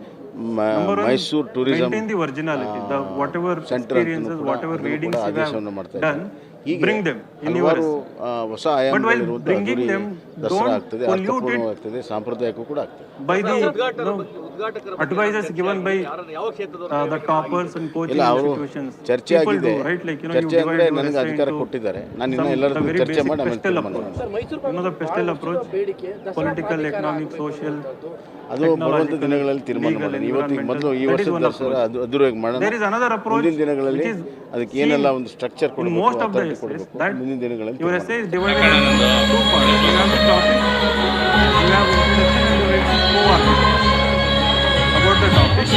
Second half you write against the topic, and then in the end you write the way forward, solution part, and then the conclusion. So this is the dominant form of writing from like from temporal and spatial analysis, right? So you have like ancient and modern kind of division. Then you have division based on like geographical wise or something. So I told him completely discard this kind of thing because 99% of the competition is doing the same. Right? Your originality is lost by the way you structure your research.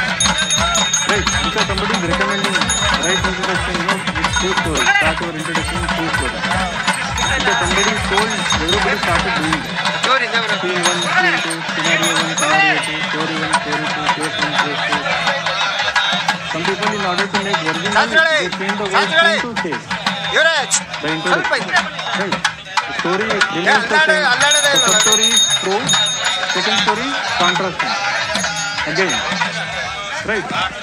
And evaluators started noticing this kind of third mentality. And last 3 years I have seen that people who have scored highest marks in essay are the ones who have good reading knowledge. Right? So this guy, I told him, you write it like a story. Like, you just go with your thought process, give complete freedom to your mind. Right? So, but keeping in mind, it should be rich with ideas to your essay. There should be diversity of thought, diversity of argument, and for argument there should be kind of counter argument, and if you can able to negate that counter argument. And another aspect of bringing originality is whether going with the pro or against the topic in the entirety of the essay. But wherever you don't agree, you can bring counter arguments always. So I hope you're getting it. So you have a topic. So you're arguing in favor of the topic. But if you are worried about what about other dimensions, you can divide your essay. If you have seen any of my essay perspective videos, like I used to do it is there on YouTube. So for argument there is counter argument. That is the other side of the story, giving space to the other side of the story, where you constructively criticize it. So what do you mean by constructive criticism? ಶಾಸ್ತ್ರಿಗಳನ್ನ ಕರೀರಿ ಇವ್ರನ್ನ ಶಾಸ್ತ್ರಿಗಳೇ ಒಂಚೂರು ಹಿಂದೆ ಬನ್ನಿ ಸಮಯ to solve the problem, right? ಒಳ್ಳೆ ಟೈಮಲ್ಲಿ ಮುಂದೆ ಬರ್ತಾರೆ pro first half again and then way forward. ಅವ್ರು ಮಾಡಿಸ್ತಾರೆ divide your essay into schematically 4 to 5 dimensions. Within each dimension you can actually do the entire analysis of that argument, right? So that is the maturity which comes by reading standard sources. It is those kind of essays which are actually getting is 147 or 150 marks. All the conventional essays, now if you have observed most of the essays marks, there is this gap. The concentration of marks is between 100 to 120 and then around 135 to maybe 140, like proper marks. And again, like in optional subjects, there are like 2 to 3 individuals. They have crossed the barrier. Like again, they have advantage of around 10-15 marks compared to the rest of the topic. In every optional, we have 1-2 individuals who have scored 300 plus. In essay also, we are seeing the same. In ethics also, 1 or 2 who have scored above 122 or 130. But rest of them are concentrated just above average. The reason is it is an encouraging sign in a way that UPSC is recognizing that kind of talent. Right.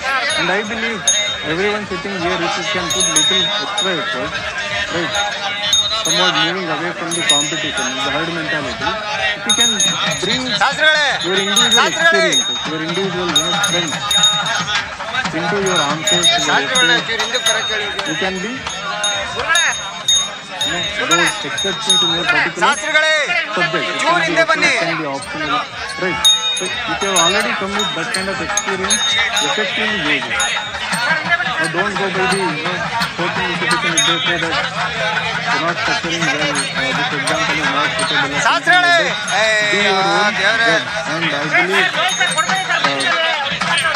this trend will continue. This rewarding some kind of freshness which people bring into their papers through their original thinking or original like extra effort they have done is being rewarded, and it will continue to be rewarded, right?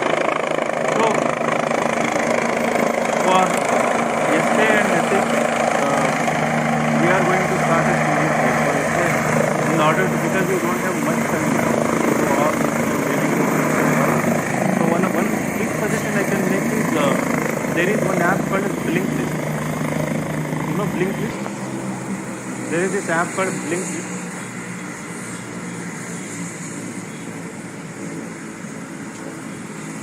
Anyway, BLINK-LIST, Blinkist. So it is a Android and iOS. So what this app does is that it actually summarizes all the important books, right? So I think it's a paid app. For 1 or 2 months you can buy it for 100 rupees, I think. So what it does is it summarizes the most important, not every book almost, which is coming into market. The books of Nobel Prize winning Booker, all big books.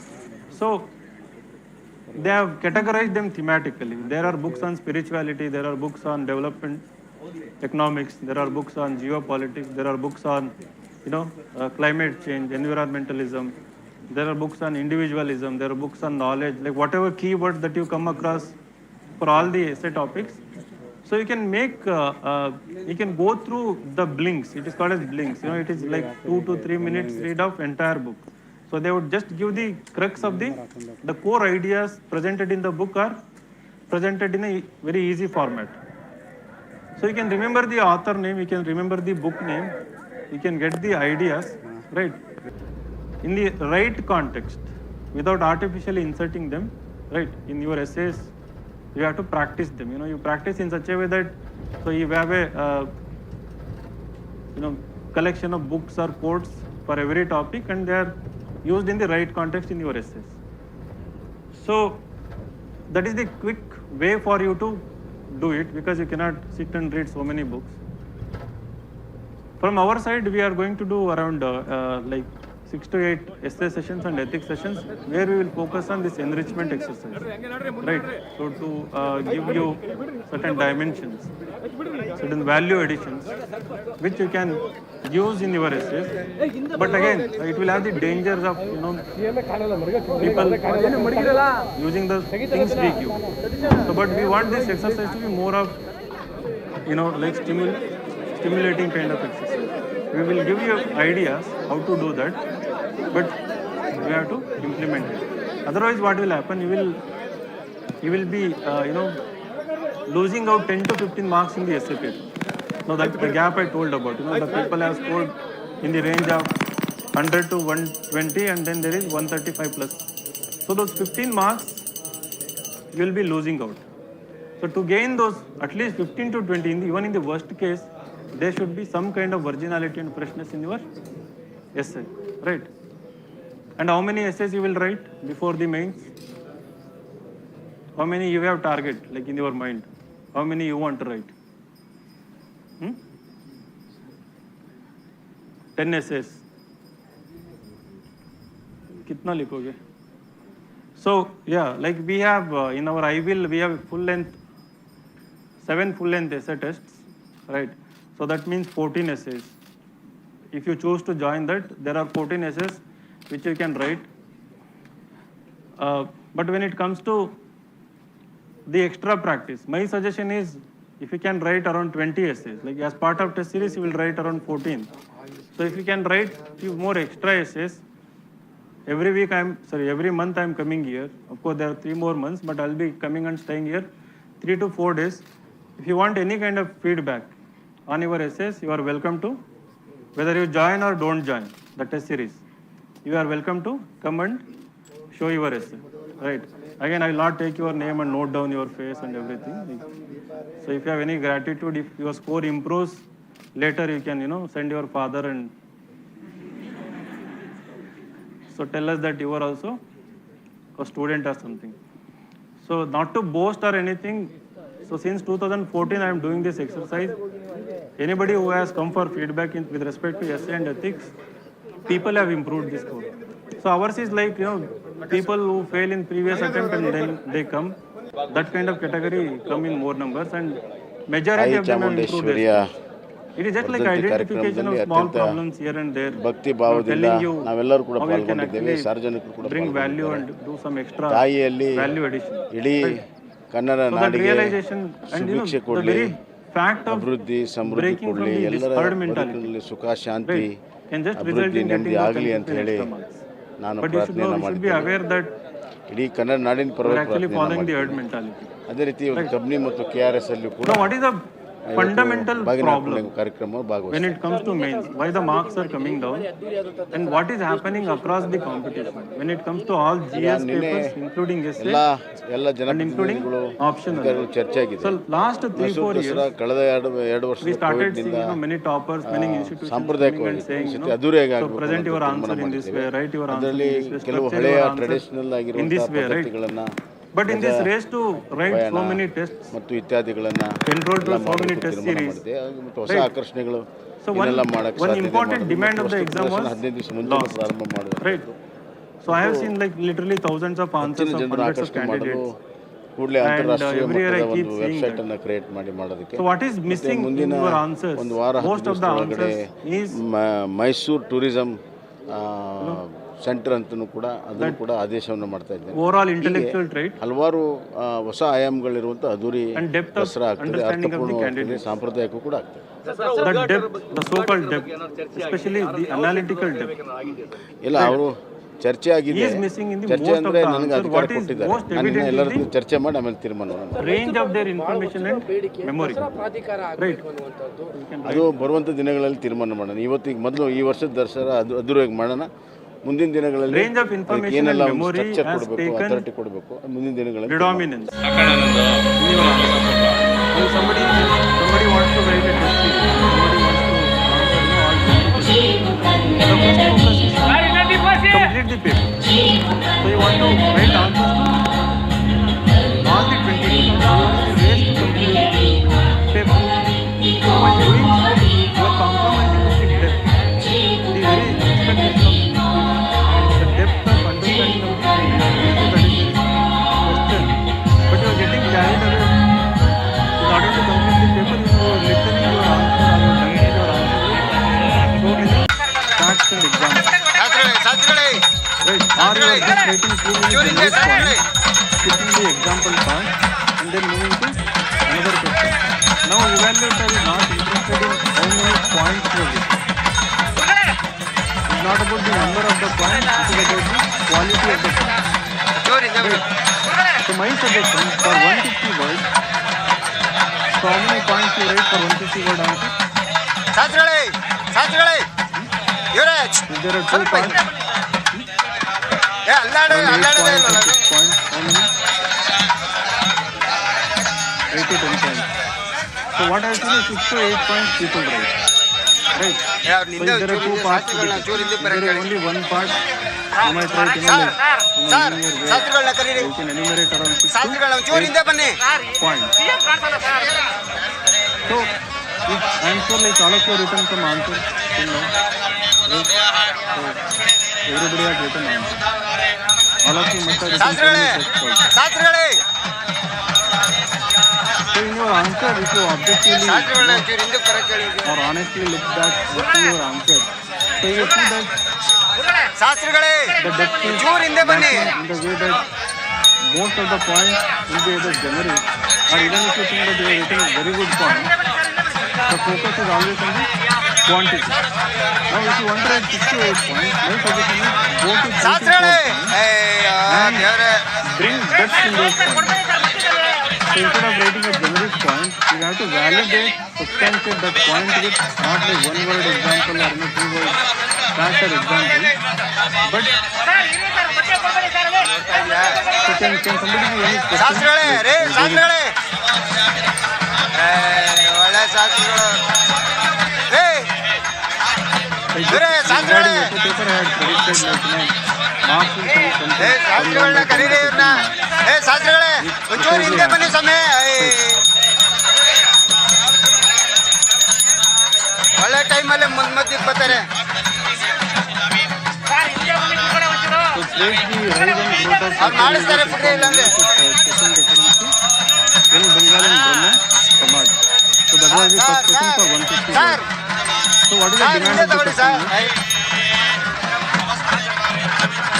So I am not going to discuss the content of the answer because I don't know. I am just going to talk about demand of the question. So traced the rise and growth of social religious reform movement with special reference to young Bengali Brahmo Samaj. Can anybody talk about actually what is the demand of this question?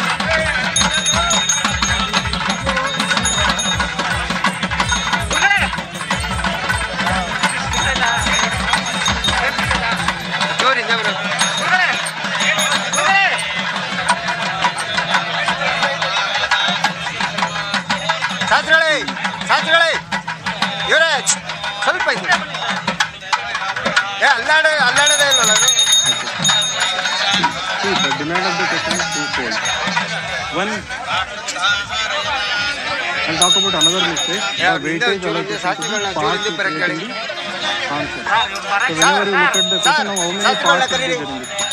ಶಾಸ್ತ್ರಿಗಳು ಒಂಚೂರು ಹಿಂದೆ ಬನ್ನಿ. 3 parts. 2 dominant parts.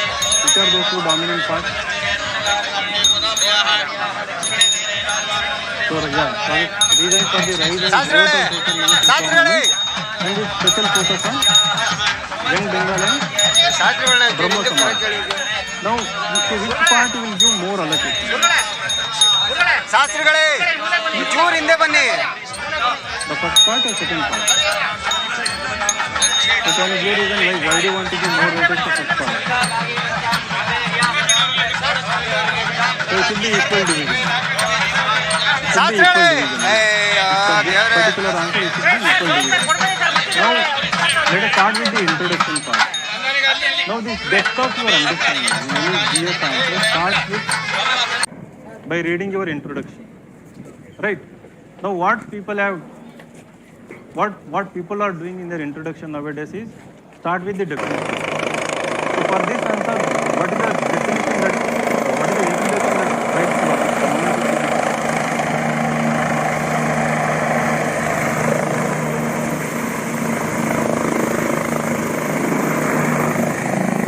So look at the situation of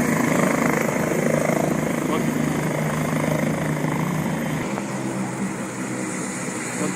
What about other people, like what introduction, any history major?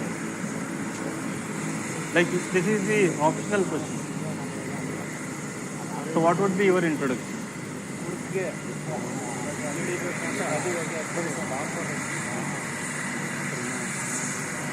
Okay. Okay, so you give the date and how it started.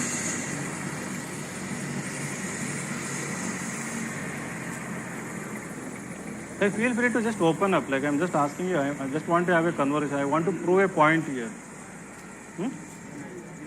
You want to talk about Renaissance? Yeah. Okay, good. What about this?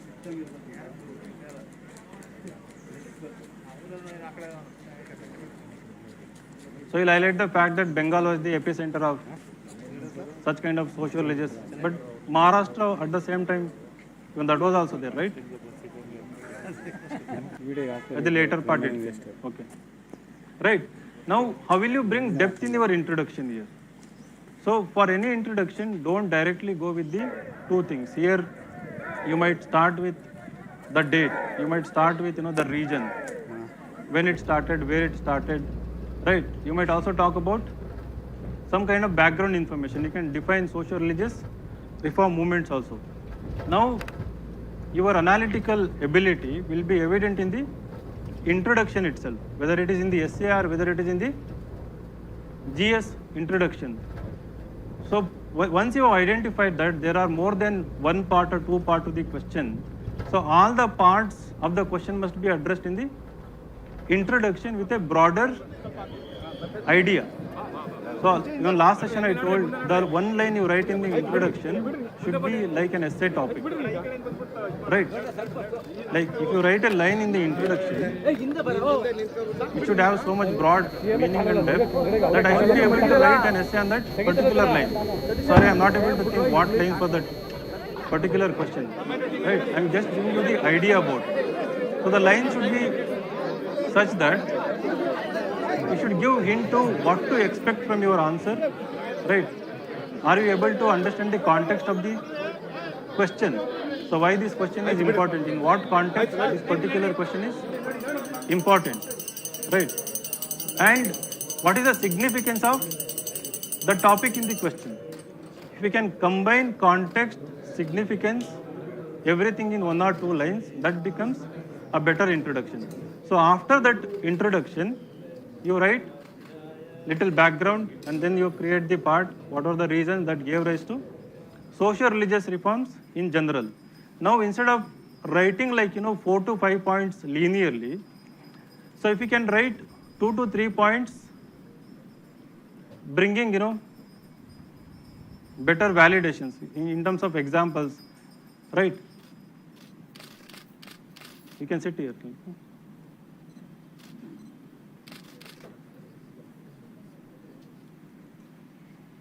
So Bangalore crowd is very interactive, right? So look like what? यहाँ पे नया सरकार. So you are new. So ठीक है. How many people know me? ठीक है. नहीं. Some people don't know about me. Like. So my name is Vinay Kumar. So, founder and director of Inside Sales. So, yeah. देखने आए हो. Sorry. So, thank you. Right. See, did you get the idea behind what I was telling? Can anybody sum it up? So, what I was talking about is, when I read introduction, whether in your essay or whether in your GS answer, it is for me a window to your thinking capacity, thinking ability, or intellectual capacity, or your analytical ability, whatever you call it. ಭಕ್ತಿ ಭಾವದಿಂದ The moment I read your introduction, I know that your depth of understanding ತಾಯಿಯಲ್ಲಿ ಇಡೀ more than Kannada another ನಾಡಿಗೆ copy that I have read somewhere. ಸುಭಿಕ್ಷೆ ಕೊಡಲಿ, So that to bring that ಅಭಿವೃದ್ಧಿ depth, ಸಮೃದ್ಧಿ ಕೊಡಲಿ, ಎಲ್ಲರ you have to ಬದುಕಲ್ಲಿ write ಸುಖ ಶಾಂತಿ such introductions. ಅಭಿವೃದ್ಧಿ ನೆಮ್ಮದಿ ಆಗಲಿ ಅಂತ ಹೇಳಿ Immediately they leave an impact. And from where will ಈ you ಕನ್ನಡ find ನಾಡಿನ these ಪರವಾಗಿ ಪ್ರಾರ್ಥನೆಯನ್ನು ಮಾಡಿದ್ದೀನಿ. introductions? ಅದೇ ರೀತಿ One, ಕಬ್ನಿ if ಮತ್ತು you really KRS understood ಕೂಡ the subject, if you really know ಇವತ್ತು for fact that ಬಾಗಿನ you ಅರ್ಪಣೆ know the ಕಾರ್ಯಕ್ರಮ answer, ಭಾಗವಹಿಸ್ತಾರೆ. then you can actually sum it up. Or because we lean away from reading standards. ಎಲ್ಲ ಜನಪ್ರತಿನಿಧಿಗಳು ಅಧಿಕಾರಿಗಳು ಚರ್ಚೆ ಆಗಿದೆ. I don't know now if Mysuru it is Dasara still ಕಳೆದ relevant. We used to tell ವರ್ಷದಿಂದ read NCERT textbooks. ಸಾಂಪ್ರದಾಯಿಕವಾಗಿತ್ತು. So there ಅದ್ದೂರಿಯಾಗಿ are ಆಗಬೇಕು beautiful ಅಂತ lines. ತೀರ್ಮಾನ So if you ಮಾಡಿದ್ದೇವೆ. look at ಅದರಲ್ಲಿ before ಕೆಲವು every ಹಳೆಯ chapter, there traditional are few ಆಗಿರುವಂತಹ lines which ಪದ್ಧತಿಗಳನ್ನು actually give ಗಜ a beautiful introduction to the entire ಮತ್ತು ಇತ್ಯಾದಿಗಳನ್ನು topics, especially ಎಲ್ಲ ಮಾಡೋದಕ್ಕೂ themes in ತೀರ್ಮಾನ world ಮಾಡಿದೆ. themes in ಹೊಸ Indian ಆಕರ್ಷಣೆಗಳು history, the 11th, 12th ಏನೆಲ್ಲ textbooks. ಮಾಡಕ್ಕೆ ಸಾಧ್ಯತೆ ಮಾಡೋದು For ಮತ್ತು ವಸ್ತು ಪ್ರದರ್ಶನ entire 15 ದಿವಸ theme, if ಮುಂಚೆನೇ you read ಪ್ರಾರಂಭ first ಮಾಡೋದು paragraph, ಮತ್ತು you will understand ಹೆಚ್ಚಿನ ಜನರ that ಆಕರ್ಷಣೆ ಮಾಡಲು they have a purpose. ಕೂಡಲೇ ಅಂತಾರಾಷ್ಟ್ರೀಯ ಮಟ್ಟದ ಒಂದು ವೆಬ್ಸೈಟ್ And ಅನ್ನು there ಕ್ರಿಯೇಟ್ is ಮಾಡೋದಕ್ಕೆ some kind of ಮತ್ತೆ ಮುಂದಿನ you can ಒಂದು expect ವಾರ more 10 dimensions from ದಿವಸದೊಳಗಡೆ the chapter. So that Mysuru is what you tourism should write. So don't write any cliche centre ಅಂತಲೂ ಕೂಡ definitions, ಅದನ್ನು ಕೂಡ any ಆದೇಶವನ್ನು random ಮಾಡ್ತಾರೆ. fact. ಹೀಗೆ Don't put ಹಲವಾರು any random report ಹೊಸ ಆಯಾಮಗಳಿರುವಂಥ ಅದ್ದೂರಿ in the introduction. Dasara So ಆಗ್ತದೆ, go for a ಅರ್ಥಪೂರ್ಣ line ಆಗ್ತದೆ, which is ಸಾಂಪ್ರದಾಯಿಕ ಕೂಡ thoughtful, which can actually leave an impression, and then start your answer by giving little background information and ಚರ್ಚೆ ಆಗಿದೆ. immediately move to ಚರ್ಚೆ the ಅಂದರೆ demand of ನನಗೆ the ಅಧಿಕಾರ ಕೊಟ್ಟಿದ್ದಾರೆ. question. ನಾನು ಇನ್ನ So ಎಲ್ಲರೂ in the ಚರ್ಚೆ ಮಾಡಿ body, ಆಮೇಲೆ ತೀರ್ಮಾನ instead of going for more number of points, go to the analysis. ಅದು ಬರುವಂಥ ದಿನಗಳಲ್ಲಿ Now the ತೀರ್ಮಾನ ಮಾಡೋಣ. directive ಇವತ್ತಿಗೆ word ಮೊದಲು may ಈ be ವರ್ಷದ discussed, ದಸರಾ analyze, ಅದ್ದೂರಿಯಾಗಿ comment, ಮಾಡೋಣ. elucidate, ಮುಂದಿನ explain, ದಿನಗಳಲ್ಲಿ enumerate, ಅದಕ್ಕೆ ಏನೆಲ್ಲ right? ಒಂದು ಸ್ಟ್ರಕ್ಚರ್ ಕೊಡಬೇಕು, Comment. ಅಥಾರಿಟಿ ಕೊಡಬೇಕು, ಮುಂದಿನ But still, ದಿನಗಳಲ್ಲಿ the underlying difference in all of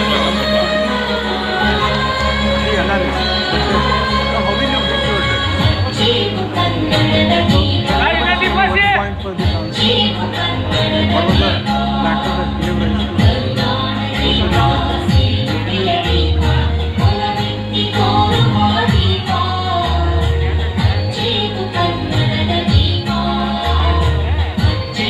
introduction of legal system, right? From the British, which made aware Indian people about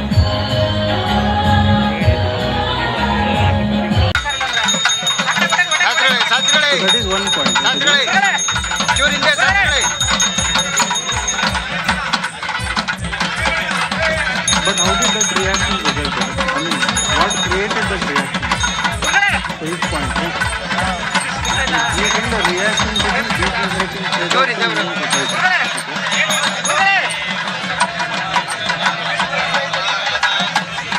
So that was after the ಶಾಸ್ತ್ರಿಗಳೇ social movement, ಶಾಸ್ತ್ರಿಗಳೇ enactment of the ಇವರೇ ಸ್ವಲ್ಪ ಇದು Okay. ಅಲ್ಲಾಡದೇ ಇಲ್ವಲ್ಲ ಅದು? Yeah, the literature, enlightenment through literature. Rise of ಅವ್ರು ನಿಂದೆ ಒಂಚೂರು ಇದೆ rise of educated middle ಕೇಳಿ. class. ಸರ್ ಶಾಸ್ತ್ರಿಗಳನ್ನ ಕರೀರಿ. ಶಾಸ್ತ್ರಿಗಳನ್ನ ಒಂಚೂರು ಹಿಂದೆ ಬನ್ನಿ. Parents of Reformation School of Thought. So now, let's go with this point, like first point and other point. So you said that the enactment or the introduction of the legal system or ಶಾಸ್ತ್ರಿಗಳೇ some kind of administrative system by the British resulted in the awareness of the ಶಾಸ್ತ್ರಿಗಳನ್ನ ಒಂಚೂರು ಹಿಂದೆ ಬರಕ್ಕೆ ಹೇಳಿ. intelligentsia about the social reality. Now, ಶಾಸ್ತ್ರಿಗಳೇ that is the point. ಒಂಚೂರು ಹಿಂದೆ ಬನ್ನಿ. Now, if I say that you have to bring depth to that point, what is the next step you have to write?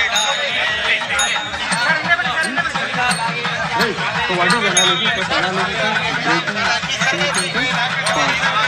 ಶಾಸ್ತ್ರಿಗಳೇ Small parts ದೇವರೇ and deeply examining them. Now, we have divided the growth and rise of social religious reform movements into around 4 different points. So, the first point we talked about was introduction. So, now, instead of you moving to, by giving an example introduction of legal ಶಾಸ್ತ್ರಿಗಳೇ system, ರೇ what ಶಾಸ್ತ್ರಿಗಳೇ example will you give?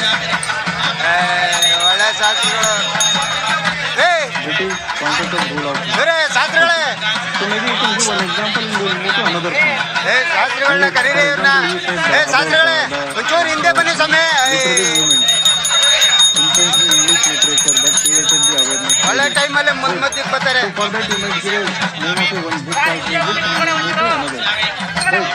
ಅವ್ರು ಮಾಡಿಸ್ತಾರೆ ಬಿಡ್ರಿ ಇಲ್ಲ ಅಂದ್ರೆ. Doing that much, if you can, well giving the example itself, validate the point. Sir So for example, the sir ಹಿಂದೆ introduction ತಗೊಳ್ಳಿ sir. of legal system. But how and why did it create that realization or awareness or kind of consciousness or enlightenment among the people? Right. Again, it was among the elite, ಶಾಸ್ತ್ರಿಗಳೇ not ಶಾಸ್ತ್ರಿಗಳೇ in the ಒಂಚೂರು ಹಿಂದೆ masses. ಶಾಸ್ತ್ರಿಗಳೇ. Right.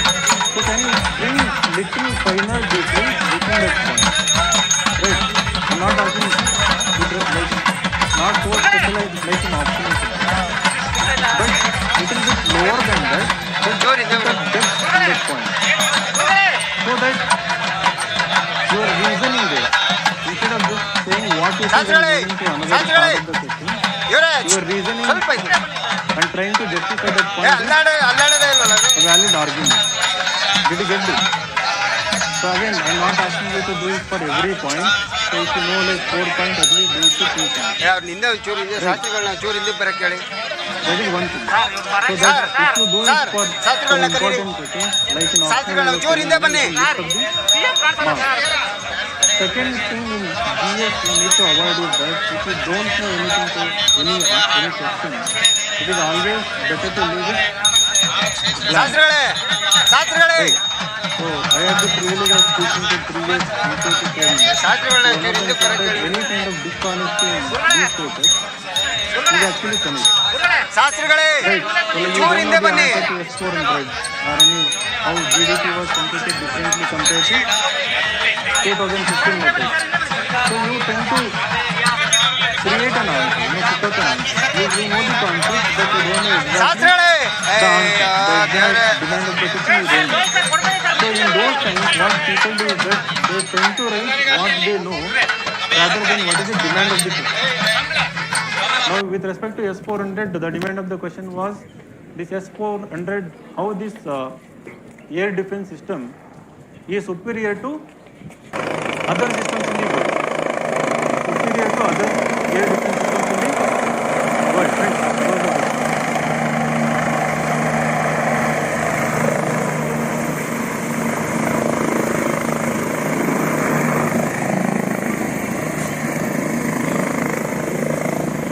So how is S400 air defense system technically superior to any other system presently available in the world? So now when I spoke about, most of the people had complained with respect to this question and the GDP question. So they didn't know exact answer. So when I asked what did you write, they were able to say that S400 I had read in the newspaper, I was able to make it that it had the 400 kilometer range and it was some missile kind of stuff. So I wrote about it. I wrote about S400 in the answer. Now the question is asking how it is technically superior compared to other available systems in the world. Now, have you written any one example of other available systems in the world in your answer? Right. Now, for me, that is the core demand in the question. So, comparatively, you have to write how this is technically superior compared to other systems available elsewhere in the world. Now, if that part is missing and if you are writing only about S400, 100% with all conviction, I can say it will bring down your marks in the entire paper. Basically, you are cooking up some answer. Like it is not like university exams where you write something relevant and expect 1 or 2 marks. Thinking that you write one paragraph relevant and you can get 1 mark. So in UPSC the demand is different, right? The precise expectation is the depth of your understanding. So if you are not showing that, again you are focusing in the range of information. That you know something about S400, so you will write about it, right? So then you are going to be punished, and it is a fact. So what you need to do is that you have to, wherever questions are broad, open-ended, so there definitely you can make sensible answers. If the question is factual, if the demand is more of facts, information, right? So if you know for sure, you go for it. So otherwise it is better to leave it. And I have seen people who have left these questions and have utilized that time. Have utilized those words to enrich their other answers. Have actually scored better marks even in paper 3. So I have like 2 candidates who have reached 100 marks in paper 3 in Bangalore. Right. So I spoke to them, that's what. So there is more honesty evident in the paper. That is one thing. And of course, in some candidates, the better preparation. Right. So maybe they were economics graduate or something, they don't exactly know the answer to that question. So either you know for sure what is the answer, or you don't know, make the mistake of cooking up your answers. So but, I mean that question was asked, I think somebody said some few days before the mains, it was there in the news. Right. So there is always way you can learn about these things. And what is your source for paper 2 and 3? How do you cover all the current affairs, all the important information related to the syllabus? From where do you cover? So do you read newspapers, or like do you already have notes for them? So you start reading newspapers and all. Okay. I have seen the secure compilations. There is Inside Secure initiative. Has anyone seen that? So my request, just go through them. So to trust, to read it from, it is another thing. If you're not aware of them, so 1 year ka Insights Secure compilations, you download them. They are under the download section. In every compilation, you will see that all the topics are divided syllabus wise. So in paper 1, general studies paper 1 for society part, so my suggestion is that you should definitely go through secure compilation, because every issue is covered in from different perspectives. So if there is a issue related to women organization, so whenever there was a rape case, we might have covered from one angle. If there was specific policy for women with respect to their health or education, we might have covered that dimension. So women related, you will find at least 20-30 dimensions in the secure compilation. So if you can club them and make 1 or 2 page ತಾಯಿ ಚಾಮುಂಡೇಶ್ವರಿಯ note or Evernote, ವರ್ಧಂತಿ ಕಾರ್ಯಕ್ರಮದಲ್ಲಿ ಅತ್ಯಂತ ಭಕ್ತಿ ಭಾವದಿಂದ ನಾವೆಲ್ಲರೂ ಕೂಡ ಪಾಲ್ಗೊಂಡಿದ್ದೇವೆ, ಸಾರ್ವಜನಿಕರು ಕೂಡ ಪಾಲ್ಗೊಂಡಿದ್ದಾರೆ. ತಾಯಿಯಲ್ಲಿ ಇಡೀ ಕನ್ನಡ ನಾಡಿಗೆ ಸುಭಿಕ್ಷೆ ಕೊಡಲಿ, ಅಭಿವೃದ್ಧಿ ಸಮೃದ್ಧಿ ಕೊಡಲಿ, ಎಲ್ಲರ ಬದುಕಿನಲ್ಲಿ ಸುಖ ಶಾಂತಿ ಅಭಿವೃದ್ಧಿ ನೆಮ್ಮದಿ ಆಗಲಿ ಅಂತ ಹೇಳಿ ನಾನು ಪ್ರಾರ್ಥನೆಯನ್ನು ಮಾಡಿದ್ದೇನೆ. ಇಡೀ ಕನ್ನಡ ನಾಡಿನ ಪರವಾಗಿ ಪ್ರಾರ್ಥನೆಯನ್ನು ಮಾಡಿದ್ದೇನೆ. ಅದೇ ರೀತಿ ಕಂಪ್ನಿ ಮತ್ತು KRS ಅಲ್ಲೂ ಕೂಡ ಇವತ್ತು ಬಾಗಿನ ಅರ್ಪಣೆ ಕಾರ್ಯಕ್ರಮ ಭಾಗವಹಿಸ್ತಾ ಇದ್ದಾರೆ. So most of the, I don't know nowadays whether the toppers read, but till last year I was seeing. ನಿನ್ನೆ ಎಲ್ಲ ಜನಪ್ರತಿನಿಧಿಗಳು ಅಧಿಕಾರಿಗಳು ಚರ್ಚೆ ಆಗಿದೆ. ಮೈಸೂರು ದಸರಾ ಕಳೆದ 2 ವರ್ಷದ ಕೋವಿಡ್ನಿಂದ ಸಾಂಪ್ರದಾಯಿಕವಾಗಿ ಅದ್ದೂರಿಯಾಗಿ ಆಗಬೇಕು ತೀರ್ಮಾನ ಮಾಡಿದ್ದೇವೆ. ಅದರಲ್ಲಿ ಕೆಲವು ಹಳೆಯ ಟ್ರೆಡಿಷನಲ್ ಆಗಿರುವಂಥ ಪದ್ಧತಿಗಳನ್ನು, ಗಜ ಪಯಣ, ಮತ್ತು ಇತ್ಯಾದಿಗಳನ್ನು ಎಲ್ಲ ಮಾಡೋದಕ್ಕೂ ತೀರ್ಮಾನ ಮಾಡಿದೆ. ಮತ್ತು ಹೊಸ ಆಕರ್ಷಣೆಗಳು ಏನೆಲ್ಲ ಮಾಡೋಕ್ಕೆ ಸಾಧ್ಯತೆ ಮಾಡೋದು ಮತ್ತು ವಸ್ತು ಪ್ರದರ್ಶನ ಪ್ರಾರಂಭ ಮಾಡುವಂಥ ಹೆಚ್ಚಿನ ಜನರ ಕೂಡಲೇ ಅಂತಾರಾಷ್ಟ್ರೀಯ ಮಟ್ಟದ ಒಂದು ವೆಬ್ಸೈಟನ್ನು ಕ್ರಿಯೇಟ್ ಮಾಡೋದಕ್ಕೆ ಮುಂದಿನ ಒಂದು ವಾರ ಒಳಗಡೆ ಮೈಸೂರು ಟೂರಿಸಂ ಸೆಂಟರ್ ಅಂತಲೂ ಕೂಡ ಆದೇಶವನ್ನು ಮಾಡ್ತಾ ಇದ್ದೀವಿ. ಹೀಗೆ ಹಲವಾರು ಹೊಸ ಆಯಾಮಗಳು ಅದ್ದೂರಿ ದಸರಾ ಆಗ್ತದೆ, ಅರ್ಥಪೂರ್ಣವಾಗ್ತದೆ.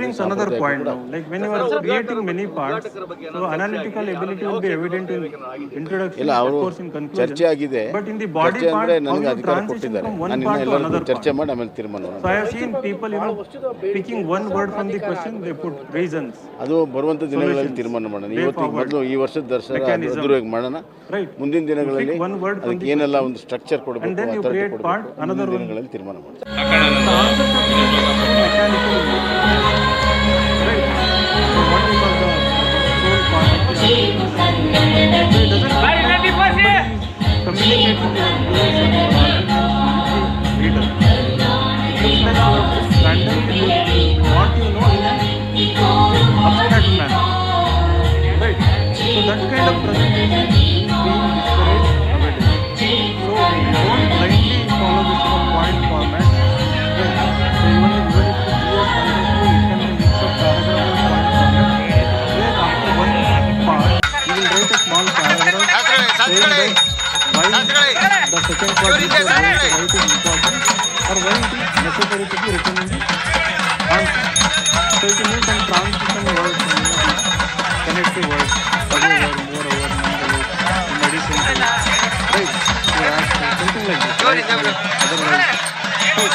So whatever you want to convey is effectively conveyed.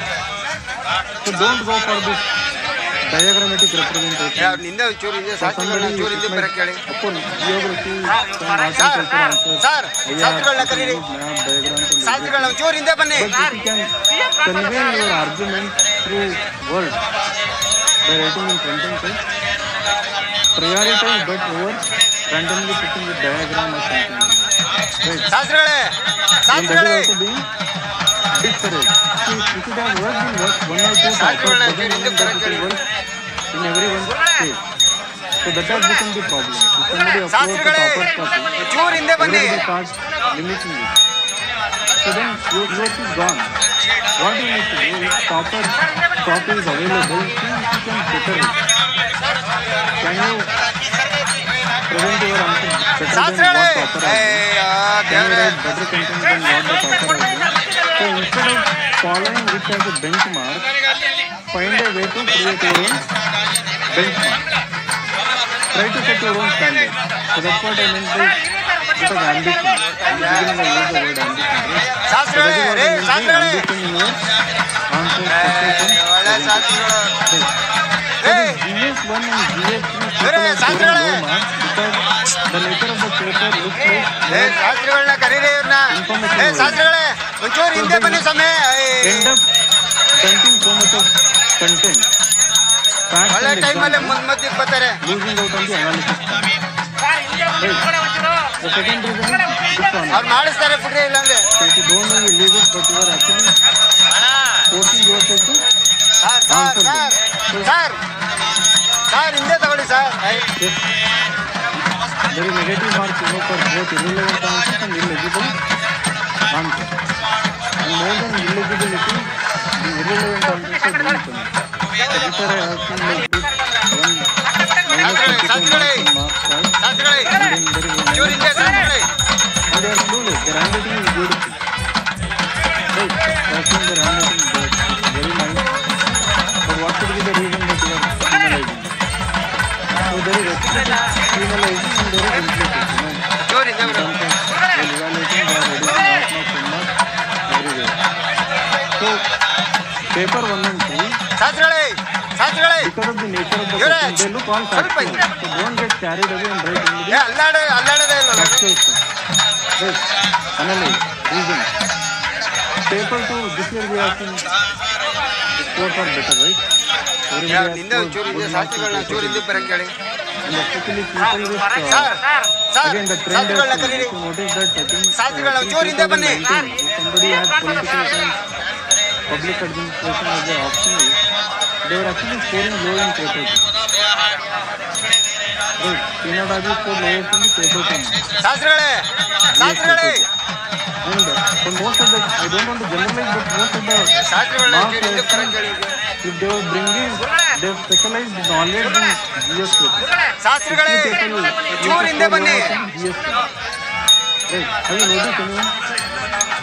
So I have noticed it. So now last 2 years the reverse has changed. When it has reversed. Law students or political science students, ಶಾಸ್ತ್ರಿಗಳೇ with their concept, ದೇವ್ರೆ in a minimal way, they are bringing them in the GS concept, it is being rewarded. Right. So like Avinash, I think 124 or something in GS 2 paper. Law optional. And he was good with analytical ability and he was good with law optional also. But so we had told like every student not to bring optional knowledge in the GS paper. They are very specifically developed it is but expectation is analysis. Not bringing interest in the example or that only optional. But that analytical ability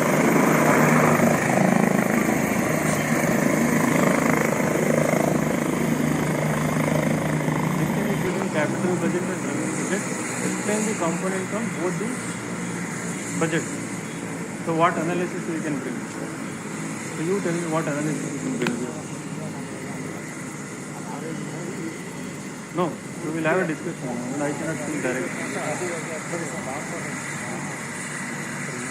So his question is, the second question is purely factual. So it is saying that distinguish between capital budget and revenue budget. Explain the components of both these budgets. So where you can bring analysis is that there was a debate regarding this also, right? So what was the debate?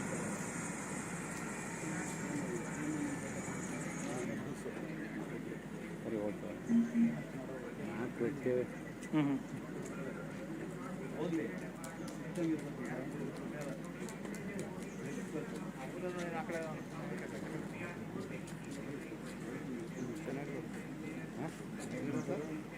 But again, so what is saying is that so under the expenditure head, so there was this subhead. What did he say?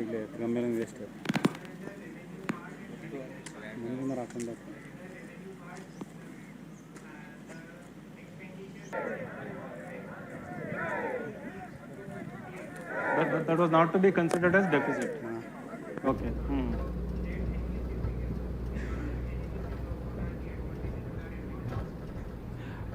So that's what I was going to say. So don't make it a dominant part of the answer. So either you can bring it in the introduction as a context.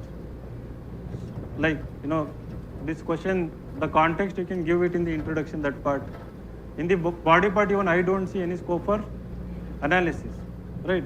But if there was any current development with respect to these things, if there was any issue related to this, maybe you can bring and highlight the significance, right? About what? About the budget, maybe, I don't know. Right? So I'm not an economics student, I don't know. Honestly, the best policy.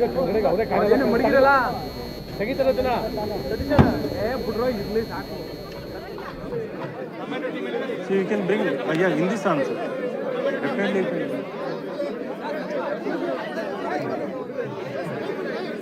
So that is a factual part, right? So factual part gives second priority, but if you know any issue surrounding this particular issue, definitely bring in the introduction, or if you have any suggestion to make with respect to components, that they should be further divided or added or something, maybe in the conclusion part, you can bring it, right? Any economics graduate here?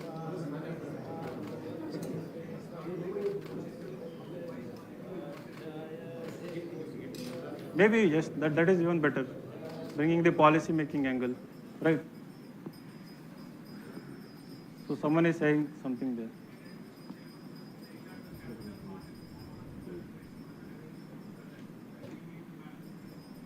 Oh, very good. So he's saying that the capital part is for the future and revenue part is for the present. So we need to bring some parity or balance between those two or something, right? For me, that conclusion is better than a factual conclusion. So I told you, right, at least, so what you can go by is that if there is a factual question in introduction and conclusion, ensure that there is depth. Okay. So now coming to GS4, what will fetch more marks? So I have seen at least 2 to 3 mistakes made in the GS4 papers. So I'll start with the case studies. So in the case studies, everybody has the habit of, writing this circle diagram, highlighting stakeholders as introduction, right? And then writing facts of the case, putting a table or something. So the case studies are given with a purpose. So basically they are testing your problem solving skills, right? Your ability to identify ethical issues and how you are going to resolve them, right? So for me, it is like a mini essay. So the way you write ethics case study, you are communicating to the evaluator that you have understood the significance of the case study. So what is the context? So what are the core issues of the case? What is the most important fact of the case? ತಾಯಿಯಲ್ಲಿ overall ಇಡೀ ಕನ್ನಡ ನಾಡಿಗೆ stakeholders in the case.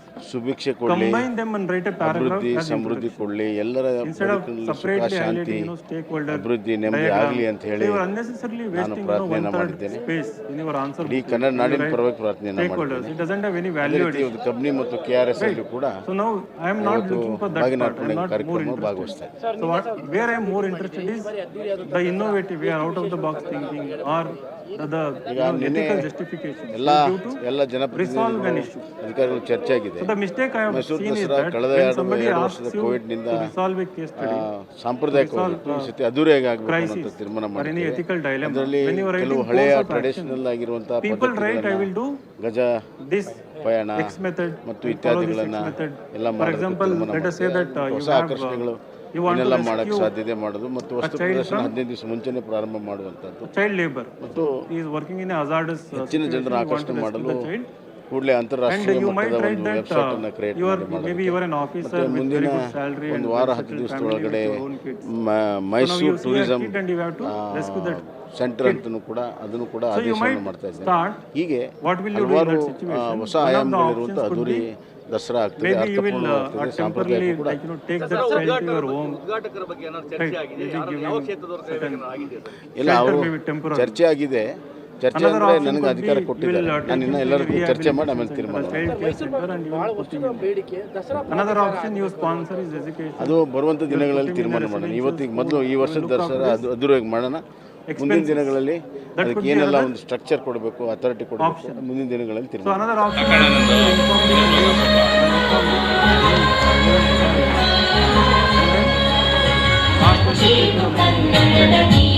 the people write the options, but seldom they give because now if you are thinking about authority or any relevant authority and requesting them to take care of the child, why are you doing it? Right. So what is the ethical justification for this particular course of action? Right. The people will be ethical justification. Now, ethical justification can be ಶಾಸ್ತ್ರಿಗಳೇ maybe one of the theories can be supporting this particular course of action. Right. Second, there may be a Supreme Court observation, directive, or case. Right. Which can justify your particular course of action. But that is both legal and ethical in that dimension. Do so. ಜೋರಿಂದ ಬರು. Right. There may be a precedent. Somebody has taken an example which was applauded, which was accepted largely by the ಶಾಸ್ತ್ರಿಗಳೇ society. So you are trying to go with that particular course of action. You can quote that. ಅಲ್ಲಾಡದೇ ಇಲ್ವಲ್ಲ ಅದು? Right. In some cases, you can pick up, lines or thoughts from moral stories, or maybe Mahabharata, Ramayana. ನಿಂದೆ ಒಂಚೂರು ಇದೆ ಶಾಸ್ತ್ರಿಗಳನ್ನ Others ಒಂಚೂರು pick ಹಿಂದೆ up ಬರಕ್ಕೆ also. ಹೇಳಿ. People have the issue that, don't you think people read Mahabharata Sir, is a religious ಶಾಸ್ತ್ರಿಗಳನ್ನ or ಕರೀರಿ. something like that? I ಶಾಸ್ತ್ರಿಗಳನ್ನ don't think ಒಂಚೂರು it is ಹಿಂದೆ ಬನ್ನಿ. something to do with the religion. Right. So basically, even they are also source of our morality, right? Right. So you can take the best of it, you can quote that also. ಶಾಸ್ತ್ರಿಗಳೇ Ethical ಶಾಸ್ತ್ರಿಗಳೇ justification, if it is missing in your answer, will not brought to your ಶಾಸ್ತ್ರಿಗಳನ್ನ ಒಂಚೂರು ಹಿಂದೆ 100 ಬರಕ್ಕೆ marks ಹೇಳಿ. in 1960. Second aspect that is missing is ಶಾಸ್ತ್ರಿಗಳೇ ಚೂರು ಹಿಂದೆ ಬನ್ನಿ. for some reason people try to get ideal answer. Right? They want to sound more efficient in their writing. So idealism is not rewarded in your efficiency. ಶಾಸ್ತ್ರಿಗಳೇ What is idealism? Like, you want to come across as like perfect embodiment of or epitome of all morality and ethics. So, no, you are not like straightforward. Like, there is no like manual form. ಶಾಸ್ತ್ರಿಗಳೇ ರೇ You ಶಾಸ್ತ್ರಿಗಳೇ want to the means are more important. Not ಒಳ್ಳೆ the ends. ಶಾಸ್ತ್ರಿಗಳು ರೇ That kind of attitude. ರೇ ಶಾಸ್ತ್ರಿಗಳೇ You have to find a way to sound more pragmatic. ಏ ಶಾಸ್ತ್ರಿಗಳನ್ನ ಕರೀರಿ ಇವ್ರನ್ನ. ಏ ಶಾಸ್ತ್ರಿಗಳೇ ಒಂಚೂರು ಹಿಂದೆ ಬನ್ನಿ ಸ್ವಾಮಿ. Right. It is within the scope of society morality. ಒಳ್ಳೆ ಟೈಮಲ್ಲಿ ಮುಂದೆ ಬರ್ತಾರೆ. Ensure that your answer is practical. Right. ಅವ್ರು ಮಾಡಿಸ್ತಾರೆ ಮುಂದೆ For ಇಲ್ಲಾಂದ್ರೆ. example, there was this case about UPSC interviews. Right. They are going for UPSC interview. sir. You say an Sir. actual victim. Sir So ಹಿಂದೆ the ತಗೊಳ್ಳಿ ideal sir. answer is you take the victim, you go to Gangaram hospital. Right. So you will ensure that treatment is given to the victim. Right. Because you believe that it is the most humane thing to do in the ಶಾಸ್ತ್ರಿಗಳೇ ಶಾಸ್ತ್ರಿಗಳೇ even if it is your last attempt, ಚೂರು ಹಿಂದೆ ಶಾಸ್ತ್ರಿಗಳೇ. it is more important. You want to protect the victim. Of course, the society will applaud, you know, your sacrifice, everything. You may be given some medal or something. But that is not the most practical thing. ಚೂರು ಹಿಂದೆ ಬನ್ನಿ. You have other options, practical options. Right. You can arrange a vehicle, ambulance, maybe you can go ಶಾಸ್ತ್ರಿಗಳೇ late to the ಶಾಸ್ತ್ರಿಗಳೇ interview. But you can ಇವರೇ make some arrangements ಸ್ವಲ್ಪ so that the victim is really ಏ ಅಲ್ಲಾಡದೆ ಇರಲ್ಲ ಅದು. golden hour or something. But there is a practical way. In any case study, ensure that you don't sound ಏ ideal. ಅವ್ರು ನಿಂದೆ ಚೂರು ಹಿಂದೆ The ಶಾಸ್ತ್ರಿಗಳನ್ನ same ಚೂರು is ಹಿಂದೆ ಬರಕ್ಕೆ ಹೇಳಿ. evident in interview answers. Sir Anybody who can sir give ಶಾಸ್ತ್ರಿಗಳನ್ನ the ಕರೀರಿ. ideal answer ಶಾಸ್ತ್ರಿಗಳನ್ನ ಚೂರು ಹಿಂದೆ ಬನ್ನಿ. so you have to be someone who can get the things done. Right? Somebody who can take good decisions. And again, the third aspect is out of the box idea. ಶಾಸ್ತ್ರಿಗಳೇ So ಶಾಸ್ತ್ರಿಗಳೇ instead of giving to an interview what happens, but when somebody asks a question, ಶಾಸ್ತ್ರಿಗಳನ್ನ ಚೂರು you ಹಿಂದೆ ಬರಕ್ಕೆ ಹೇಳಿ. you say that don't answer like names. Ethics. ಶಾಸ್ತ್ರಿಗಳೇ ಚೂರು ಹಿಂದೆ ಬನ್ನಿ. That's, I mean, if there is a farmer protest is going on, it gets too violent. You are a SC in charge of that area, and you are there in that location. What will you do in that moment? If that is an interview question, ಶಾಸ್ತ್ರಿಗಳೇ ಏ ದೇವ್ರೆ you start giving answer, right? Like, I will call for the backup. No, I will fire in the air and I will warn the protesters so not to be violent or something. If they don't listen, I will. One of them I will shoot in the leg or something. I mean, start giving some answer. Like, you know, for listeners to start looking like what you're writing. So, even in mails, you should not write it. These are, of course, these are some of the sources of writing also. But there is something beyond that you can do that. Some of the out of the box. Like, something innovative, can you do something about it?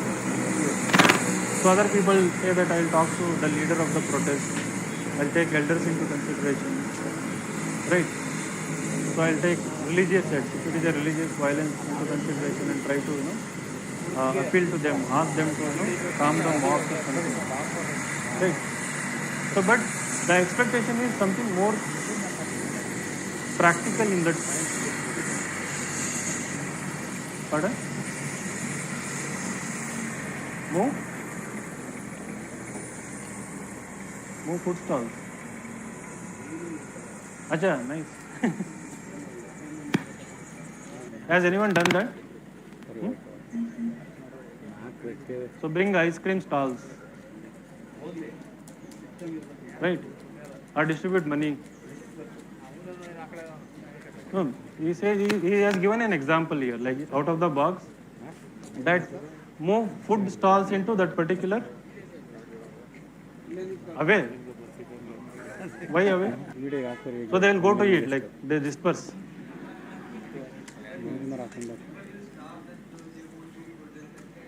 Acha, that is what you are basically starving them. Cut the supply chain. Okay. So in Bangalore also we saw nowadays what they do, they cut the internet immediately, right? So this is one idea, is giving move the food stalls. Even I didn't know about it. Away from the protest region, right? So that they don't have anything to eat except goli. So you move away, then they might calm down or something. Then you warn also on mic. There is no food, you stop. So good. I mean, you have to think in that direction. And there are so many IAS officers, so many IPS officers across India who have actually implemented certain innovative ways. It can be to address the starvation problem, hunger problem, certain lack of infrastructure, education, health related. So for them, you study the best practices that are there for every theme. So you can categorize all the case studies into themes. For every theme, identify the best practices, innovative not only in India, across the world also.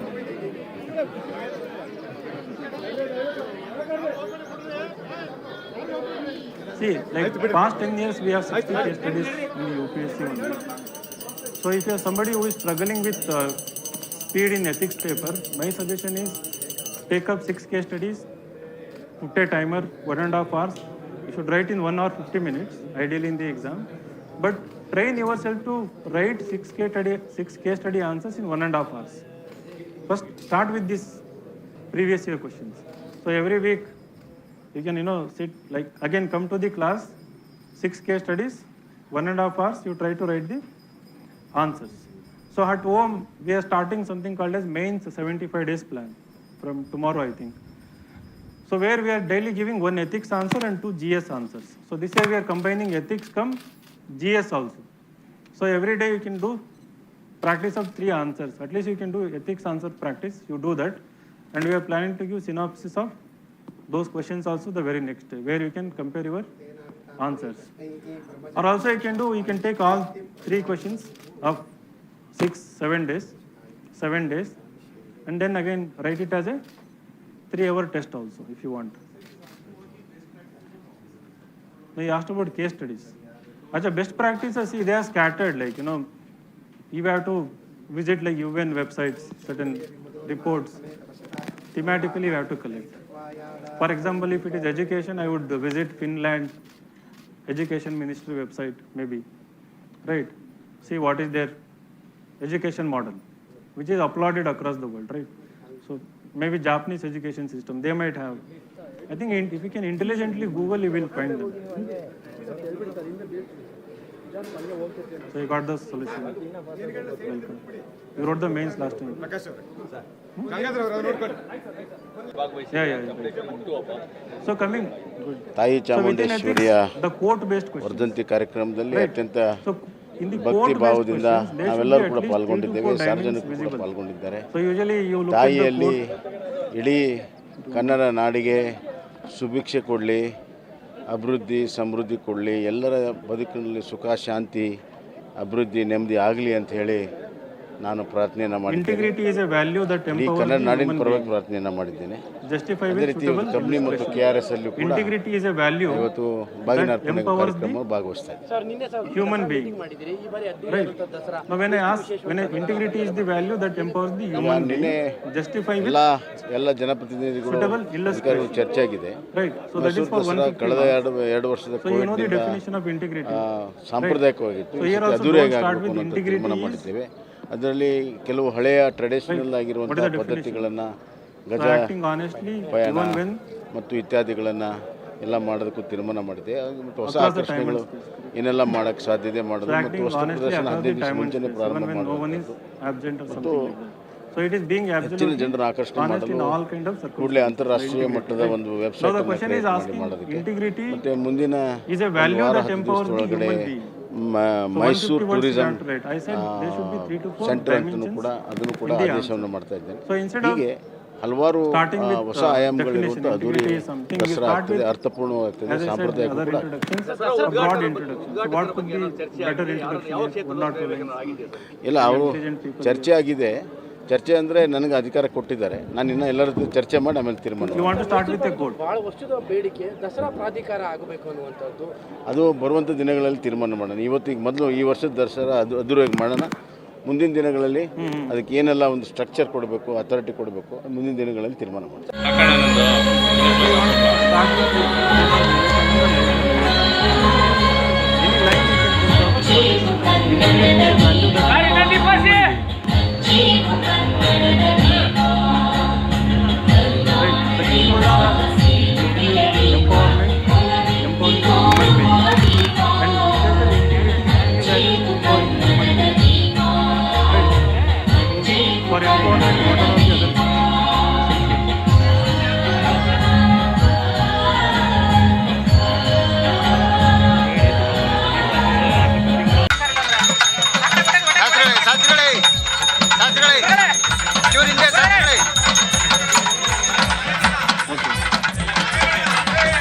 All the great leaders had integrity. So they not only empowered themselves, they are also able to empower the masses also.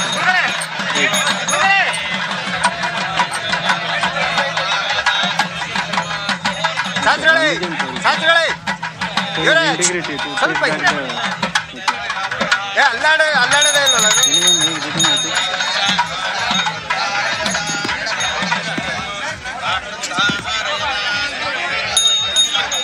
ನಿಂದೆ ಒಂಚೂರು ಹಿಂದೆ ಶಾಸ್ತ್ರಿಗಳನ್ನ ಒಂಚೂರು ಹಿಂದೆ ಬರಕ್ಕೆ ಹೇಳಿ. ಶಾಸ್ತ್ರಿಗಳನ್ನ ಕರೀರಿ, ಶಾಸ್ತ್ರಿಗಳನ್ನ ಒಂಚೂರು ಹಿಂದೆ ಬನ್ನಿ. Basically, it talks about empowerment of human beings. So, because integrity provides an individual courage to stand up to any kind of injustice. That empowers any individual ಹಿಂದೆ ಬನ್ನಿ. this particular value or something. Basically, I'm giving an idea here. Like, you are person of integrity, you have the courage to stand up to any injustice, anyway. Right? And then maybe you can define what is integrity. You must define integrity.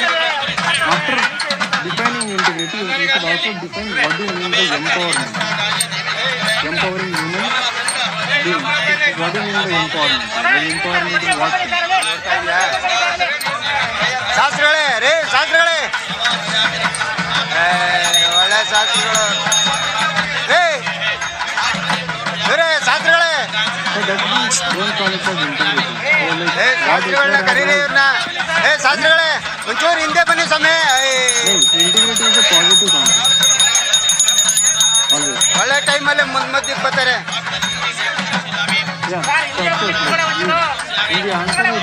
ಅವ್ರು ಮಾಡಿಸ್ತಾರೆ ಬಿಡ್ರಿ. ಇಲ್ಲಾಂದ್ರೆ what is your definition of empowerment of human being? Like what do you mean by empowerment of human being? Sir So we talk about ಹಿಂದೆ ತಗೊಳ್ಳಿ sir. having various qualities in life, in terms of earning income security, in terms of social security, that can be empowerment. Right? Enhancing one's capability, that can be empowerment. But in this case, when you have integrity, what is the definition of empowerment?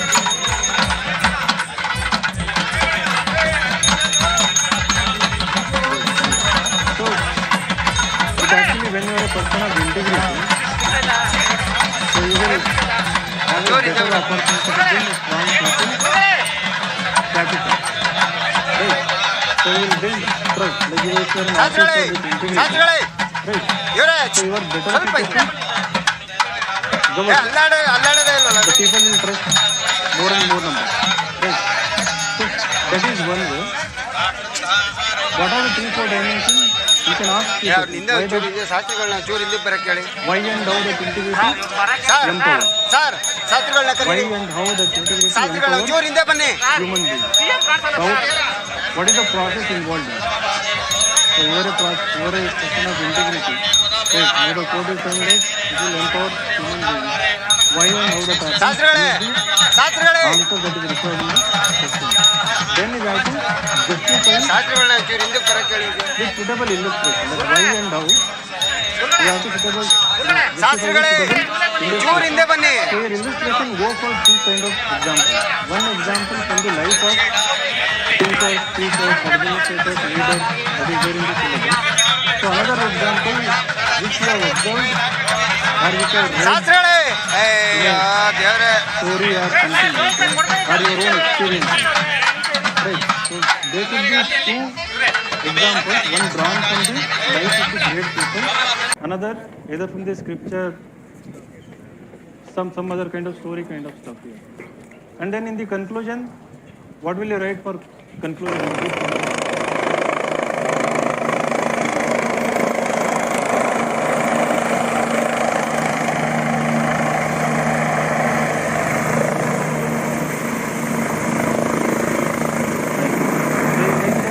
People who practice in the life lots of problems, but at the end of the day they have more peace of mind, or their conscience is clear and pure, so they have better sleep. So that's what is like.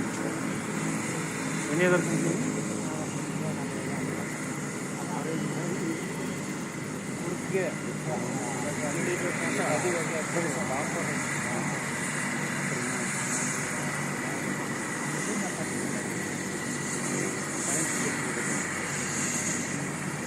Definitely you can write. Anything else?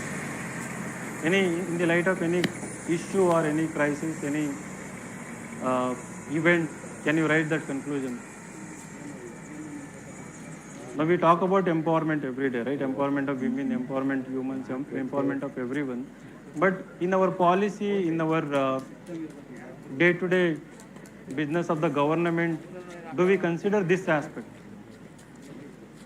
So we don't consider it, right? So maybe we can say that this can be brought as, yeah. See, try to stay away from KMK example and all. I mean, nowadays, so you go for better examples. Yeah. So in both essay and ethics paper, so never go for cliched, obvious, generic examples. So in essay, what happens? So we see, if there is essay about values and all, we start seeing so much about Vivekananda, APJ Abdul Kalam, Mother Teresa, right? Sudha Murthy nowadays, and so many other people. So across the essays, we see these kind of examples. Even in ethics answers also, we see these kind of Kemka, Durga Shakti Nagpal, Satyendra Jain. There are few more officers. Armstrong Pame.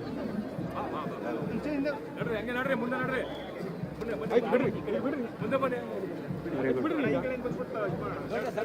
So if you know these kind of things, you definitely mention them, but not the obvious generic.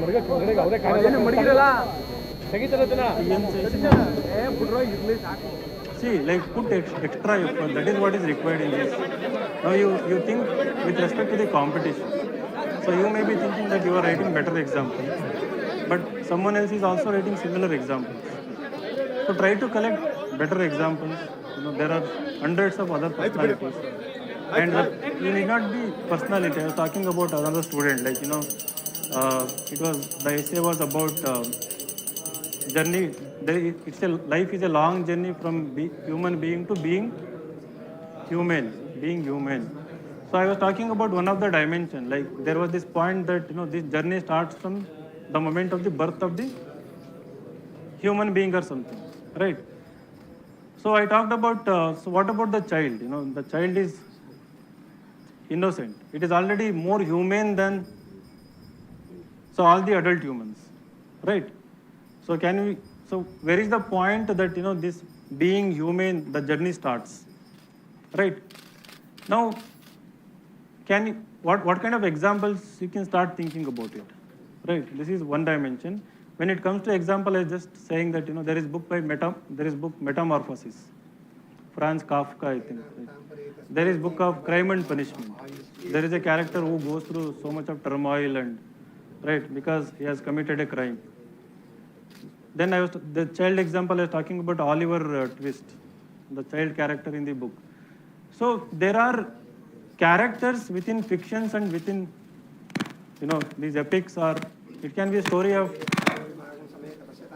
Lord Ram or some character in Mahabharata or Ramayana also, right?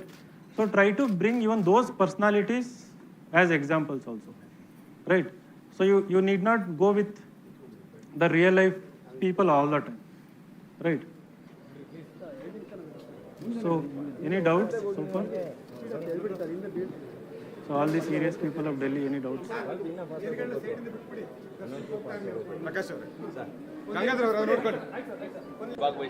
Yeah, I said that.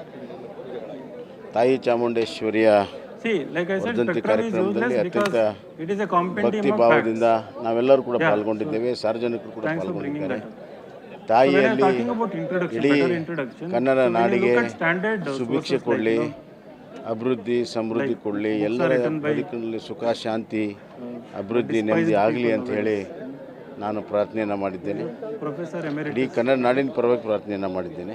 lady, ಅದೇ ರೀತಿ ಇವತ್ತು ಕಬ್ನಿ ಮತ್ತು KRS ಅಲ್ಲೂ ಕೂಡ the ancient ಇವತ್ತು Indian. ಬಾಗಿನಾರ್ಪಣೆ ಗೋಮೇಲ ಕಾರ್ಯಕ್ರಮ ತಾಪ. ಭಾಗವಹಿಸ್ತಾ ಇದ್ದಾರೆ. ಸರ್ ನಿನ್ನೆ So I'm not asking you to read those books, but Bipin Chandra, these books.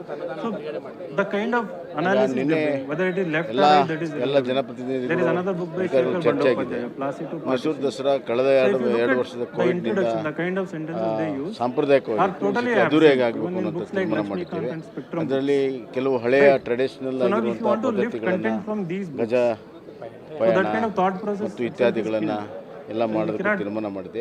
ಮತ್ತು ಹೊಸ think like ಆಕರ್ಷಣೆಗಳು ಏನೆಲ್ಲ when you are ಮಾಡೋಕ್ಕೆ writing your ಸಾಧ್ಯತೆ answers. ಮಾಡೋದು ಮತ್ತು ವಸ್ತು ಪ್ರದರ್ಶನ So 15 at ದಿವಸ least for ಮುಂಚೆ ಪ್ರಾರಂಭ introductions ಮಾಡುವಂಥದ್ದು ಮತ್ತು or even conclusions, ensure that ಹೆಚ್ಚಿನ you ಜನರ read ಆಕರ್ಷಣೆ ಮಾಡಲು standard. ಕೂಡಲೇ ಅಂತಾರಾಷ್ಟ್ರೀಯ ಮಟ್ಟದ ಒಂದು And ವೆಬ್ಸೈಟ್ I'm ಅನ್ನು not just ಕ್ರಿಯೇಟ್ saying, ಮಾಡಿ for the sake of saying ಮತ್ತೆ this, ಮುಂದಿನ sounding ಒಂದು ವಾರ 10 ದಿವಸದೊಳಗಡೆ a fact. Mysuru you are in the tourism race. Now you are centre sure of ಅಂತಲೂ ಕೂಡ clearing ಅದನ್ನು prelims ಕೂಡ because you ಆದೇಶವನ್ನು want ಮಾಡ್ತಾ to go on to get ಇದ್ದಾರೆ. very ಹೀಗೆ good rank. ಹಲವಾರು know that ಹೊಸ ಆಯಾಮಗಳಿರುವಂಥ after ಅದ್ದೂರಿ 9:32 IS ದಸರಾ score ಆಗ್ತದೆ, is ಅರ್ಥಪೂರ್ಣವಾಗ್ತದೆ, ಸಾಂಪ್ರದಾಯಿಕ ಕೂಡ This year mains. ಉದ್ಘಾಟಕರ ಬಗ್ಗೆ ಏನಾದ್ರು ಚರ್ಚೆ ಆಗಿದೆ? 800? ಯಾವ ಕ್ಷೇತ್ರದವ್ರು ಕರಿಬೇಕನ್ನೋ ಆಗಿದೆ ಸರ್? ಇಲ್ಲ, ಅವರು ಚರ್ಚೆ ಆಗಿದೆ. ಚರ್ಚೆ ಅಂದರೆ ನನಗೆ ಅಧಿಕಾರ ಕೊಟ್ಟಿದ್ದಾರೆ, ನಾನು ಇನ್ನೂ ಎಲ್ಲರ ಜೊತೆ ಚರ್ಚೆ ಮಾಡಿ ಆಮೇಲೆ ತೀರ್ಮಾನ IS score after 9:30. ವರ್ಷದ ಬೇಡಿಕೆ Right. So there is the 60 mark. ಅದು ಬರುವಂಥ ದಿನಗಳಲ್ಲಿ But ತೀರ್ಮಾನ after ಮಾಡೋಣ. ಇವತ್ತಿಗೆ 872 ಮೊದಲು ಈ ವರ್ಷದ ದಸರಾ ಅದ್ದೂರಿಯಾಗಿ ಮಾಡೋಣ. ಮುಂದಿನ ದಿನಗಳಲ್ಲಿ fight for every ಅದಕ್ಕೆ ಏನೆಲ್ಲ ಒಂದು ಸ್ಟ್ರಕ್ಚರ್ ಕೊಡಬೇಕು, ಅಥಾರಿಟಿ The margin ಮುಂದಿನ goes on ದಿನಗಳಲ್ಲಿ ತೀರ್ಮಾನ decreasing. This year we also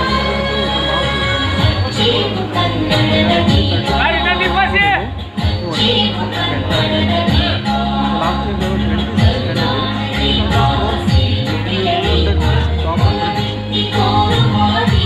Top 100 there were 26 people. This year in the entire race, only 13 people. So you cannot completely rely on two poor. And we have seen so many some people who have scored 190.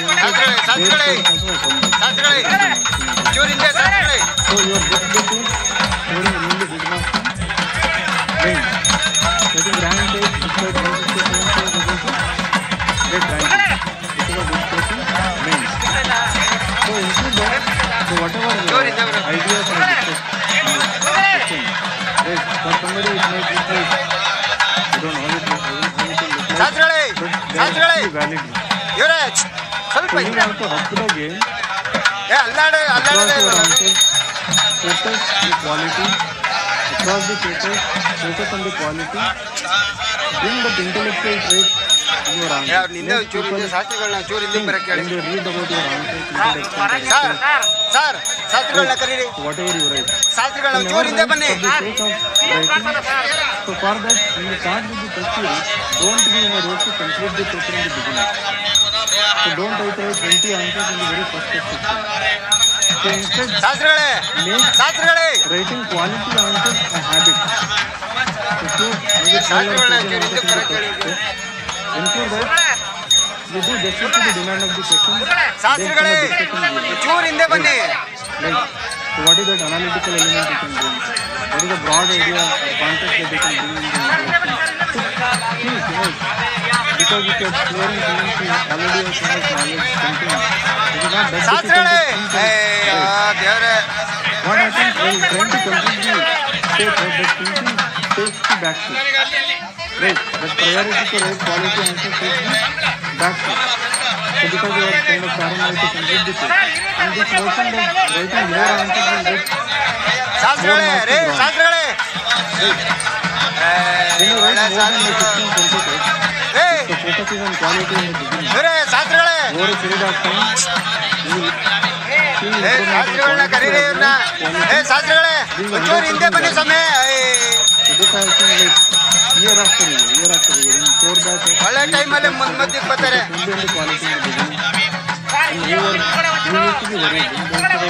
ಅವ್ರು ಮಾಡಿಸ್ತಾರೆ ಬಿಟ್ಟೆ ಇಲ್ಲಾಂದ್ರೆ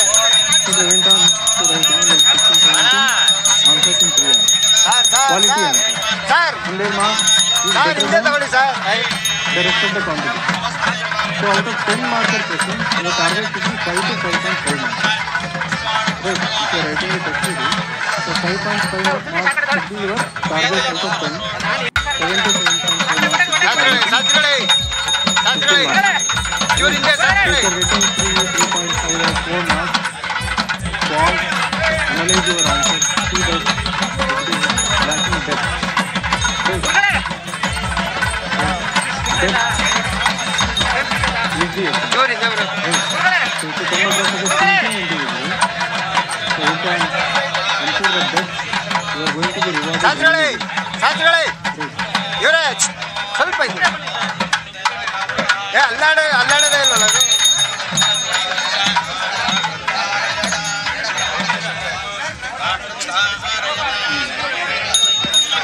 ಅವ್ರು ನಿಂದೆ ಒಂಚೂರು ಹಿಂದೆ ಶಾಸ್ತ್ರಿಗಳನ್ನ ಚೂರು ಹಿಂದೆ ಬರಕ್ಕೆ ಹೇಳಿ ಸರ್ ಸರ್ ಶಾಸ್ತ್ರಿಗಳನ್ನ ಕರೀರಿ ಶಾಸ್ತ್ರಿಗಳನ್ನ ಒಂಚೂರು ಹಿಂದೆ ಬನ್ನಿ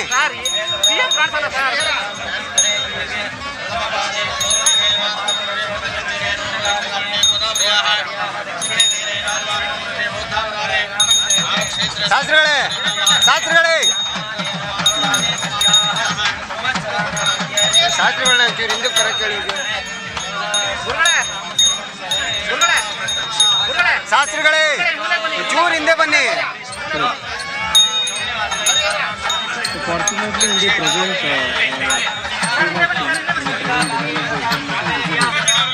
so we are now the same question in 2019. ಶಾಸ್ತ್ರಿಗಳೇ ದೇವರೇ more example, more content, but now it is not like that. There is very clear cut evidence like quality is rewarded more than the quantity. So if you have quality points, it can be just like 120, 130 words. So don't worry about it. So don't have the notion of filling the space. And the space will improve. Actually, if you write more number of words, what I noticed is that if you write more number of words,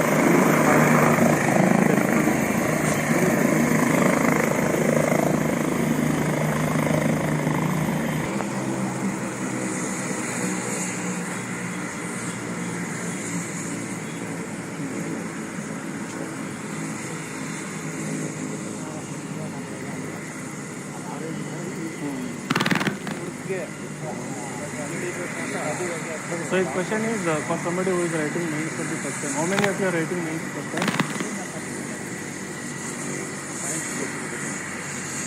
So he is worried about other people who didn't try the work, and so that you are already experienced. You know that fear is definitely valid. But fortunately, what I am noticing is that there is the freshers who are entering the examination, right? Somewhere they are having an advantage last 2 years.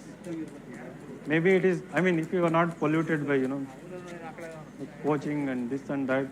So if you are bringing some kind of freshness in your answers, fresh ideas, fresh thought, the depth, you are going to be rewarded. Now don't worry about the competition because this is game of 1 year. So what they wrote last year is not relevant this year.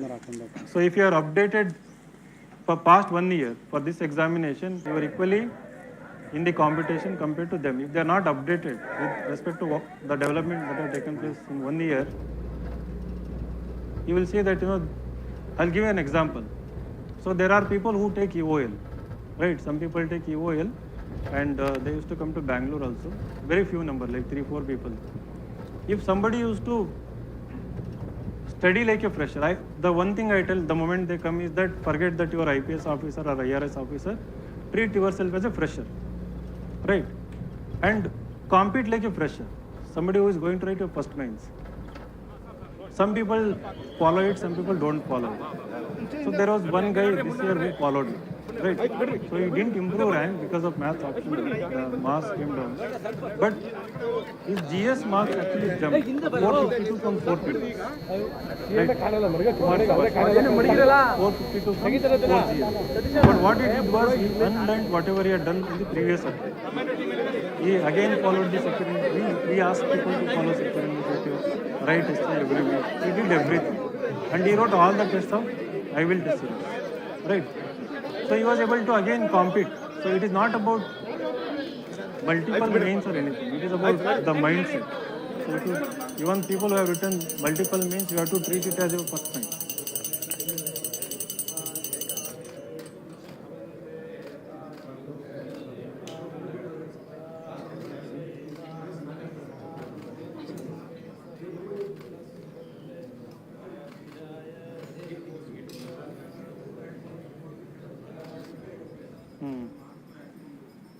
So his question is that how do we judge that there is mismatch between what we are writing and the demand of the question? See, that is where creating parts of the question comes into picture. The moment you are reading the question, right? If it is a statement-based question or if it is a straightforward 2 to 3 part question, so in your mind you should have the parts of the question imprinted the moment you are reading the question. So take pencil, split the question into parts, ensure that the skeleton of the question is imprinted. The moment you know the skeleton, if you have created parts of the question, then you will not deviate. Because the demand of the question is divided into parts. Each demand, it has sub-demand. So I think that exercise, if you do repeatedly, it will take care of that problem. Have you done that? Like you try to do that, it will actually take care of the problem. So any more questions?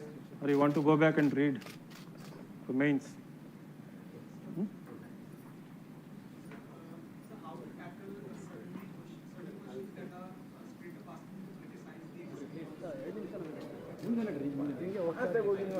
Yeah, so this is a very important point he brought up.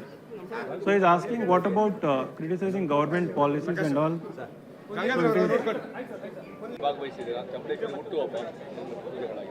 ತಾಯಿ ಚಾಮುಂಡೇಶ್ವರಿಯ ವರ್ಧಂತಿ ಕಾರ್ಯಕ್ರಮದಲ್ಲಿ ಅತ್ಯಂತ ಭಕ್ತಿ ಭಾವದಿಂದ ನಾವೆಲ್ಲರೂ ಕೂಡ ಪಾಲ್ಗೊಂಡಿದ್ದೇವೆ, ಸಾರ್ವಜನಿಕರು ಕೂಡ ಪಾಲ್ಗೊಂಡಿದ್ದಾರೆ. ತಾಯಿಯಲ್ಲಿ ಇಡೀ ಕನ್ನಡ ನಾಡಿಗೆ ಸುಭಿಕ್ಷೆ ಕೊಡಲಿ, ಅಭಿವೃದ್ಧಿ ಸಮೃದ್ಧಿ ಕೊಡಲಿ, ಎಲ್ಲರ ಬದುಕಿನಲ್ಲಿ ಸುಖ ಶಾಂತಿ ಅಭಿವೃದ್ಧಿ ನೆಮ್ಮದಿ ಆಗಲಿ ಅಂತ ಹೇಳಿ ನಾನು ಪ್ರಾರ್ಥನೆಯನ್ನು ಮಾಡಿದ್ದೇನೆ. ಇಡೀ ಕನ್ನಡ ನಾಡಿನ ಪರವಾಗಿ ಪ್ರಾರ್ಥನೆಯನ್ನು ಮಾಡಿದ್ದೇನೆ. ಅದೇ ರೀತಿ ಇವತ್ತು ಕಬ್ನಿ ಮತ್ತು KRS ಅಲ್ಲೂ ಕೂಡ ಇವತ್ತು ಬಾಗಿನ ಕಾರ್ಯಕ್ರಮ ಭಾಗವಹಿಸ್ತಾ ಇದೆ. It looks like it is inviting you to openly criticize the government. Right. So avoid that. ಎಲ್ಲ ಜನಪ್ರತಿನಿಧಿಗಳು ಅಧಿಕಾರಿಗಳು ಚರ್ಚೆ ಆಗಿದೆ. ಮೈಸೂರು ದಸರಾ ಕಳೆದ ಎರಡು ವರ್ಷದ ಕೋವಿಡ್ನಿಂದ ಸಾಂಪ್ರದಾಯಿಕವಾಗಿ ಅದ್ದೂರಿಯಾಗಿ ಆಗಬೇಕು ಅಂತ ತೀರ್ಮಾನ ಮಾಡಿದ್ದೇವೆ. ಅದರಲ್ಲಿ ಕೆಲವು ಹಳೆಯ ಟ್ರೆಡಿಷನಲ್ ಆಗಿರುವಂಥ ಪದ್ಧತಿಗಳನ್ನು ಗಜ ಪಯಣ ಮತ್ತು ಇತ್ಯಾದಿಗಳನ್ನು ಎಲ್ಲ ಮಾಡೋದಕ್ಕೆ ಏನೆಲ್ಲ ಮಾಡೋಕ್ಕೆ ಸಾಧ್ಯತೆ ಮಾಡೋದು ಮತ್ತು ವಸ್ತು ಪ್ರದರ್ಶನ 15 ದಿವಸ ಮುಂಚೆ ಹೆಚ್ಚಿನ ಜನರನ್ನು ಆಕರ್ಷಣೆ ಮಾಡಲು ಕೂಡಲೇ ಅಂತಾರಾಷ್ಟ್ರೀಯ ಮಟ್ಟದ ಒಂದು ವೆಬ್ಸೈಟ್ ಅನ್ನು ಕ್ರಿಯೇಟ್ ಮಾಡೋದಕ್ಕೆ ಮತ್ತು ಮುಂದಿನ ಒಂದು ವಾರ 10 ದಿವಸದೊಳಗಡೆ ಮೈಸೂರು ಟೂರಿಸಂ ಸೆಂಟರ್ ಅಂತ ಕೂಡ ಆದೇಶವನ್ನು ಮಾಡ್ತಾ ಇದ್ದಾರೆ. ಹೀಗೆ ಹಲವಾರು ಹೊಸ ಆಯಾಮಗಳಿರುವಂಥ ಅದ್ದೂರಿ ದಸರಾ ಆಗ್ತದೆ, ಅರ್ಥಪೂರ್ಣವಾಗ್ತದೆ, ಸಾಂಪ್ರದಾಯಿಕ ಕೂಡ ಆಗ್ತದೆ.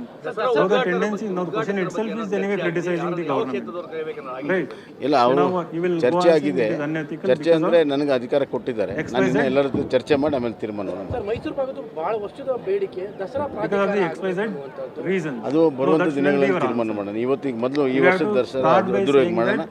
ಮುಂದಿನ ದಿನಗಳಲ್ಲಿ ಅದಕ್ಕೆ ಏನೆಲ್ಲ ಒಂದು ಸ್ಟ್ರಕ್ಚರ್ ಕೊಡಬೇಕು, ಅಥಾರಿಟಿ ಕೊಡಬೇಕು, ಮುಂದಿನ ದಿನಗಳಲ್ಲಿ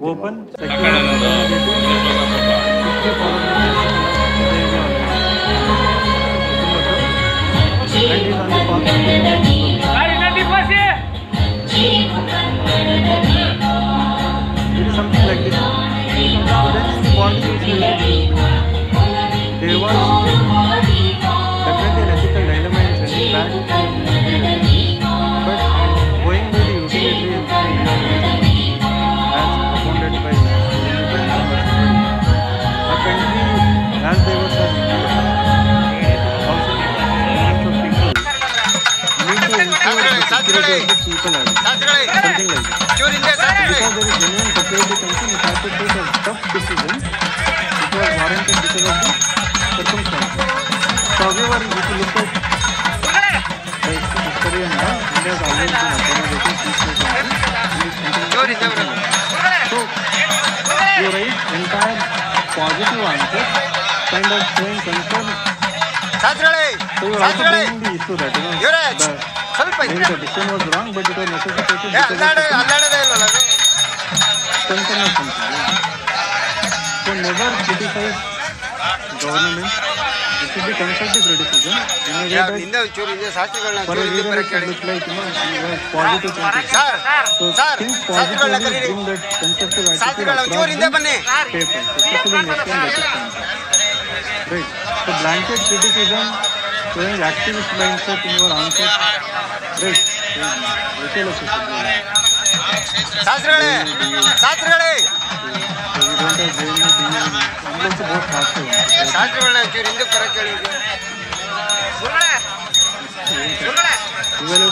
ಶಾಸ್ತ್ರಿಗಳೇ ಚೂರು ಹಿಂದೆ ಬನ್ನಿ There are some big universities. JNU, DU, and other big universities. The people are trained in these universities. ಶಾಸ್ತ್ರಿಗಳೇ ದೇವರೇ The people are trained in universities. So don't think that they will come and, so you take it azadi and they will give you so election also will not able to win azadi. ಶಾಸ್ತ್ರಿಗಳೇ ರೇ ಶಾಸ್ತ್ರಿಗಳೇ Instead ಒಳ್ಳೆ that ಶಾಸ್ತ್ರಿಗಳು there is constructive criticism but positive attitude across the people. ಇವರೇ ಶಾಸ್ತ್ರಿಗಳೇ ಏ ಶಾಸ್ತ್ರಿಗಳನ್ನ ಕರೀರಿ ಇವ್ರನ್ನ ಏ ಶಾಸ್ತ್ರಿಗಳೇ ಒಂಚೂರು ಹಿಂದೆ ಬನ್ನಿ ಸ್ವಾಮಿ India is a good country. ಒಳ್ಳೆ ಟೈಮಲ್ಲಿ ಮಧ್ಯಕ್ಕೆ ಬರ್ತಾರೆ Okay, ಅವ್ರು ಮಾಡಿಸ್ತಾರೆ ಫುಡ್ ಇಲ್ಲ ಅಂದ್ರೆ ಸರ್ ಸರ್ ಸರ್ ಸರ್ ಹಿಂದೆ ತಗೊಳ್ಳಿ sir It actually, honestly speaking, it covers most of the issues. Paper to almost 90% of the issues will be covered. And we are also coming up with something called big paper. For paper 1, 2, 3. So we are planning to do 1 or 2 in Delhi also. ಚೂರು ಹಿಂದೆ ಶಾಸ್ತ್ರಿಗಳೇ Going by the villages, speak to some of the toppers who got enrolled. So they were able to get quality content for paper 2 and 3 especially. Because it's difficult to make notes and start the rest. So maybe if at all if it happens, you're keeping one lecture, if you like, you might enroll, otherwise you can go anywhere else. ಶಾಸ್ತ್ರಿಗಳೇ ಶಾಸ್ತ್ರಿಗಳೇ So we are not marketing Yuvraj people. ಸ್ವಲ್ಪ ಹಿಂದೆ ಏ ಅಲ್ಲಾಡೋದೇ ಇಲ್ವಲ್ಲ ಅದು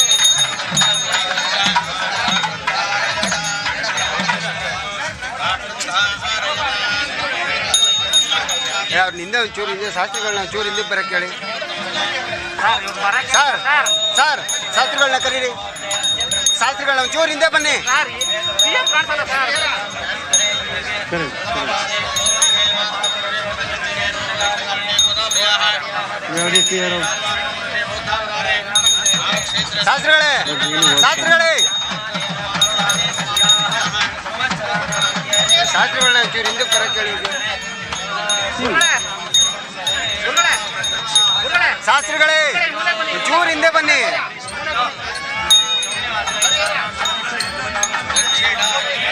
See, in that case, like what I will do is that, let's say you know answers to 17 questions properly. And the 3 answers, you have ಶಾಸ್ತ್ರಿಗಳೇ ದೇವರೇ So even in that case, what I will do, I will first answer 17 questions. And if there is time, let's say I have 15 minutes more. Right?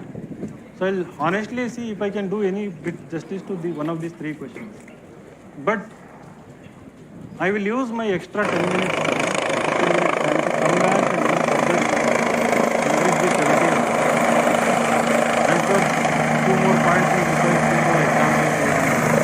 Maybe conclusion you can add some more points.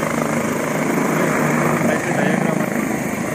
So for me, that will skip my marks. The 3-4 marks you might get extra in those 3 answers will be getting more than that if you can come back and do justice to these 17 or 18 answers.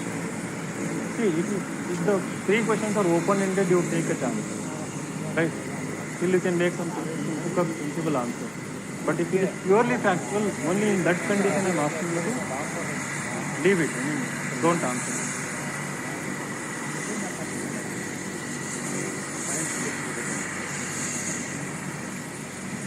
See, it depends on optional preparation, right? So if you're somebody who has already completed optional, like in general, if I have to speak, more weightage to GS and ethics, not so much to optional, irrespective of which optional you have, because the advantage you are going to gain from optional is not huge. You should be in a position to answer all 19 questions or 20 questions in your optional. But in these 10-15 days, if you can enrich your notes, can do justice to answer, that much is enough. But some people have the habit of, spending like 1 month, 2 months altogether only for optional. So that is not worth it, to be honest.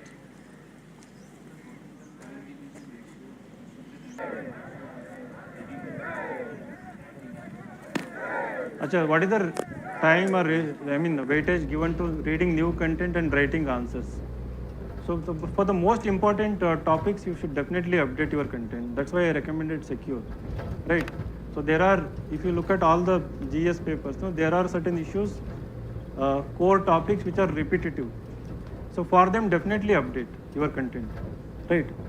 I think you should give equal weightage for both the things. So don't rely on your old notes, whatever notes you created like last year. So that mistake don't do people who are writing mains another time. Your last year notes, useless this year. Because why so many toppers have uploaded, right? So all the people will be using them again.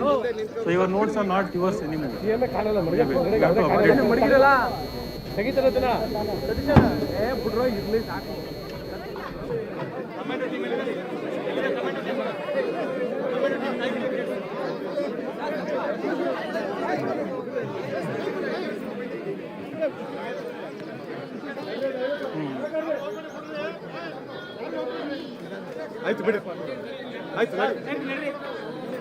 No. See, give priority to content. Give priority to demand of the question. Now the structure presentation comes last. Now people try to, present, beautify their answers, try to, structure is important. See, what is structure basically? So you are dividing your answer, you are trying to communicate most effectively the most important aspects of your answer so that they are prominently visible, right? So as long as you are able to do that, structure basically divide your answer in such a way that equal weightage is given to according to demand of the question, right?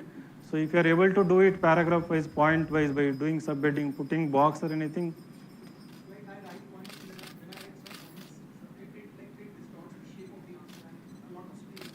Yeah, right.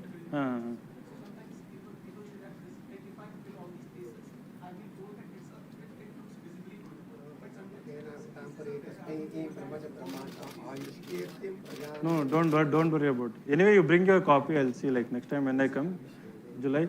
But don't worry too much about these cosmetic kind of feedback, which talk about, superficial things. So when you are writing answer, worry more about the quality of your points, examples, rather than structure and presentation. You wanted to ask somebody here, raise the question. Hands.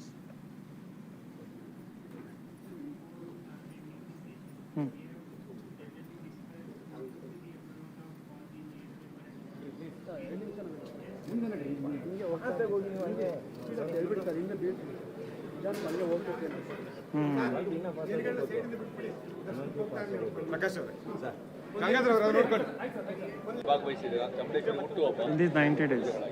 ತಾಯಿ ಚಾಮುಂಡೇಶ್ವರಿಯ ವರ್ಧಂತಿ ಕಾರ್ಯಕ್ರಮದಲ್ಲಿ ಅತ್ಯಂತ ಭಕ್ತಿ ಭಾವದಿಂದ ನಾವೆಲ್ಲರೂ ಕೂಡ ಪಾಲ್ಗೊಂಡಿದ್ದೇವೆ, ಸಾರ್ವಜನಿಕರು ಕೂಡ ಪಾಲ್ಗೊಂಡಿದ್ದಾರೆ. ತಾಯಿಯಲ್ಲಿ ಇಡೀ ಕನ್ನಡ ನಾಡಿಗೆ ಸುಭಿಕ್ಷೆ ಕೊಡಲಿ, ಅಭಿವೃದ್ಧಿ ಸಮೃದ್ಧಿ ಕೊಡಲಿ, ಎಲ್ಲರ ಬದುಕಿನಲ್ಲಿ ಸುಖ ಶಾಂತಿ ಅಭಿವೃದ್ಧಿ ನೆಮ್ಮದಿ ಆಗಲಿ ಅಂತ ಹೇಳಿ ನಾನು ಪ್ರಾರ್ಥನೆಯನ್ನು ಮಾಡಿದ್ದೇನೆ. process. Like, you know, you have to be ಈ ಕನ್ನಡ ನಾಡಿನ ಪರವಾಗಿ writing ಪ್ರಾರ್ಥನೆಯನ್ನು them, ಮಾಡಿದ್ದೇನೆ. updating them continuously. ಅದೇ ರೀತಿ ಒಂದು The ಕಂಪ್ನಿ more ಮತ್ತು you KRS write, ಅಲ್ಲೂ ಕೂಡ the more mature you ಇವತ್ತು are. ಬಾಗಿನ ಅರ್ಪಣೆ ಕಾರ್ಯಕ್ರಮ ಭಾಗವಹಿಸ್ತಾ ಇದ್ದಾರೆ. Right, your arguments, your ideas and all. So start immediately with that's for 75 days plan. Every day we are going with it. So don't compromise. Let it be ಎಲ್ಲ a constant. ಜನಪ್ರತಿನಿಧಿಗಳು Every ಚರ್ಚೆ day you ಆಗಿದೆ. write one ethics answer. Mysuru Dasara And ಕಳೆದ as I said, we ಎರಡು can ವರ್ಷದ like 6 case ಕೋವಿಡ್ನಿಂದ studies to improve the speed. That also we can. ಸಾಂಪ್ರದಾಯಿಕವಾಗಿತ್ತು. ಈ ಸತಿ Second ಅದ್ದೂರಿಯಾಗಿ ಆಗಬೇಕು ಅನ್ನೋಂಥ ತೀರ್ಮಾನ Essay ಮಾಡಿದ್ದೇವೆ. test never ಅದರಲ್ಲಿ miss. ಕೆಲವು Please, ಹಳೆಯ wherever you ಟ್ರೆಡಿಷನಲ್ went ಆಗಿರುವಂಥ ಪದ್ಧತಿಗಳನ್ನು You ಗಜ again. So last year, before ಮತ್ತು last year, I ಇತ್ಯಾದಿಗಳನ್ನು actually said ಎಲ್ಲ ಮಾಡೋದಕ್ಕೂ told ತೀರ್ಮಾನ in ಮಾಡಿದೆ. one of the ಮತ್ತು sessions ಹೊಸ that all 8 ಆಕರ್ಷಣೆಗಳು topics will be philosophy. ಇನ್ನೆಲ್ಲ ಮಾಡೋಕ್ಕೆ ಸಾಧ್ಯತೆ ಮಾಡೋದು ಮತ್ತು ವಸ್ತು Came like ಪ್ರದರ್ಶನ 15 ದಿವಸ ಮುಂಚೆ So what ಪ್ರಾರಂಭ made me ಮಾಡೋದು. say this is the very demand of the examination ಹೆಚ್ಚಿನ is ಜನರ ಆಕರ್ಷಣೆ ಮಾಡಲು to break the herd ಕೂಡಲೇ mentality. ಅಂತಾರಾಷ್ಟ್ರೀಯ These kind of ಮಟ್ಟದ ಒಂದು topics ವೆಬ್ಸೈಟ್ will ಅನ್ನು not create require any kind of ಮತ್ತೆ so much of ಮುಂದಿನ prior ಒಂದು ವಾರ preparation through 10 a textbook or ದಿವಸದೊಳಗಡೆ anything. Mysuru So you have to tourism apply your mind. Centre You have to argue. ಅದನ್ನು ಕೂಡ But when ಆದೇಶವನ್ನು you make an ಮಾಡ್ತಾರೆ. argument ಹೀಗೆ to validate, ಹಲವಾರು substantiate, justify ಹೊಸ your ಆಯಾಮಗಳಿರುವಂಥ argument, you ಅದ್ದೂರಿ need to have Dasara ಆಗ್ತದೆ, ಅರ್ಥಪೂರ್ಣವಾಗ್ತದೆ, ಸಾಂಪ್ರದಾಯಿಕ ಕೂಡ example. ಆಗ್ತದೆ. Right, illustration. Now what people do is that they try to take this ಇಲ್ಲ ಅವರು illustration from ಚರ್ಚೆ GS ಆಗಿದೆ. thing they are reading. ಚರ್ಚೆ ಅಂದ್ರೆ ನನಗೆ ಅಧಿಕಾರ If you are ಕೊಟ್ಟಿದ್ದಾರೆ. reading ನಾನು modern ಎಲ್ಲರ history, you take ಚರ್ಚೆ ಮಾಡಿ example ಆಮೇಲೆ from ತೀರ್ಮಾನ modern ಮಾಡೋಣ. history. If you are reading constitution, you will get example from that. Right. ಅದು ಬರುವಂತ ದಿನಗಳಲ್ಲಿ ತೀರ್ಮಾನ ಮಾಡೋಣ. that ಇವತ್ತಿಗೆ shouldn't be ಮೊದಲು like ಈ ವರ್ಷದ So Dasara for that it ಅದ್ದೂರಿಯಾಗಿ requires ಮಾಡೋಣ. bit of extra ಮುಂದಿನ effort. ದಿನಗಳಲ್ಲಿ So ಅದಕ್ಕೆ ensure ಏನೆಲ್ಲ that ಒಂದು you ಸ್ಟ್ರಕ್ಚರ್ start ಕೊಡಬೇಕು, collecting ಅಥಾರಿಟಿ those kind ಕೊಡಬೇಕು. of ಮುಂದಿನ ದಿನಗಳಲ್ಲಿ ತೀರ್ಮಾನ example.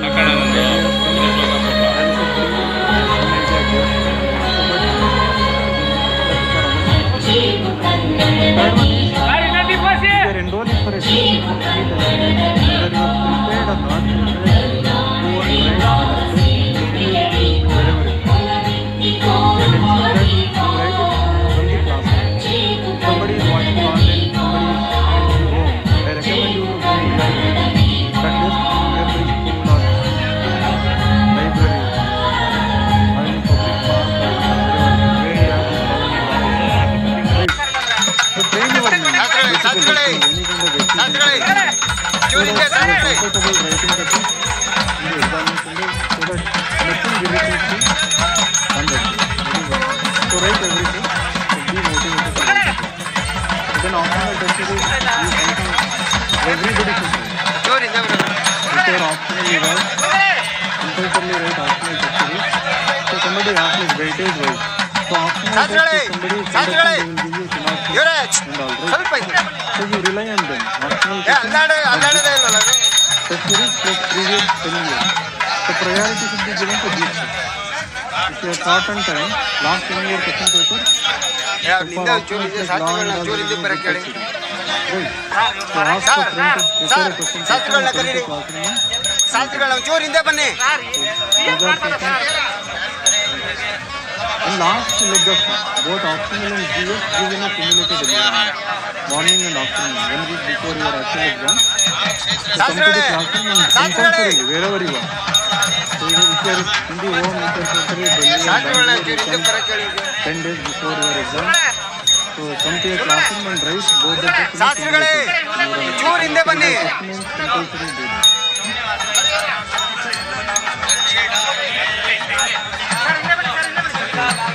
Boston really needs expectation. ಶಾಸ್ತ್ರಗಳೇ, ಏ, ದೇವ್ರೆ.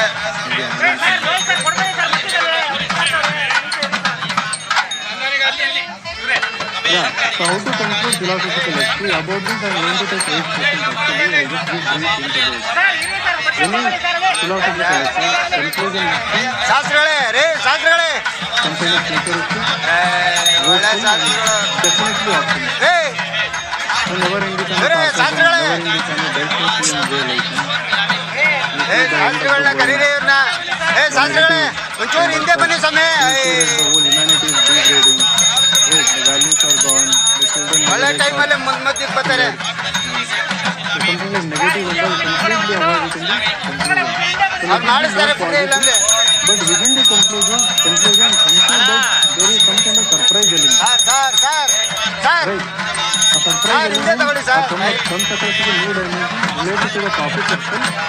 But when I read that, it makes me thinking, you know, when I'm about to end your lecture, I read suddenly one surprising idea from your side. But it makes me think, ಶಾಸ್ತ್ರಗಳೇ, ಶಾಸ್ತ್ರಗಳೇ. ಶಾಸ್ತ್ರಿಗಳೇ wonder about how you can think about that kind of unique corporate company. Right. It depends topic to topic. When I'm doing the session, I'll definitely talk about it. Don't write any clickbait summary in the conclusion. ಜೋರಿಂದ Don't write any yesterday what happened with them.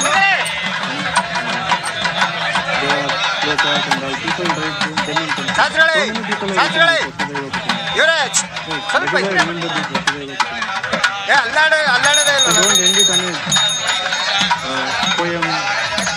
Maybe Rabindranath Tagore poem people write, but it is just the fear wala. ಅವ್ರು ನಿಂದೆ ಒಂಚೂರು ಹಿಂದೆ ಶಾಸ್ತ್ರಿಗಳನ್ನ ಚೂರು ಹಿಂದೆ The ಬರಕ್ಕೆ mind ಹೇಳಿ without fear, what is it? Sir ಶಾಸ್ತ್ರಿಗಳನ್ನ ಕರೀರಿ So you memorize Sir, one or two ಚೂರು ಹಿಂದೆ poems ಬನ್ನಿ here and there and things like that. You're doing something extraordinary stuff, you're putting extraordinary stuff. So there are people who are far better than you. ಶಾಸ್ತ್ರಿಗಳೇ Take it ಶಾಸ್ತ್ರಿಗಳೇ out, otherwise you can mind it. ಶಾಸ್ತ್ರಿಗಳನ್ನ ಚೂರು ಹಿಂದೆ ಬರಕ್ಕೆ ಹೇಳಿ ಶಾಸ್ತ್ರಿಗಳೇ ಚೂರು ಹಿಂದೆ ಬನ್ನಿ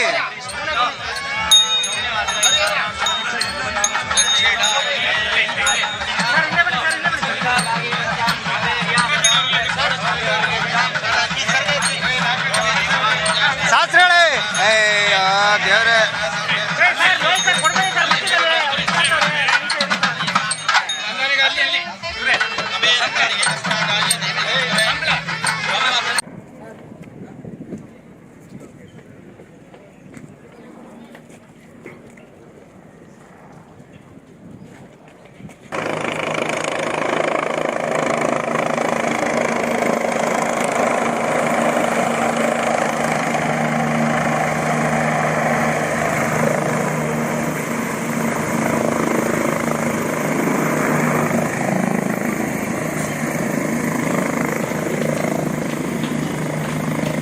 Good morning, everyone.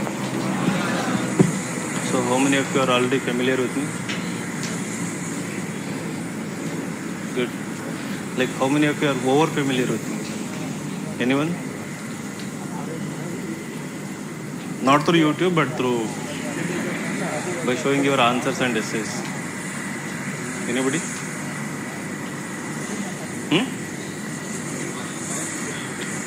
Volume, ಮುಂದೆ ಬರ್ರಿ.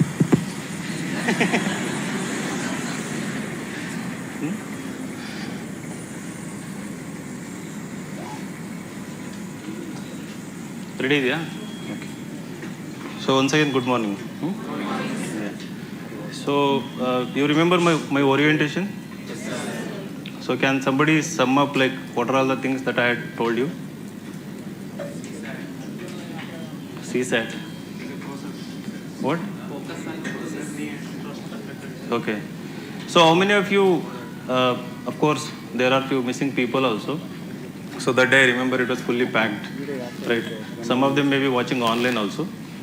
Now, how many of you faced those problems in this journey? Like you started in March, right? Yeah. So did you go through bouts of self-doubt? Now and then? Lack of discipline? So how did you address lack of discipline? If you are here today, that means somehow you have overcome that lack of discipline. So what did you do? So today's session is about taking stock of the things that to know whether you people are in the right direction and if there are any issues to address them to ensure that you are always kept in the right direction. And the second part of the class will be about essay. So I'll talk about how to start essay. That is the issue everyone is facing. So most of you have this fear like I cannot write essay because lack of content. So your the older batch, I made them write an essay on bottle. I kept a khali bottle. Not fully empty, but so half-filled bottle, and then I told them this is a Bisleri bottle. You write an essay on that, right? So I'll come to that. Maybe today I'll search something and maybe on the black board itself, or maybe an inside logo or something. We'll see. So I'll make you write something in this class today so that you initiate to writing the essay. So before we move into that thing, you should not use the word thing. I tell people, don't use the word thing in your essay. So before we move into essay part, so let us understand first how this OGP is going for you and what are all the issues that you have been facing and how did you address those issues. Can somebody talk about it? You said self-discipline, right? Okay. So how did you address? So what made you come back to preparation, your books, your classes, notes? So which factors? I think you're still suffering from self-discipline problem. So that is why. So what are the other issues that you faced? Being consistent. Okay. So being consistent with the classes, more or less you people do. But what happens after the class, that is the issue, right? Okay. So what are the other issues that you are facing? Lack of consistency, time management. So now it feels like 24 hours is very less for you, right? In a day. Right. In other places, it is like plenty of time, 24 hours. So I have so much time, like what to do. So illi at Insights, so you need more number of hours in a day, right? So how are you managing your time? So in a day, how many hours are going for the classes and ತಾಯಿ ಚಾಮುಂಡೇಶ್ವರಿಯ 6 hours? ವರ್ಧಂತಿ ಕಾರ್ಯಕ್ರಮ 6 hours including ಭಕ್ತಿ ಭಾವದಿಂದ ನಾವೆಲ್ಲರೂ ಕೂಡ optional plus ಪಾಲ್ಗೊಂಡಿದ್ದೇವೆ, classes 6 ಸಾರ್ವಜನಿಕರು hours. ಪಾಲ್ಗೊಂಡಿದ್ದಾರೆ. So even then you are left with 18 hours in a day. ಇಡೀ ಕನ್ನಡ ನಾಡಿಗೆ ಸುಭಿಕ್ಷೆ ಕೊಡಲಿ, 18 hours. ಅಭಿವೃದ್ಧಿ ಸಮೃದ್ಧಿ In a day you ಕೊಡ್ಲಿ, have ಎಲ್ಲರ 18 hours, right? ಬದುಕಿನಲ್ಲಿ ಸುಖ ಶಾಂತಿ 6 hours in ಅಭಿವೃದ್ಧಿ class, ನೆಮ್ಮದಿ then ಆಗಲಿ ಅಂತ ಹೇಳಿ no, out of 24 hours how many? ಇಡೀ ಕನ್ನಡ 18 ನಾಡಿನ hours. ಪರವಾಗಿ ಪ್ರಾರ್ಥನೆಯನ್ನು ಮಾಡಿದ್ದೇನೆ. ಅದೇ ರೀತಿ ಒಂದು So company somebody was telling that I am able to sleep only 3-4 hours. ಕಾರ್ಯಕ್ರಮ ಭಾಗವಹಿಸ್ತಾ ಇದ್ದಾರೆ. A girl was telling me yesterday. And then I see there are 18 hours. ಈಗ ನಿನ್ನೆ So out of 18 hours, you, like boys, you might be sleeping 8 hours. ಅಧಿಕಾರಿಗಳು ಚರ್ಚೆ ಆಗಿದೆ. ಅದಕ್ಕೋಸ್ಕರ ಕಳೆದ ಎರಡು ವರ್ಷದ ಕೋವಿಡ್ನಿಂದ ಸಾಂಪ್ರದಾಯಿಕವಾಗಿ So what about those 10 hours? ತೀರ್ಮಾನ ಮಾಡಿದ್ದೇವೆ. So what are you doing with 10 hours? ಹಳೆಯ traditional So then you will say, I have to brush my teeth, I have to take bath, ಪಯಣ ಮತ್ತು ಇತ್ಯಾದಿಗಳನ್ನು ಎಲ್ಲ dinner, breakfast, ಹೊಸ ಆಕರ್ಷಣೆಗಳು small break ಎಲ್ಲ in between ಮಾಡಕ್ಕೆ tea break, ಸಾಧ್ಯತೆ coffee ಮಾಡೋದು break. ಮತ್ತು ವಸ್ತು ಪ್ರದರ್ಶನ 15 ದಿವಸ ಮುಂಚೆನೇ ಪ್ರಾರಂಭ You know, this coffee business is like booming like anything. ಹೆಚ್ಚಿನ ಜನರ ಆಕರ್ಷಣೆ ಮಾಡಲು ಕೂಡಲೇ ಅಂತಾರಾಷ್ಟ್ರೀಯ I almost see every time some people, ಮತ್ತೆ ಮುಂದಿನ ಒಂದು ವಾರ 10 mostly in pairs. Mysuru tourism So always in front of the centre coffee shop. ಅಂತಲೂ ಕೂಡ ಅದನ್ನು ಕೂಡ ಆದೇಶ So there was only one coffee shop before when we came. ಹೊಸ Then we ಆಯಾಮಗಳಿರುವಂಥ opened another. Dasara ಆಗ್ತದೆ, ಅರ್ಥಪೂರ್ಣವಾಗ್ತದೆ, ಸಾಂಪ್ರದಾಯಿಕ ಕೂಡ. So just like we opened another branch, so he was also able to open more ಇಲ್ಲ ಅವರು branches. ಚರ್ಚೆ ಆಗಿದೆ. So the business is booming here and you people are ನಾನು ಇನ್ನ ಎಲ್ಲರ ಜೊತೆ ಚರ್ಚೆ ಮಾಡಿ ಆಮೇಲೆ contributing. So time goes in coffee and then ಅದು ಬರುವಂಥ ದಿನಗಳಲ್ಲಿ ತೀರ್ಮಾನ ಮಾಡೋಣ. ಇವತ್ತು ಈಗ ಮೊದಲು ಈ ವರ್ಷದ ದಸರಾ Commuting. ಅದ್ದೂರಿಯಾಗಿ ಮಾಡೋಣ. ಮುಂದಿನ ದಿನಗಳಲ್ಲಿ ಅದಕ್ಕೆ ಏನೆಲ್ಲ So commuting, like how many of you are commuting from ಮುಂದಿನ ದಿನಗಳಲ್ಲಿ ತೀರ್ಮಾನ ಮಾಡೋಣ. distant places? Like from where?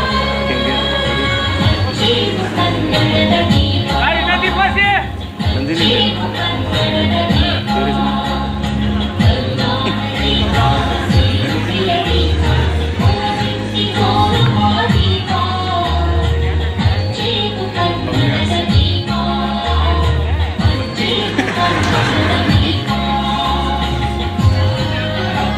Anybody from traveling from Hyderabad? Mostly you are commuting from your home somewhere 2 to 3 kilometers. Most of you. Right. So it's all about valuing the time, right? And I have seen people who are working are more efficient in managing the time. Those who are working, those who are having full-time jobs, they tend to value their time more. They know the value of every hour, every minute, and have seen how efficiently they utilize the time. And I think this is something about mindset problem here, right? have more time with you, you have less time with you. Right? That is what happens in the end. So you have more time, somewhere the mind is bit more relaxed than it is when you are having a full-time job. So I'll come to that part, how to divide your day between various programs and all. So before that, again, I want to understand what are the other issues that you are facing. So let me start with, what about answer writing? From day one, we made it part of the OGP. How many of you have written answers on a daily basis? So what about problem with pen, ink? So what was stopping you from writing the answer? Those who didn't write. So the usual problem, like I have fear and I don't know how to write. I don't know how to structure, I don't know how to write introduction. So these are the usual complaints. And then what about daily MCQs that we were giving to you? Are you able to do it?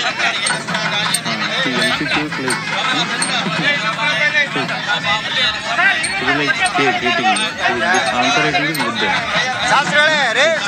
So you... anything that is easy, the mind thinks that, you will go for it.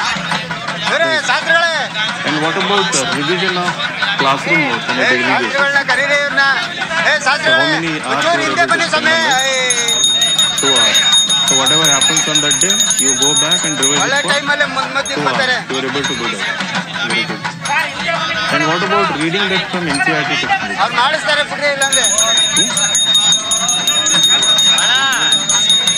So including that also 2 hours. No. For some people reading only notes can take 2 hours.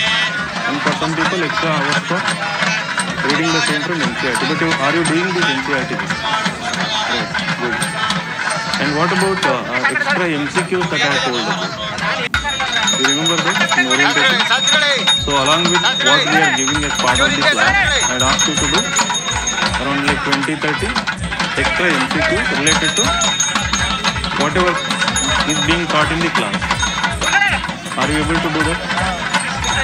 How many of you are doing this consistently? So raise your hand. I want to remember your cases. TYQs. From TYQs we are able to do it. Good. So what about daily current affairs quiz that is there on the website? Are you doing it? So when you say yes or no, be very honest with yourself. From the core of your conscience. Right? So, are you able to do current affairs quiz? All 20 questions on a daily basis? Yes. So the next part is about newspaper reading. I know everyone will not be doing. Some of you may be doing. I think I had asked you to read at least one editorial on a daily basis. Right? So are you able to do that? Good.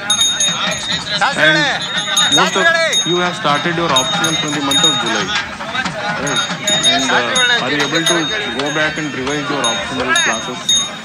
Though it recently started, so how many hours you are able to spend? 1 hour? 1 hour for optional. Good. So no answer writing in optional so far. Previous year questions you are going through. Good. So, more or less, how do you rate your progress? March, April, May, June, July.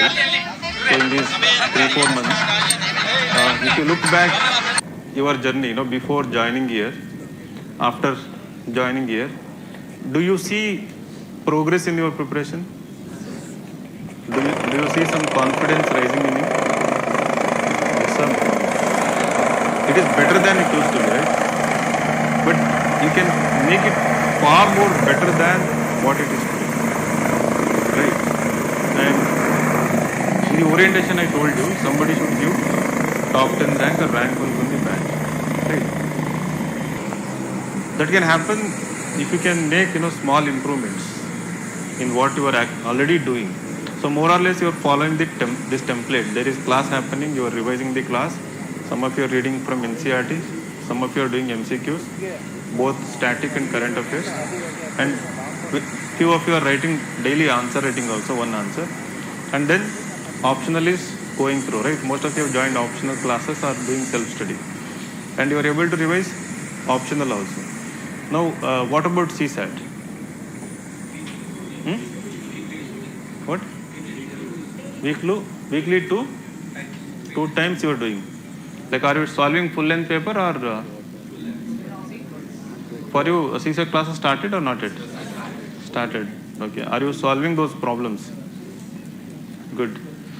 So now, when you are moving into 23, you people are in a way bit lucky people. Lucky in the sense you started bit early compared to other people, right? You have plenty of time to ensure that in 2023 you can give an attempt with an aim to crack the examination. Now, how to go about in that direction, right? So for you, the subjects which are over are modern history, okay. IR, international relations, that also got over or it's going now? Okay. So how was your modern India? Very nice. Okay. Geography? Very good. And art and culture? Good. Not yet? Not bad. Okay. So you people like, like dashing delivery. Like the content is excellent, what I've seen in the art and culture. Right. And IR? It's going on. It's good. What? 3 classes. 3 classes so far good. Right. So we will be completing all this. I think next. I don't know. Like, they might start with polity. I think Manjunath sir will be free from which course. I think he might start with polity once IR is over. Now, how do you progress in this journey to ensure that you will go on to get a rank? Now you have to up the game, right? It cannot be business as usual. Now 3 months is enough time to get into that momentum, this mode of preparation where you started writing some answers, where you started. And yeah, so what about weekly tests? Almost everybody has given. So we started introducing mains test also, right? Yeah, are you giving those mains test 4 times? Fortnightly? No, weekly also. Yeah. So we will be introducing weekly test also, weekly mains. Along with the prelims, weekly test, we will also introduce weekly mains test also, right? So most of you are giving them. Are you seeing any improvement in your marks? Let's say first week to last week in respective subject in prelims marks? Good. So it will keep varying from subject to subject. In some subject you will do well. You will score 50 plus, 60 plus, 30 plus, 40 plus. In some subject, it will suddenly drop to 20, 30, something like that. So, but when all the subjects get over, when you keep doing all these weekly tests, daily questions, you will start seeing so much jump, in your marks from January onwards, right? It is all combination of answer writing, solving MCQs, the number of times you revise, the class notes, everything, and the way you read NCERT also. Now coming back to the question now, right? Now you have to up the game. When I say up the game, you have to make it even more intense starting now. So this July is something like auspicious month, when you look into the next year preparation. So I have seen people who prepared for, like 8 to 10 months and went on to crack the examination, right? So now you are like starting like how many months before next prelims? Literally 15 months actually, right? So 15 months before next year prelims. You have around how many months for prelims now? ವರ್ಧಂತಿ ಕಾರ್ಯಕ್ರಮದಲ್ಲಿ ಅತ್ಯಂತ 10 to 11 months you have. ನಾವೆಲ್ಲರೂ ಕೂಡ ಪಾಲ್ಗೊಂಡಿದ್ದೇವೆ, ಸಾರ್ವಜನಿಕರು ಕೂಡ. Show ambition in your preparation, ತಾಯಿಯಲ್ಲಿ, right? So all of you who are sitting in the class, right, people have maintained some amount of discipline, and you have to start upping the game, become more ambitious in the sense that immediately start writing at least one answer, and those who are already writing one answer, make it 3 answers every day, right? So these are something like formula for you, what to be followed. Even if you are able to follow 60 to 70% of what I am going to tell you in next 10-15 minutes, right, you are on the perfect track, right track to crack the examination, right? So those who are writing one answer, increase it to 3 answers. Those who have never written single answer, don't wait. If at all you are waiting for some other moment, I don't know when that moment will come. ಏನೆಲ್ಲ It will never ಮಾಡೋದು come. ಮಾಡೋದು So you skip geography thinking geography was difficult maybe. Art and culture you thought you couldn't remember stuff. ಹೆಚ್ಚಿನ ಜನರ ಆಕರ್ಷಣೆ Maybe another subject you will have another excuse. ಅಂತಾರಾಷ್ಟ್ರೀಯ So the ಮಟ್ಟದ same ಒಂದು thing will website continue ಅನ್ನ till create ಮಾಡೋದಕ್ಕೆ. next year, ಮತ್ತೆ ಮುಂದಿನ March. ಒಂದು ವಾರ And then you will realize that Mysuru tourism whatever things you have learned is already centre ಅಂತ evaporating. ಅದನ್ನು ಕೂಡ ಆದೇಶ You are not able to retain that. ಹೀಗೆ ಹಲವಾರು Which means ಹೊಸ ಆಯಾಮಗಳು you have not only wasted 1 year of time, you have also wasted ಸಾಂಪ್ರದಾಯಿಕ ಕೂಡ a part of your youth, money, energy, everything. Right? ಇಲ್ಲ ಅವರು So this is the truth about the examination. ಚರ್ಚೆ ಅಂದ್ರೆ ನನಗೆ So if you ಅಧಿಕಾರ haven't ಕೊಟ್ಟಿದ್ದಾರೆ. written any ನಾನು single ನಿಮ್ಮೆಲ್ಲರದ್ದು answer, ಚರ್ಚೆ so ಮಾಡಿ this is the moment. Ensure that today itself you go and write anything nonsense. ಅದು ಬರುವಂತ ದಿನಗಳಲ್ಲಿ You don't have to write perfect answer, you don't have to write ಅದುರಾಗಿ ಮಾಡೋಣ. well structured, well presented, ಅದಕ್ಕೆ an ಏನೆಲ್ಲ answer with structure extremely good ಕೊಡ್ಬೇಕು, content. ಕೊಡ್ಬೇಕು. ಮುಂದಿನ Right? ದಿನಗಳಲ್ಲಿ ತಿಳಿಸಿ. Don't wait for anything. Don't try to write a perfect answer. You pick a very easy question from IR, art and culture, modern history, geography, very easy question, and start something. If you are not writing answers, you are not in the game. You are not in the game for UPSC, you are not in the game for KPSC, you are not in the game for even sub-inspector exam also. Right? You are simply wasting your time. I usually don't say straightforward things like this, but you are actually